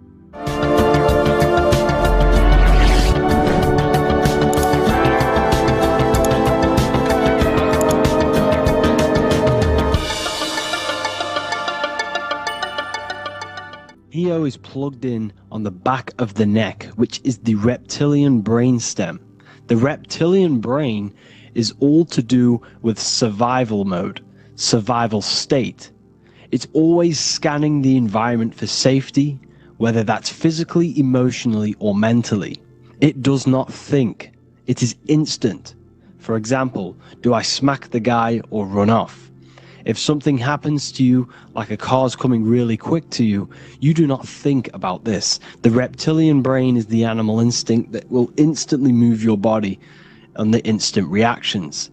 Hence why it's the closest brain to the rest of the body. It has instant access to the electrical nervous system to control the body at instant reactions. Now, Neo is plugged in on the back of the neck, which is the reptilian brain. Therefore, the matrix is the body itself. It is the lowest state of consciousness. This is what it represents. The word matrix means womb. It translates to womb because your body is a womb. Your body is a vessel for universal consciousness, for God consciousness. And the body is also a womb where you can be born again outside of this body by raising your consciousness, by awakening the neocortex. This is why Neo is called Neo, because it represents the neocortex. This is the higher aspect of our brain. This is all to do with new things, higher reasoning, higher thinking, new learning. You see, the brain is a receiver for universal consciousness. Now, what do I mean? It is a radio receiver. Think of it like this. You have a radio tower which emits frequencies, and each little frequency, 00.1, 00.2, 00.3, each 00 point is a different person. We are all the same universal consciousness encapsulated inside of a different vessel. This is why our body is the temple of God inside of the Bible. Your body is a sacred temple of the divine essence of the universe. However, consciousness is controlling this physical body. And I'll show you this diagram here. Consciousness consists of imagination, emotions, thought, and memory. All of these things are not physical. They're not made out of atoms. You cannot think with atoms. If I split open your brain while you are thinking of a cheesecake, I would not see a cheesecake. It's because these things exist metaphysically within consciousness. They are not physical. The body is physical. It's part of matter. It's part of time. You see the Leonardo da Vinci, the circle and the square. The square represents limitation, beginning and end, because when you draw a square, there is a beginning and end. It represents the body, the mortal self, the ego, the echo. Then you have the spirit raised above, which represents spirit over matter, mind over matter. Invisible forces create physical forces. Everything physical exists in non-physical. This is also the Freemasonic square and compass, why the square is below the compass, because the compass creates the circle, which is spirit or mind. Then you have the square, which is matter. Mind and matter are the same substance. Mind creates matter through thought. Everything in this physical universe manifested through thought. Everything began as thought. So you are spirit and matter. You have a material body and a spiritual body. And you are right in the middle. This is why humans are very, very important. Because we have an animal nature, the reptilian brain, and a higher consciousness, the neocortex. And we must awaken out of the matrix, which means womb, which is the body. And Neo is waken up from the lower self, the reptilian brain, and moves into the neocortex. Because the brain is a radio receiver for consciousness. Now, what do I mean? I went over this before. Your consciousness is controlling the brain. The brain is a computer. And when our consciousness, our imagination, our emotion, our thoughts, and our memories are all contributing towards just survival things, food, safety, fear, all of these things, and our consciousness is locked into a survival state, we are using the reptilian brain. We're no longer thinking. You don't think with the brain, but the consciousness is thinking, which activates the different parts of the brain.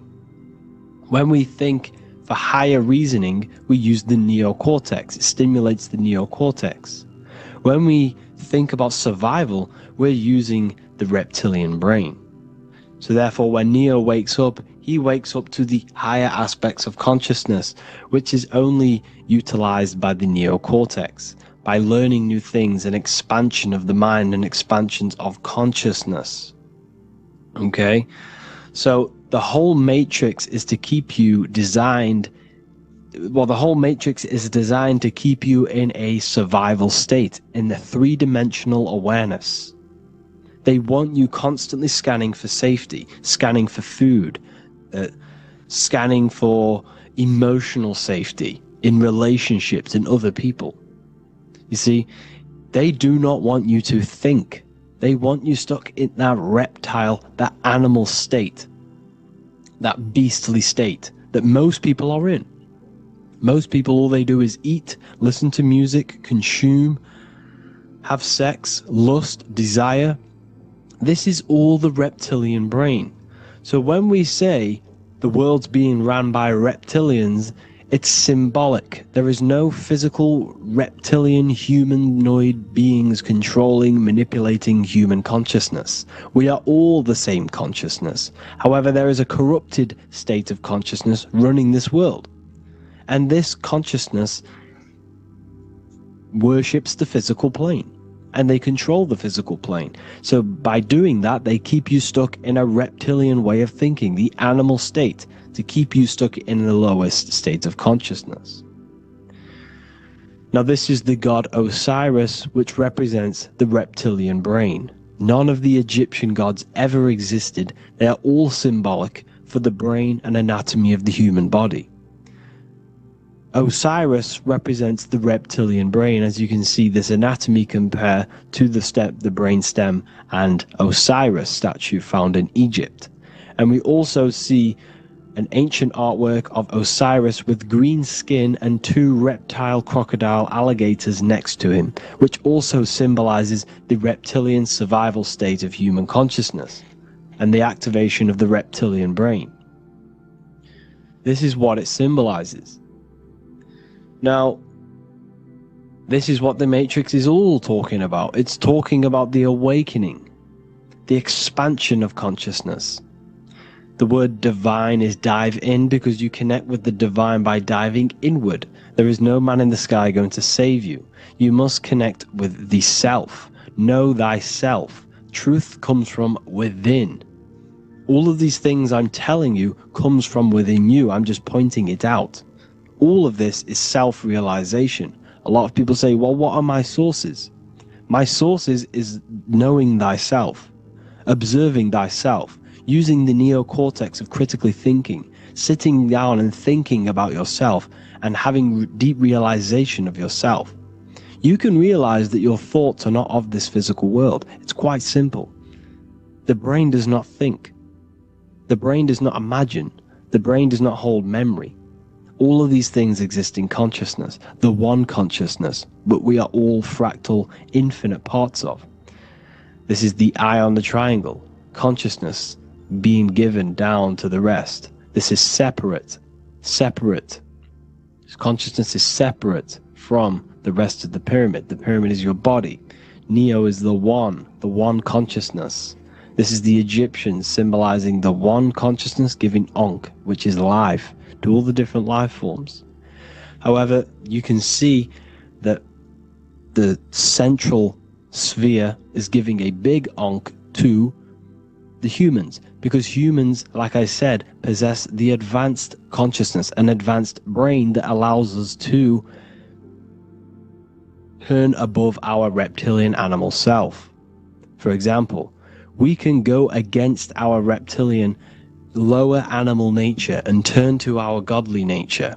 Animals cannot do that. They are stuck in instinct. They are stuck in a reptilian animal way of thinking and operating.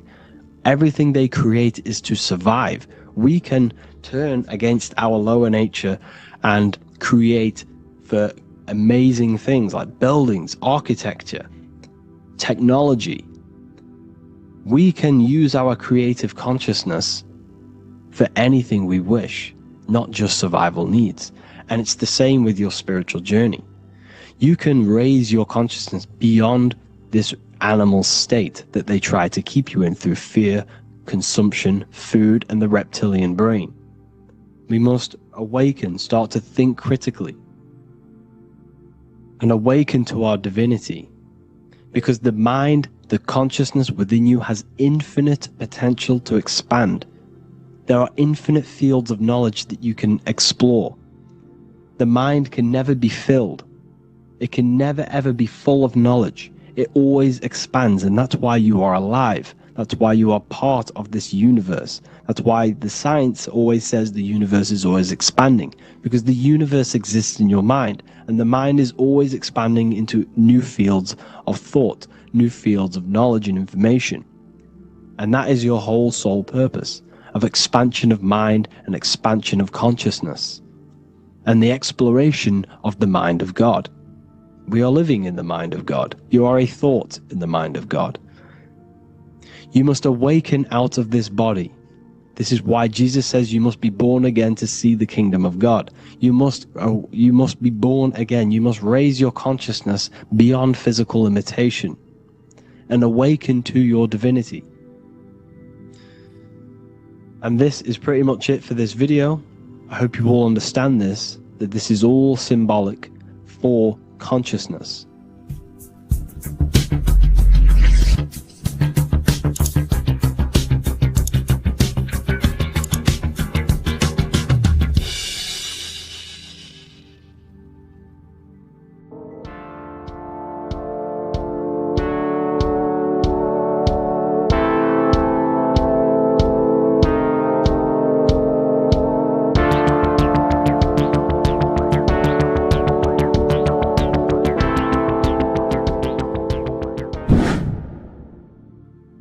Left and right hemisphere, and what are they doing? How does it contribute towards your perception in this world? And this is what we're going to be talking about in today's video. We're going to be breaking down the two hemispheres of the brain and how they function in your life. So first we have the left hemisphere. This is the logical hemisphere. This is the analytical, divided, scientific or verbal hemisphere. The right hemisphere is creative, wholeness, artistic, symbolic and metaphorical. The right hemisphere does with non-verbal things. It produces a holistic perception. It is more to do with creativity. Because what you must understand is that we are not in the external world. The world is produced by our brain. We see with our brain. Our eyes are a part of the brain. What we touch is the brain's interpretation of electrical signals on the nervous system. What we smell is the brain's interpretation of smell through the nose. What you taste is your brain's interpretation of chemical reactions on your taste buds.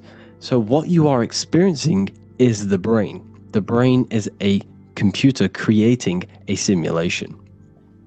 And you have two hemispheres which breaks down this reality. So essentially the brain is the perception creator. It creates perception. So if the brain is creating this, who is the one experiencing the brain? Well, that is you, the consciousness, the mind, the all-seeing eye. You are the all-seeing eye experiencing the brain, the observer behind the brain, behind reality, behind the emotions. So if you're walking through a woods, this left brain sees individual trees. The right brain sees the whole woods. It sees the biome. It sees the bigger picture. So when you are walking through this woods, the right brain picks up a holistic perception of reality. It creates the woods as one unified woods. The left brain's job is to break this down and analyze it so that we can see individual things. And this is also necessary for humans to have the ability to break things down and manipulate things in this world. So without this left hemisphere, we could not manipulate things and break things down.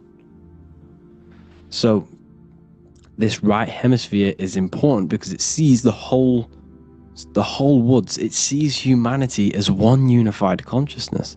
However, the left hemisphere sees individual egos. So the left hemisphere is the place of the ego because it only understands it sees the world very divided.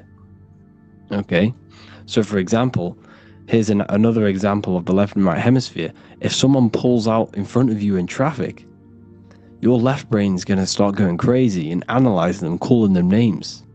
The right hemisphere, however, sees the bigger picture. Maybe he didn't see you. Maybe it's just a mistake. Maybe he's in a rush.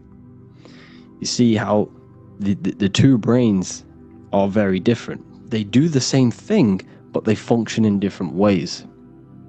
The right hemisphere is feminine, the left hemisphere is masculine. So, like I said, this person pulls out in front of you. You start to think with the left. If you start to perceive that in the left brain, you're going to start analyzing them. You're going to start going crazy and calling them names because you're analyzing it.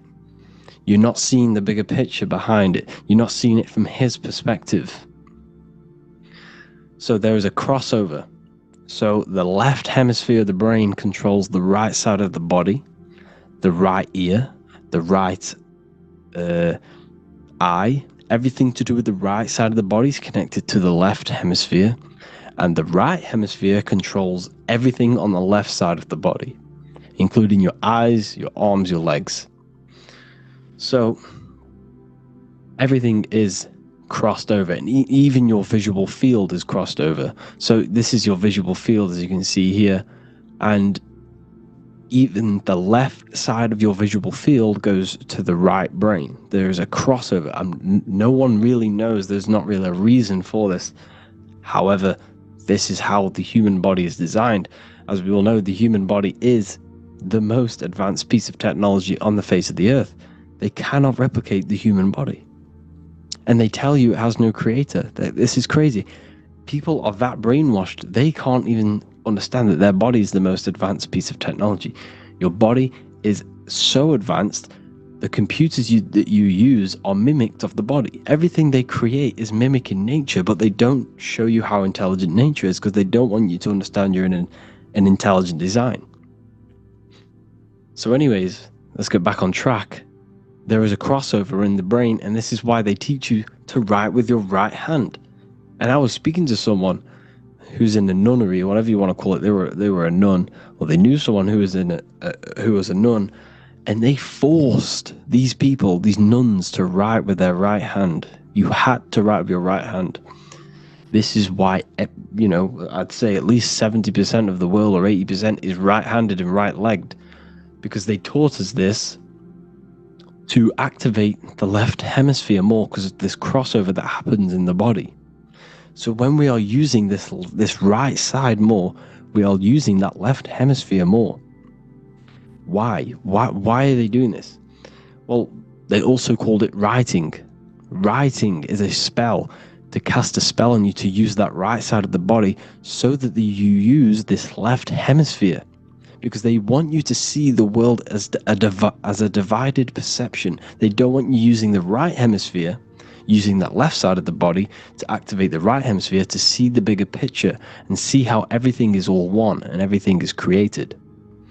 This left hemisphere domination keeps you from seeing the connections between everything, because that left hemisphere analyzes, it breaks things down. So when we are left hemisphere dominated by using the right side of the body, we are essentially seeing everything as divided. And this is why so many people will not understand my work, because my work connects dots and connects fields of knowledge, and makes you see the bigger picture. So people who are left hemisphere dominated will see my work and think this guy's crazy. But it's all about activating that right hemisphere. So they called it writing because every word you say is molding your mind in some sort of way.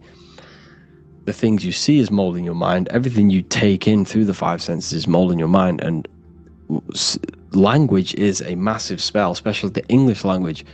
They called it writing so that you use that right side. It's a spell because your subconscious mind picks up everything you say. And 90% of your daily basis behavior and thought patterns is produced by these subconscious programs within the subconscious mind. Essentially, your conscious mind is only the 10% of you. The conscious mind is just what you're aware of, what you're wearing, how you're feeling, what you're thinking. That's your conscious mind. The subconscious mind is controlling every system in your body. It's telling your heart to beat without you being conscious of it. So essentially, this is what they're programming. They're programming this system in the back of the mind, which is controlling everything through the words. And this is what spells are, because it's all about creating perception in the subconscious. So they want you to use that right side more.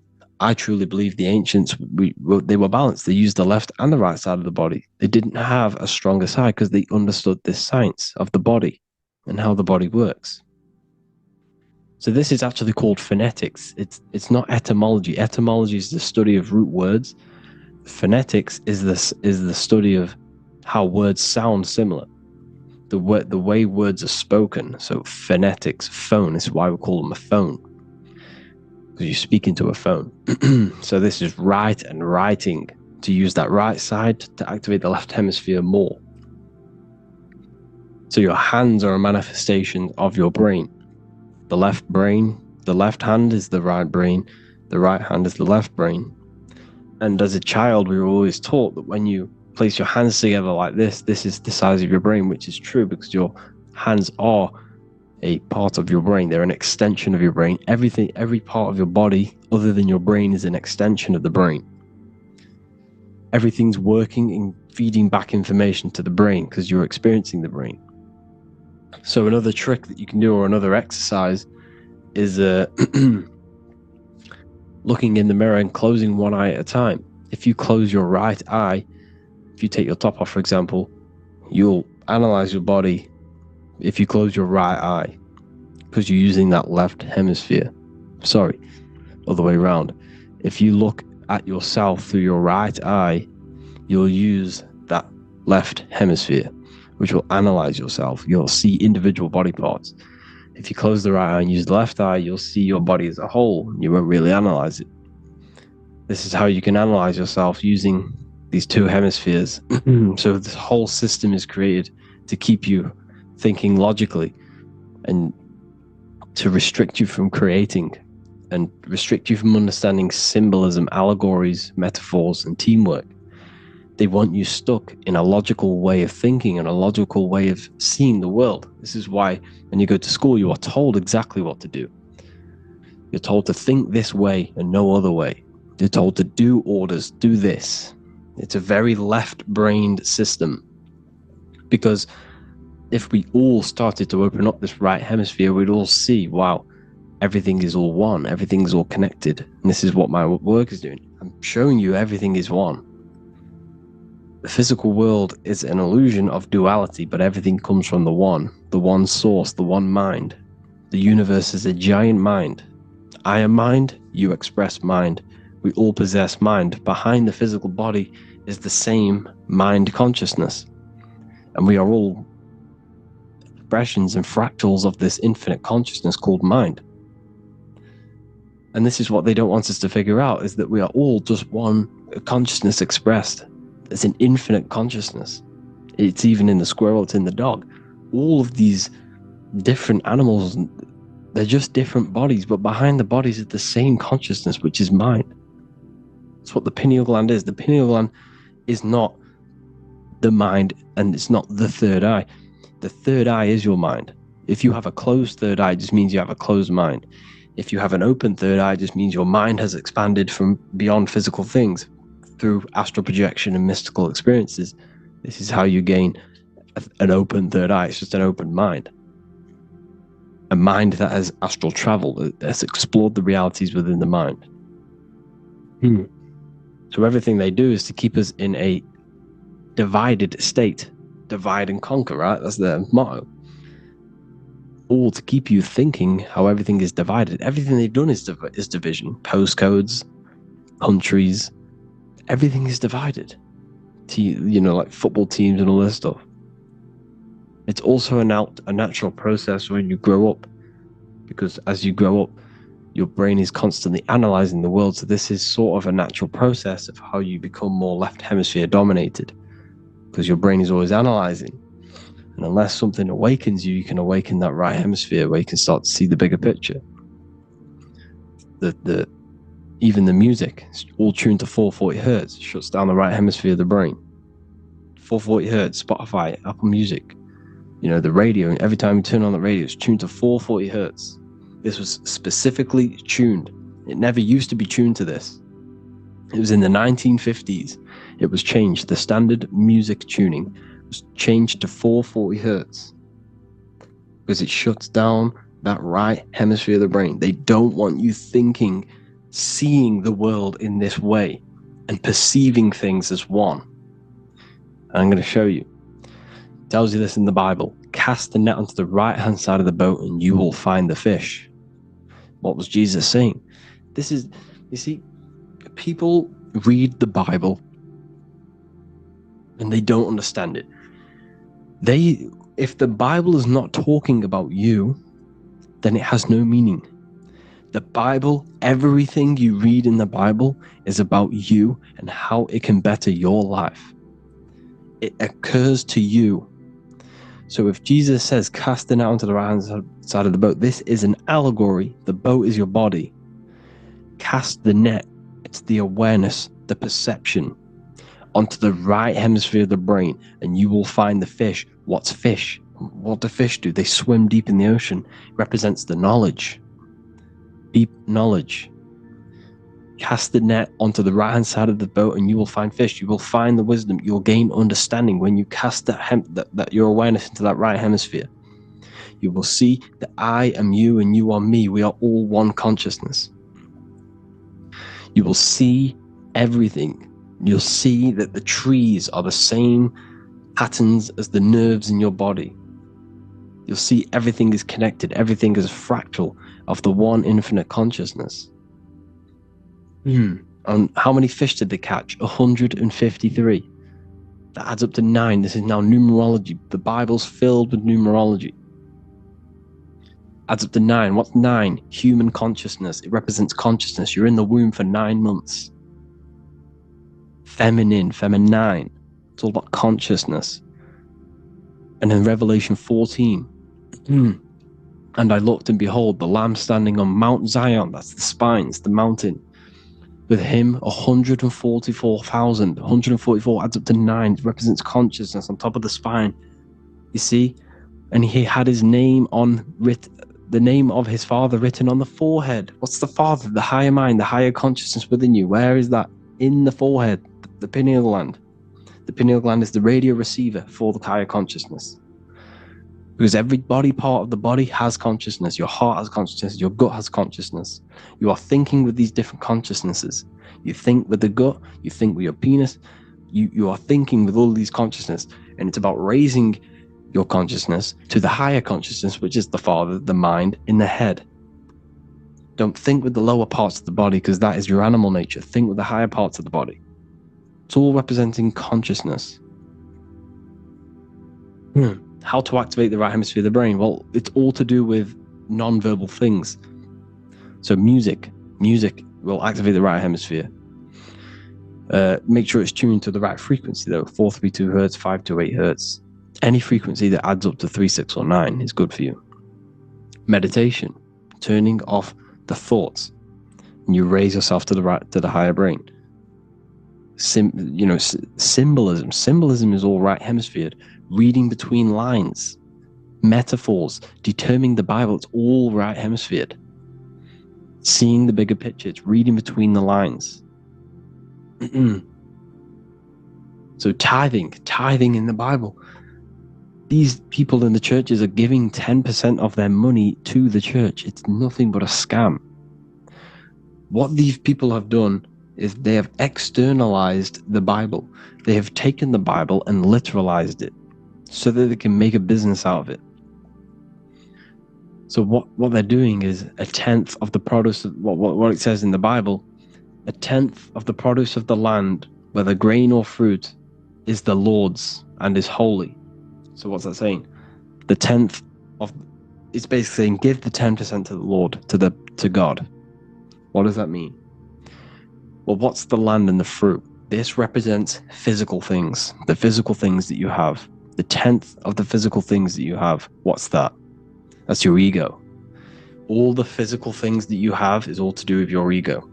That's the lower self. The ego, what is the ego? It's the mind's perception of the physical self. You had no ego when you were a child. Okay, when you were a child, you had no ego. As you grew older, you created the ego.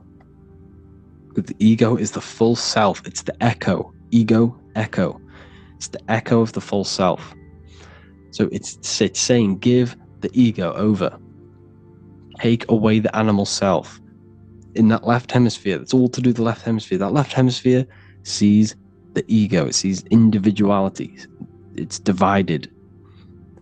So it's saying give that 10%. Give that 10% of you over to the right hemisphere. the 90%. The 90% of you is in that right hemisphere, the higher self. Now, I'm not saying the left hemisphere is bad.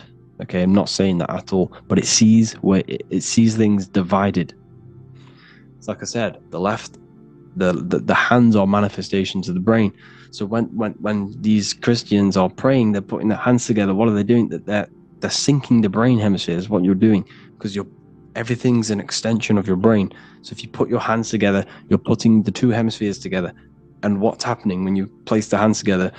All the electricity in the body is now running in a circuit. So once you connect these two hands, the electrical energy is now running in a circuit. And energy can move around the body quicker and more efficiently. So when you pray, when these people are praying, they don't realize they're engaging in ancient forms of meditation, of balancing the two hemispheres. So now we're talking about balancing the hemispheres, not the right hemisphere. This is what Israel is. Look at the symbol for Israel, the up triangle and the downward triangle. What's that? The up triangle represents male. The downward triangle represents female. Okay? This is talking about the brains. Israel is Ra. Isis, which is female, the Egyptian god. Ra. El. El means God. Electricity. That's the force of the physical world. It's the force that runs this world, electricity. It's the force of God. El, consciousness. It means God. Israel. Isis, Ra, and El. It's the two hemispheres of the brain, the Holy Land of Israel. It's the Holy Land, it's the brain. Once these two hemispheres are synced, this is how you unlock your consciousness. This is the easiest way of astral projecting. Hemisphering, I forgot the word for it. Hemisphere syncretization, something like that. It's about syncing the hemispheres. This is how you unlock your consciousness. Once the brain is running as one electrical system, this is how you balance the two masculine and male opposing energies. Once these opposing energies are no longer in war with each other, the brain, they come together to work as one. You unlock your consciousness. You are born again. What happens when a male and female have sex? It creates a new child. It becomes one. You are born again. Once the two hemispheres of the brain, you are born again. You can then have an out-of-body experiences.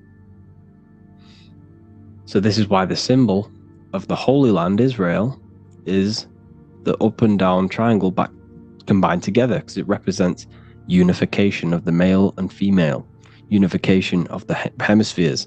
You're born again. You unlock consciousness. And you can get this for free. It's called the Gateway Tapes on my website.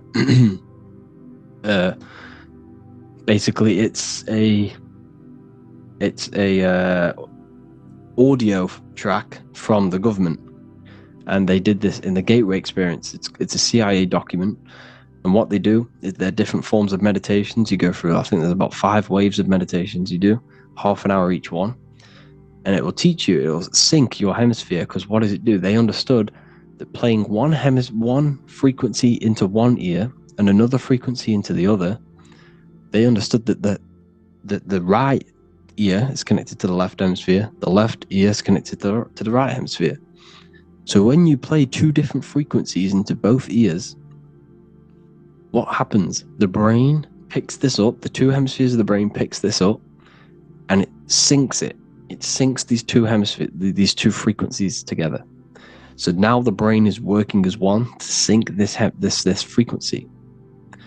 So this is how you can sync your hemispheres, through listening to these frequencies. Okay, you can get them for free and do the meditations yourself. This will definitely help you. This is an easy way to astral project. So it's all about syncing the hemisphere and seeing reality from a unified perception. We should all aim to get out of that left hemisphere. I'm not saying don't use it, but we should now start to read between the lines of the Bible, read between the lines of the symbolism they're showing. Study symbolism, study allegories, in myths? What are they trying to tell us through these allegories? And, you know, this is how we start seeing things in a better way. Once we understand that we are all microcosms of an infinite consciousness, we can all come to one, because love is the unifying force of this infinite consciousness. We are all divided. We are all disconnected from our hearts. Once we all connect with our hearts and see that everything is one, we can all start to love and come together as one. Because love is the unifying force of consciousness. So, if you haven't already seen, I now have launched the Ethereal University. I will be doing lectures like this one, but even better, deeper, and even releasing knowledge that I can't talk about online, as they are censored. I'll be doing lectures every single week. I'll be doing live calls every single week. You also gain access to my library, which is filled with over 45 occult books, filled with knowledge. Okay, I'll show you now. Plus, you get my book, the Book of Wisdom, PDF form, and the Human Health Guide, PDF form. You also get all of this stuff, the health section, Q&As, ethereal meditations. We've got some celestial studies, cosmology, numerology coming soon. You also get the brand new Manifestation Mastery course, plus the library. And there'll be new books, new lectures, new live calls every single week. Or you can get the Book of Wisdom, use the code WISDOM in all capital letters to gain 40% off. This sale will be ending very, very soon, so if you're watching this, be very quick to get yourself a physical version or a PDF of my book. You can get it in all these languages. Hope you enjoyed this video, people. I'll see you inside the Ethereal University, the real university. Have an amazing day.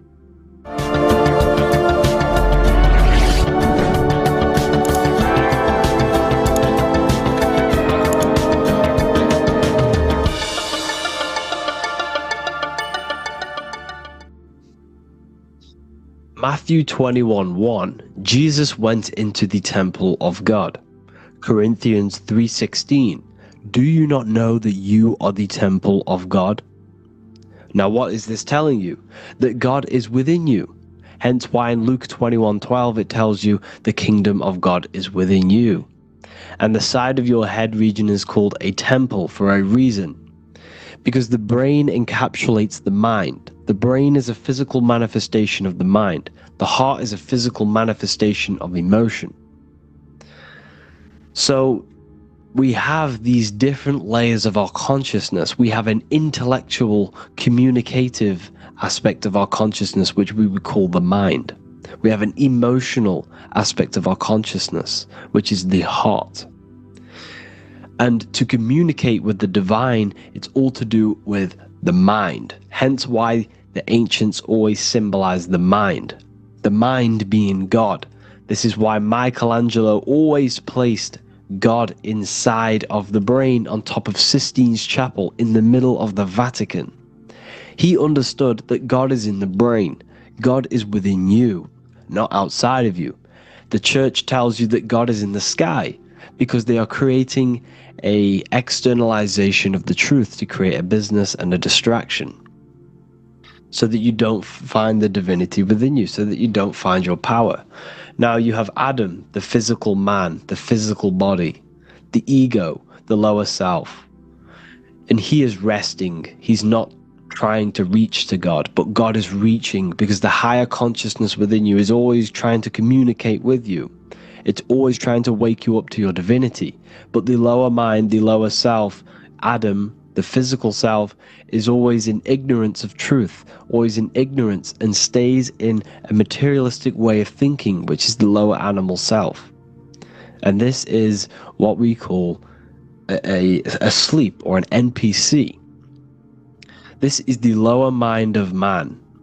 But all you have to do is to move your finger to touch God. You have to look within yourself, within the brain, meditate, and you can find God. This is why in the Bible we see many references to the human body and anatomy to truly connect with God.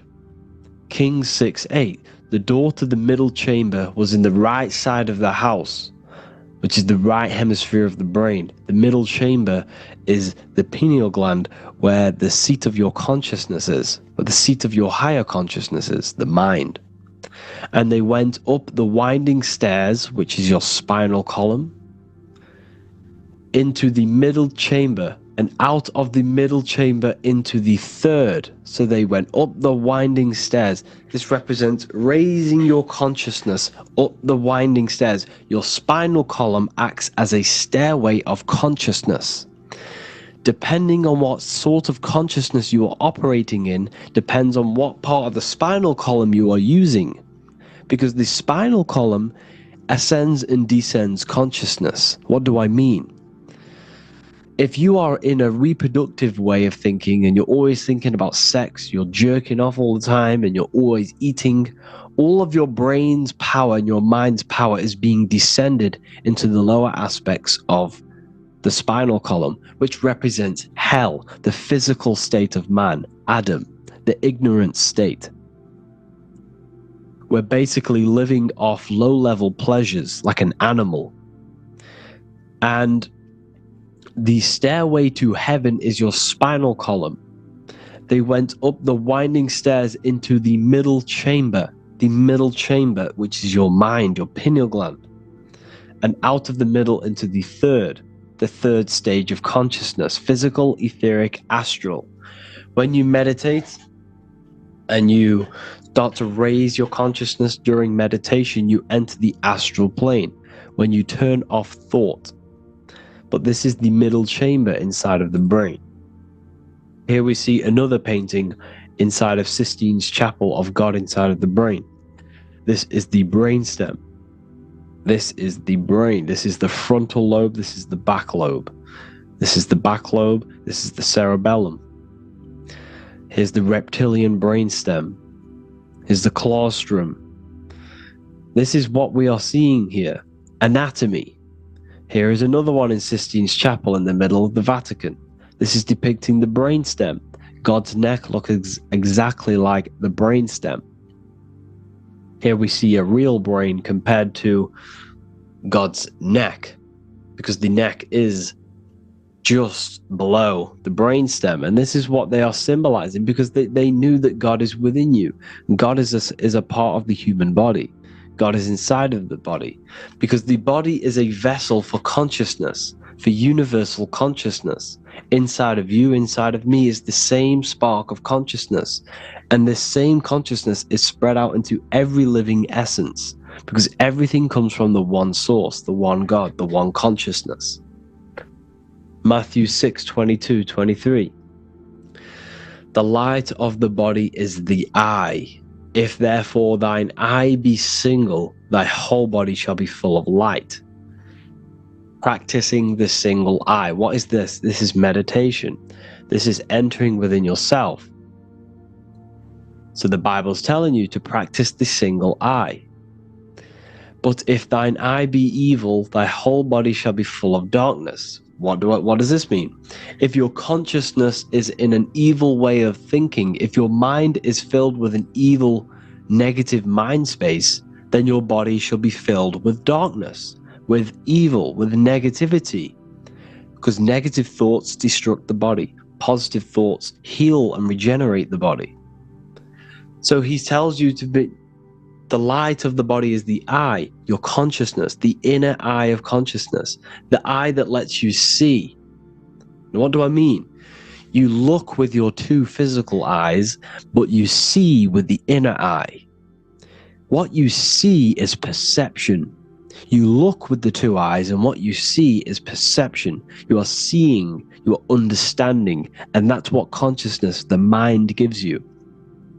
Consciousness, or the mind, is the force that allows you to be a human being, that allows you to understand things and interact with things and make decisions. It's an infinite intelligence. See, the mind is not the brain. This is a big confusion with people. Hence why the eye on top of the pyramid is separate from the bottom half of the pyramid, because the consciousness is separate from the body, the eye, the all-seeing eye. It represents the observer, the eye that sees into this body, into this world, into this. You are the perceiver. You are the invisible spirit within the body. Theologians 4:17. After that, we are still alive, and our left will be caught up together with them in the clouds to meet the Lord in the air. You don't meet the Lord in the physical air. Okay? This symbolism of the ancient Christian artwork is showing you this is symbolic. These things never happened. There's no man in the sky. Moses didn't go on a mountain to meet with God. The air represents the mind. This is why you say you're an airhead when someone's very stupid. Earth is your body. Water is your emotions. Fire is your spirit. Air is your mind. The invisible mind. So Anton Mengs, an ancient Christian art worker, is showing you anatomy of God in the clouds. But this is the anatomy of the human body. Raising yourself to the mind and turning the mind inwards on itself during meditation. And that's how you meet the Lord in the air. You meet the Lord in an elevated state of consciousness. The air represents an elevated state of consciousness because the air is up. You have to raise your consciousness to meet the Lord in the air. This is why Moses went on a mountain to meet with God. The mountain represents elevation of consciousness, raising the mind up the spinal column, taking all of the mind's attention away from the reproduction and the physical aspects of self and raising it to the brain and turning off the brain and going inward into the air. It's talking about raising consciousness. It's allegorical, it's a spiritual metaphorical text. The side of your head's called a temple because inside that where that temple is, right in the middle of where you call the temple, is the inner chamber, the open room, the holies of holies in the Bible, or the land flowing with milk and honey, or Mount Zion. There's so many different names for the brain, or the upper room where Jesus meets his 12 disciples, the 12 cranial nerves in your brain. This is the temple of God. Your body is a temple of consciousness. It encapsulates consciousness. It encapsulates the mind and soul. John 10:30, Jesus states, I and the Father are one. Psalms 46:10, be still and know that I am God. He's talking about the I am within you, not within Jesus. Everyone refers to ourselves as I. I am God. I, when you say I, you're referring to the highest aspect of yourself. The aspect that is above all thought, above all emotion, and above all things. I, when you say I, you're referring to your pure awareness, your pure consciousness, the highest aspect of yourself. And anything after I is egotistical. I is God. The letter I is the Roman numerals for one, because there is one God, one consciousness. The letter I is one line, just like the number one. Matthew 6:3-4, take no thought. Therefore take no thought. Take no thought. He says this 5 times because you must turn off the 5 senses and take no thought to connect with God. Be still. This is telling you to meditate and know that I am God. The I am within you. I and the Father are one. I and God are one. You, who you think you are, is a completely wrong. The body is matter. Your name isn't you. Your job isn't you. Your reputation, your trauma, your memories, your friends, family, worries, bills, interests, dislikes, goals, passions. Anything to do with the thinking mind is not you. Who you think you are is a part of your thinking aspect of consciousness. But once you remove thought, you are no longer your name. You are no longer your body. You are no longer your reputation. You are the I. You are pure awareness, pure consciousness. pure consciousness. And this pure consciousness has latched on to this name, this job, the body, and your traumas. Your pure consciousness has attached itself to this character who you're playing in the physical world. And this is essentially who you think you are. But you are not. You are the I. You are the self. You are pure awareness. So, in order for you to detach from these things, you must learn how to detach from your name, your job, your reputation. And you do this through meditation, by turning off the thinking mind. Turning off the thinking mind allows other aspects of your consciousness to open up. What do I mean? Your whole life you've been thinking, and all of these thoughts has attached you to this physical body. You haven't allowed your consciousness to open up. And you can only do this by taking no thought. That's why Jesus tells you, take no thought. When you turn off the thinking mind, other aspects of your consciousness starts to open up.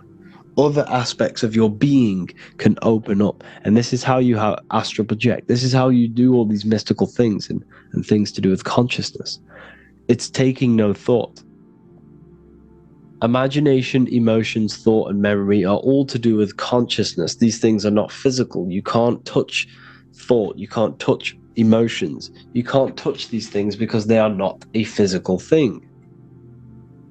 So you must turn off these things for other aspects of your consciousness to open up. Okay? So essentially, the Bible is a metaphorical, astrological, numerological, metaphysical, spiritual, encoded text that talks about human anatomy, spirituality, and the true nature of the human experience. Everything they teach you in school is to make you think that you are this body. Everything they teach you in church is the externalization of the true teachings of Jesus. Jesus was telling you to meditate. Jesus was telling you to practice the single eye. Jesus was telling you to look within yourself and find God. He wasn't telling you to pray to him. Mark 16:19, he was taken up to heaven and sat at the right hand of God, the right hemisphere of your brain. John 21:6, cast the net onto the right hand side of the boat and ye shall find fish. Fish is understanding. The boat is your body, your brain. Cast your awareness into the right side of your brain and you will find understanding, because the right side of your brain is all to do with the creative aspect and the intuition and the spiritual sides of your consciousness. This is why God is here. This is why Michelangelo depicted God in the right hemisphere of your brain, because this is all human anatomy. And I speak about all of this in the brand new Book of Wisdom, Volume 2. Which is now available. The start of the revolution has begun. This book is truly going to change the way people see the world. It's got so many more topics than the last one. It's truly a revolution. It's written in so much detail. It's very practical. I cannot wait to share this one with you. I just want to say thank you for the opportunity for me to create this book. Because without you, I couldn't have created this. And I just love sharing my work with you. And I thank every single one of you for the support, the watch, like the views and the likes, everything. Especially the people who have joined the university and stuff like that. And for people who have joined the university, you do get a free Book of Wisdom paperback if you just go to the general chat and follow the description, follow what the instructions that I gave you in the chat. And you'll be able to order a free Book of Wisdom if you are inside of the university. Plus you get all of my other books, 2 books, and over 45 occult books on occult and esoteric things. You get lectures, live calls, a community, a manifestation mastery course, and a whole library and reoccurring updates every month, every week. So yeah, I hope you all enjoyed this video. Thank you all. Please leave a comment to help the algorithm and leave a comment on what videos I should make. And yeah, I'll get to uploading on the YouTube a lot more now the second book is now released. I have a lot more time on my hands. No longer using my energy to create the book. I'm now going to redirect this mental energy into the YouTube. So there will be a lot more content coming. So I need some content ideas. So feel free to comment some ideas, some YouTube videos that I can create. Thank you all, people. Have an amazing day.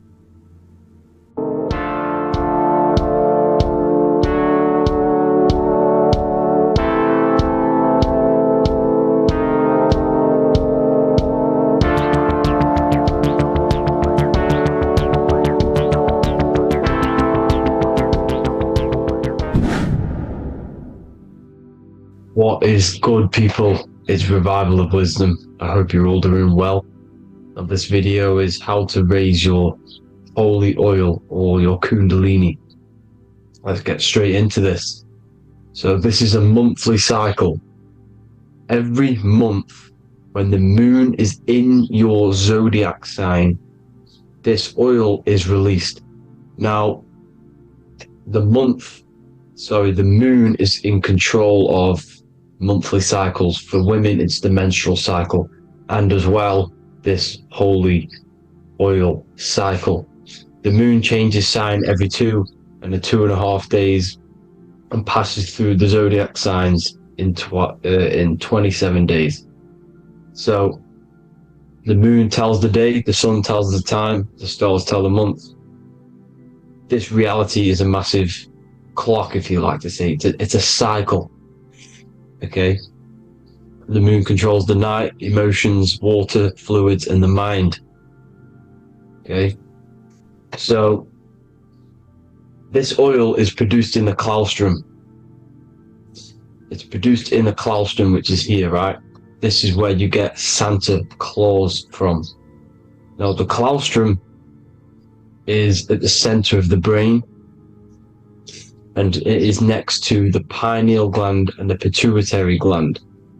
Once it starts in the claustrum, this is the holy present. This is the present that Santa gives to us, Santa Claus. And it goes to the pituitary gland and the pineal gland. And what's connected to the pituitary gland and the pineal gland is the Ida and the Pingala. The Pingala is the pineal gland's nerve, which is the honey, which is the positive charge, electric. And the pituitary is the Ida nerve, which is the magnetic charge. This is the milk, the land flowing with milk and honey. This is the brain, the heaven, okay? And it travels down the spine using these two nerves, these electromagnetic charge. And this is what the ancients symbolized with the two serpents wrapped around the spinal cord, the Ida and the Pingala. And this travels down to the sacrum or the solar plexus. Okay, so once it's here, okay, the spine is an elongation of the brain. So the spine is pretty much the brain. It's an extension of it. And it's kind of a microcosm of how we descended from heaven to physical reality, to physical matter, which is our consciousness has done. Our consciousness has descended from heaven into physical matter, and this is a microcosm of it. Okay, so once we're in the sacrum bone, this holy oil, like I've just explained, this holy oil starts in the Santa Claustrum, goes down the chimney to the sacrum. This is the sacrum, the solar plexus, and drops the present off at the sacrum. Now, once we're at the sacrum, we need to raise our vibration to take this oil back up the spine. Okay, and the River Jordan symbolizes this in the Bible. King Herod wants to kill Jesus in Nazareth, which is here, this is the River Jordan, is Nazareth.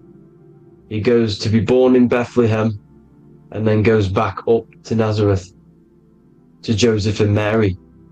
Joseph and Mary, the pineal gland and the pituitary gland. The Bible is huge symbolism. It's all metaphors for this sacred process which goes on inside of your body. You are the Temple of Solomon.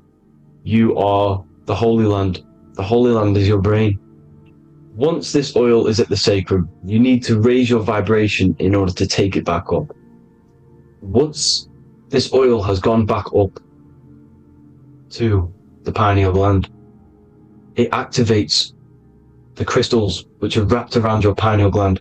Your pineal gland is this tiny little beam here. This is the claustrum. This is the pineal gland, and it's wrapped in crystals. And when this oil travels back up the spine by raising your vibration, back to the upper room where Jesus met the 12 disciples, or the 12 cranial nerves in the brain, and it activates and it turns on this pineal gland. And once it's turned on, it illuminates all the cells and the nerves in your brain and turns them all on and activates the higher God man, the God consciousness, Christ consciousness. And it regenerates the whole body. This is the secret to regeneration. It regenerates all the cells in the body. And this is how the ancients lived for thousands and thousands of years. As talked about in ancient texts. They lived for hundreds and thousands of years because they knew this secret. And this fluid, this brain fluid, the secretion, or the Christos in Greek, which means gold, because this is the alchemical process from turning lead to gold. Your body is the alchemical furnace. Now the ancients knew about this center of the brain because they symbol it. This is the Eye of Ra, and it's the brain, and this is what's wrapped around our consciousness. Our consciousness isn't wrapped around the brain. The brain is built around the consciousness. We are the consciousness. You don't have a soul, you are the soul. Okay? Now, the head, heaven, hell, heel at the bottom of your foot, that's hell. Head is heaven and hell. Simple. Now, the pineal gland produces DMT, which is dimethyltryptamine, which is known as the spirit molecule. So, let's move on. Now, when this oil travels up, back, the spine, the chimney, it crucifies at the top, which is called the vagus nerve. So when it reaches here, the optic thalamus, it crosses and crucifies once it's raised back up. And this is why Jesus dies at 33. He was crucified at 33.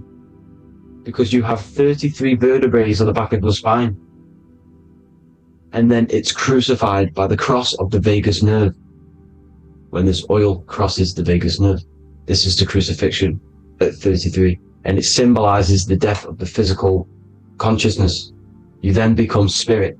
You then become God consciousness, activating the Kundalini, regenerating the body and the mind. Okay? The Garden of Eden. You are the Garden of Eden.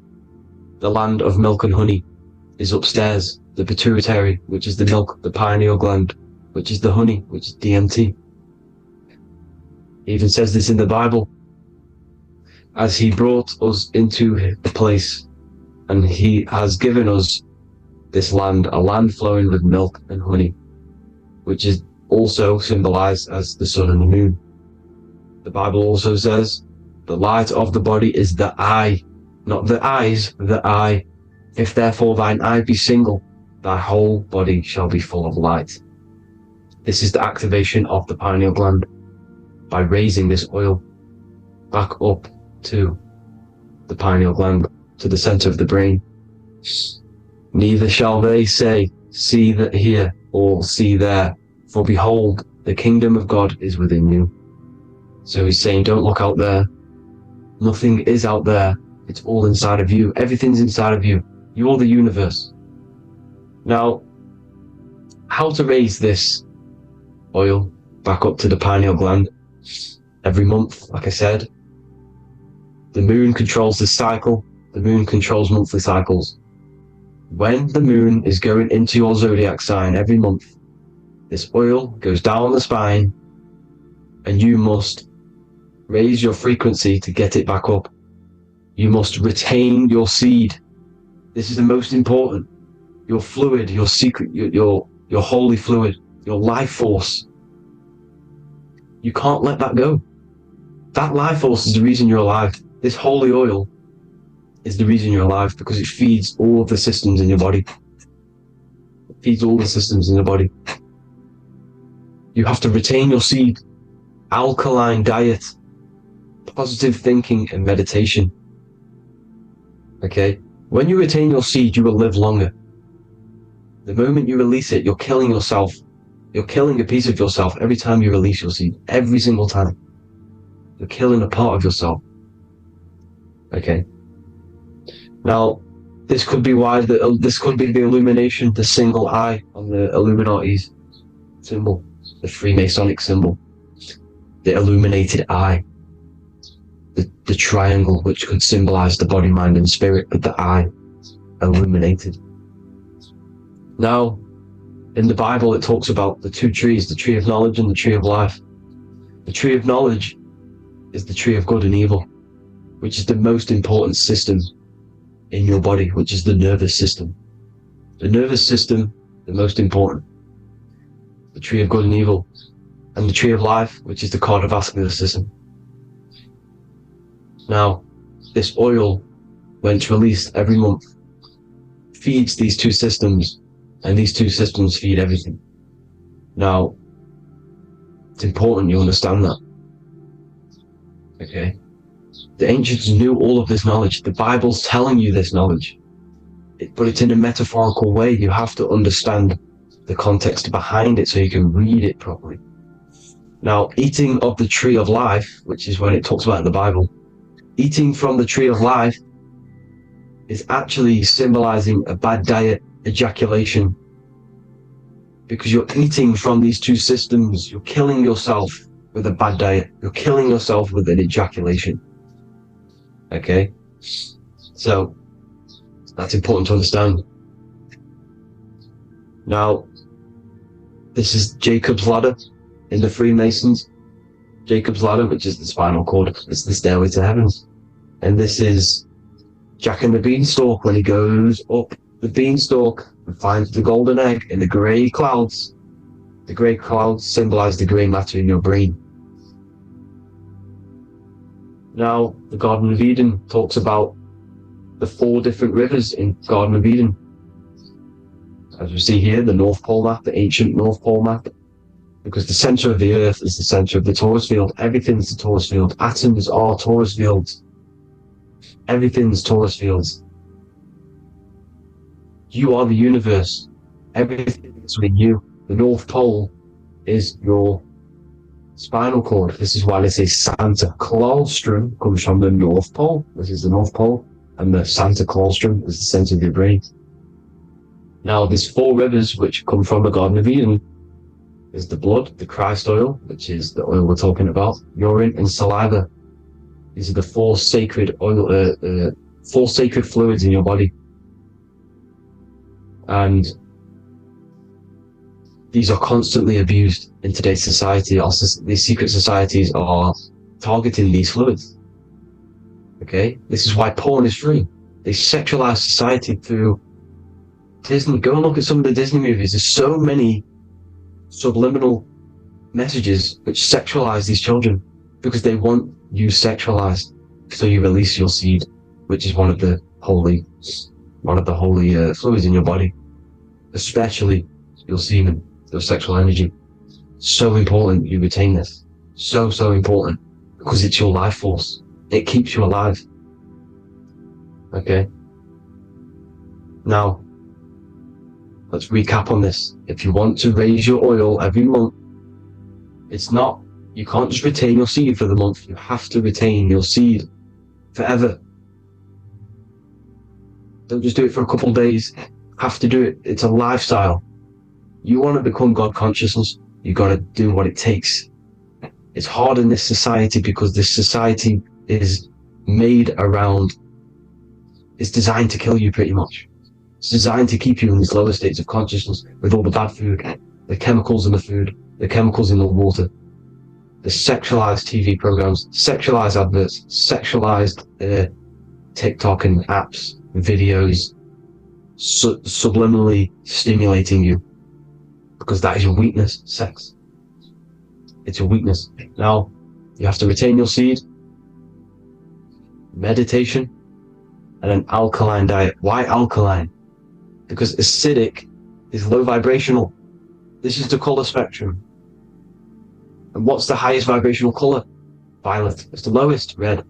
You have to have an alkaline body in order to raise this oil. When you drink, when you have a bad diet, when you drink alcohol, when you smoke, this destroys the oil. It destroys the oil in your sacrum, and it can't be raised again, can't be raised up. This is why it's so important. Without that oil, you don't live. That oil makes you live. It feeds everything in your body. It's crazy how we're not taught this. It's insane. But that is how you raise the oil, people. I hope you all gain some knowledge out of this video. And I hope this assists you on your journey, on your spiritual journey. And please like and share this video. We need this knowledge out to the public to wake up humanity. Thank you all, people. God bless.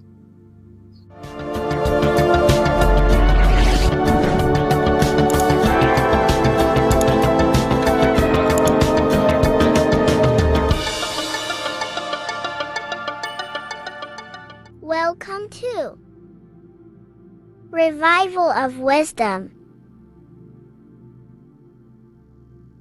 Today we're going to be breaking down Saturn worship and how the occult are linked in with Saturn. Okay, so first of all, let's start with the celebrities. All these celebrities are doing 666.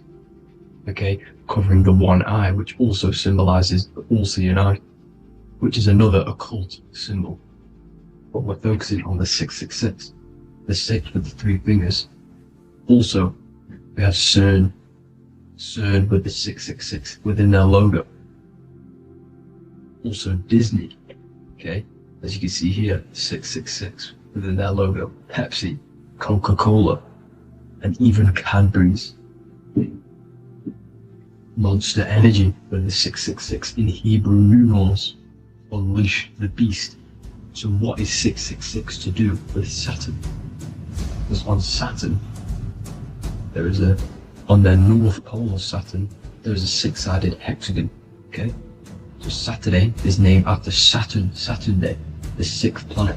It is also the 6th day of the week, and has a 6-sided polygon on its north pole, 666. And not only that, when you create a star out of the hexagon, you will create a 6-pointed star, okay? With 6 triangles within the star, and a 6-sided hexagon, which all adds up to 666. Okay, so this is why all these symbols contain 666. So why do they worship 666? Saturn. Because Saturn is the god of time and death, okay, and order and lessons. Okay, Saturn is a very cold and dry being. That is the 6th planet from the sun. Okay, Saturn represents the winter, which symbolizes death, okay, because all nature dies within winter because the sun's not there. So it represents darkness and death. It rules the zodiac sign of Capricorn, okay? So, in the celestial cycle, Saturn is always opposite the sun. So it's the opposite of the sun. So they're worshipping this energy which is death-like, okay? This god which is death and does not bring life, okay? Also is the god of time, okay? Also in the Roman and in Greek it's called Chronos, okay, which is just a translation for time. It's also known as the Father Time, aka the Grim Reaper, okay? The Grim Reaper, keep that in mind, we'll come back to this. Here are some more logos with Saturn, okay? Nike, Internet, Wi-Fi. Okay, all these occult logos all worship Saturn. They are satanic, occult, they worship this death god, this evil god. Okay? This is where the cube now comes in. Okay? Because what colour is associated with Saturn? Okay? Black, because it's the absence of light, it's opposite the sun. So black is the colour associated with Saturn. Each planet has its own colour associated with it. Okay, so when you make the cube, okay, as you can see here, the cube out of the polygon, it creates what? A black cube. Okay, and the Kabbalah, okay, Kabbalah means cube, Allah means the god, the cube god. These religions are secretly worshipping this cube god, the god of death, Saturn, Satan. It's the same entity behind it all. Okay? So, also, we have these black cubes in Australia, Denmark, all around the world, these black cubes. Because this occult is worldwide. It's Saturn, Satan taking over this realm. Okay? Also, with this black cube, they walk around it like the rings of Saturn. It's around the black cube of Saturn with the rings. They walk around in circles. What are circles? Cycles. What is a cycle? Time. The time god. This is why it has a ring around it, because it represents time, cycles. Okay? And this is another depiction of Saturn, always depicted with this Reaper staff. Okay, keep in mind this staff, just like we associated with aka the Grim Reaper. The Grim Reaper also wears a black robe, representing Saturn with the same staff. Can you see it? This is where it comes in. Okay, the same thing, look, the same staff. With the black robe, black representing Saturn, the god of death. Okay, the Grim Reaper, Satan. Okay. Also, when you graduate from university, what do? You wear a cube on your head, a black cube with a black robe. This is Saturn worship. See, this is how Saturn, Satan, has tricked the world into worshipping him, not God, the sun, which represents God. So what is a corona? Because a corona is a crown, a circle, okay? A set of concentric circles of light seen around a luminous body. So Saturn. So this is why they used to worship Saturn by wearing crowns in ancient days. And we still do to this day. The king or queen has a crown, a corona. Also, corona, the dream. Corona adds up to 666, just like Saturn is 666.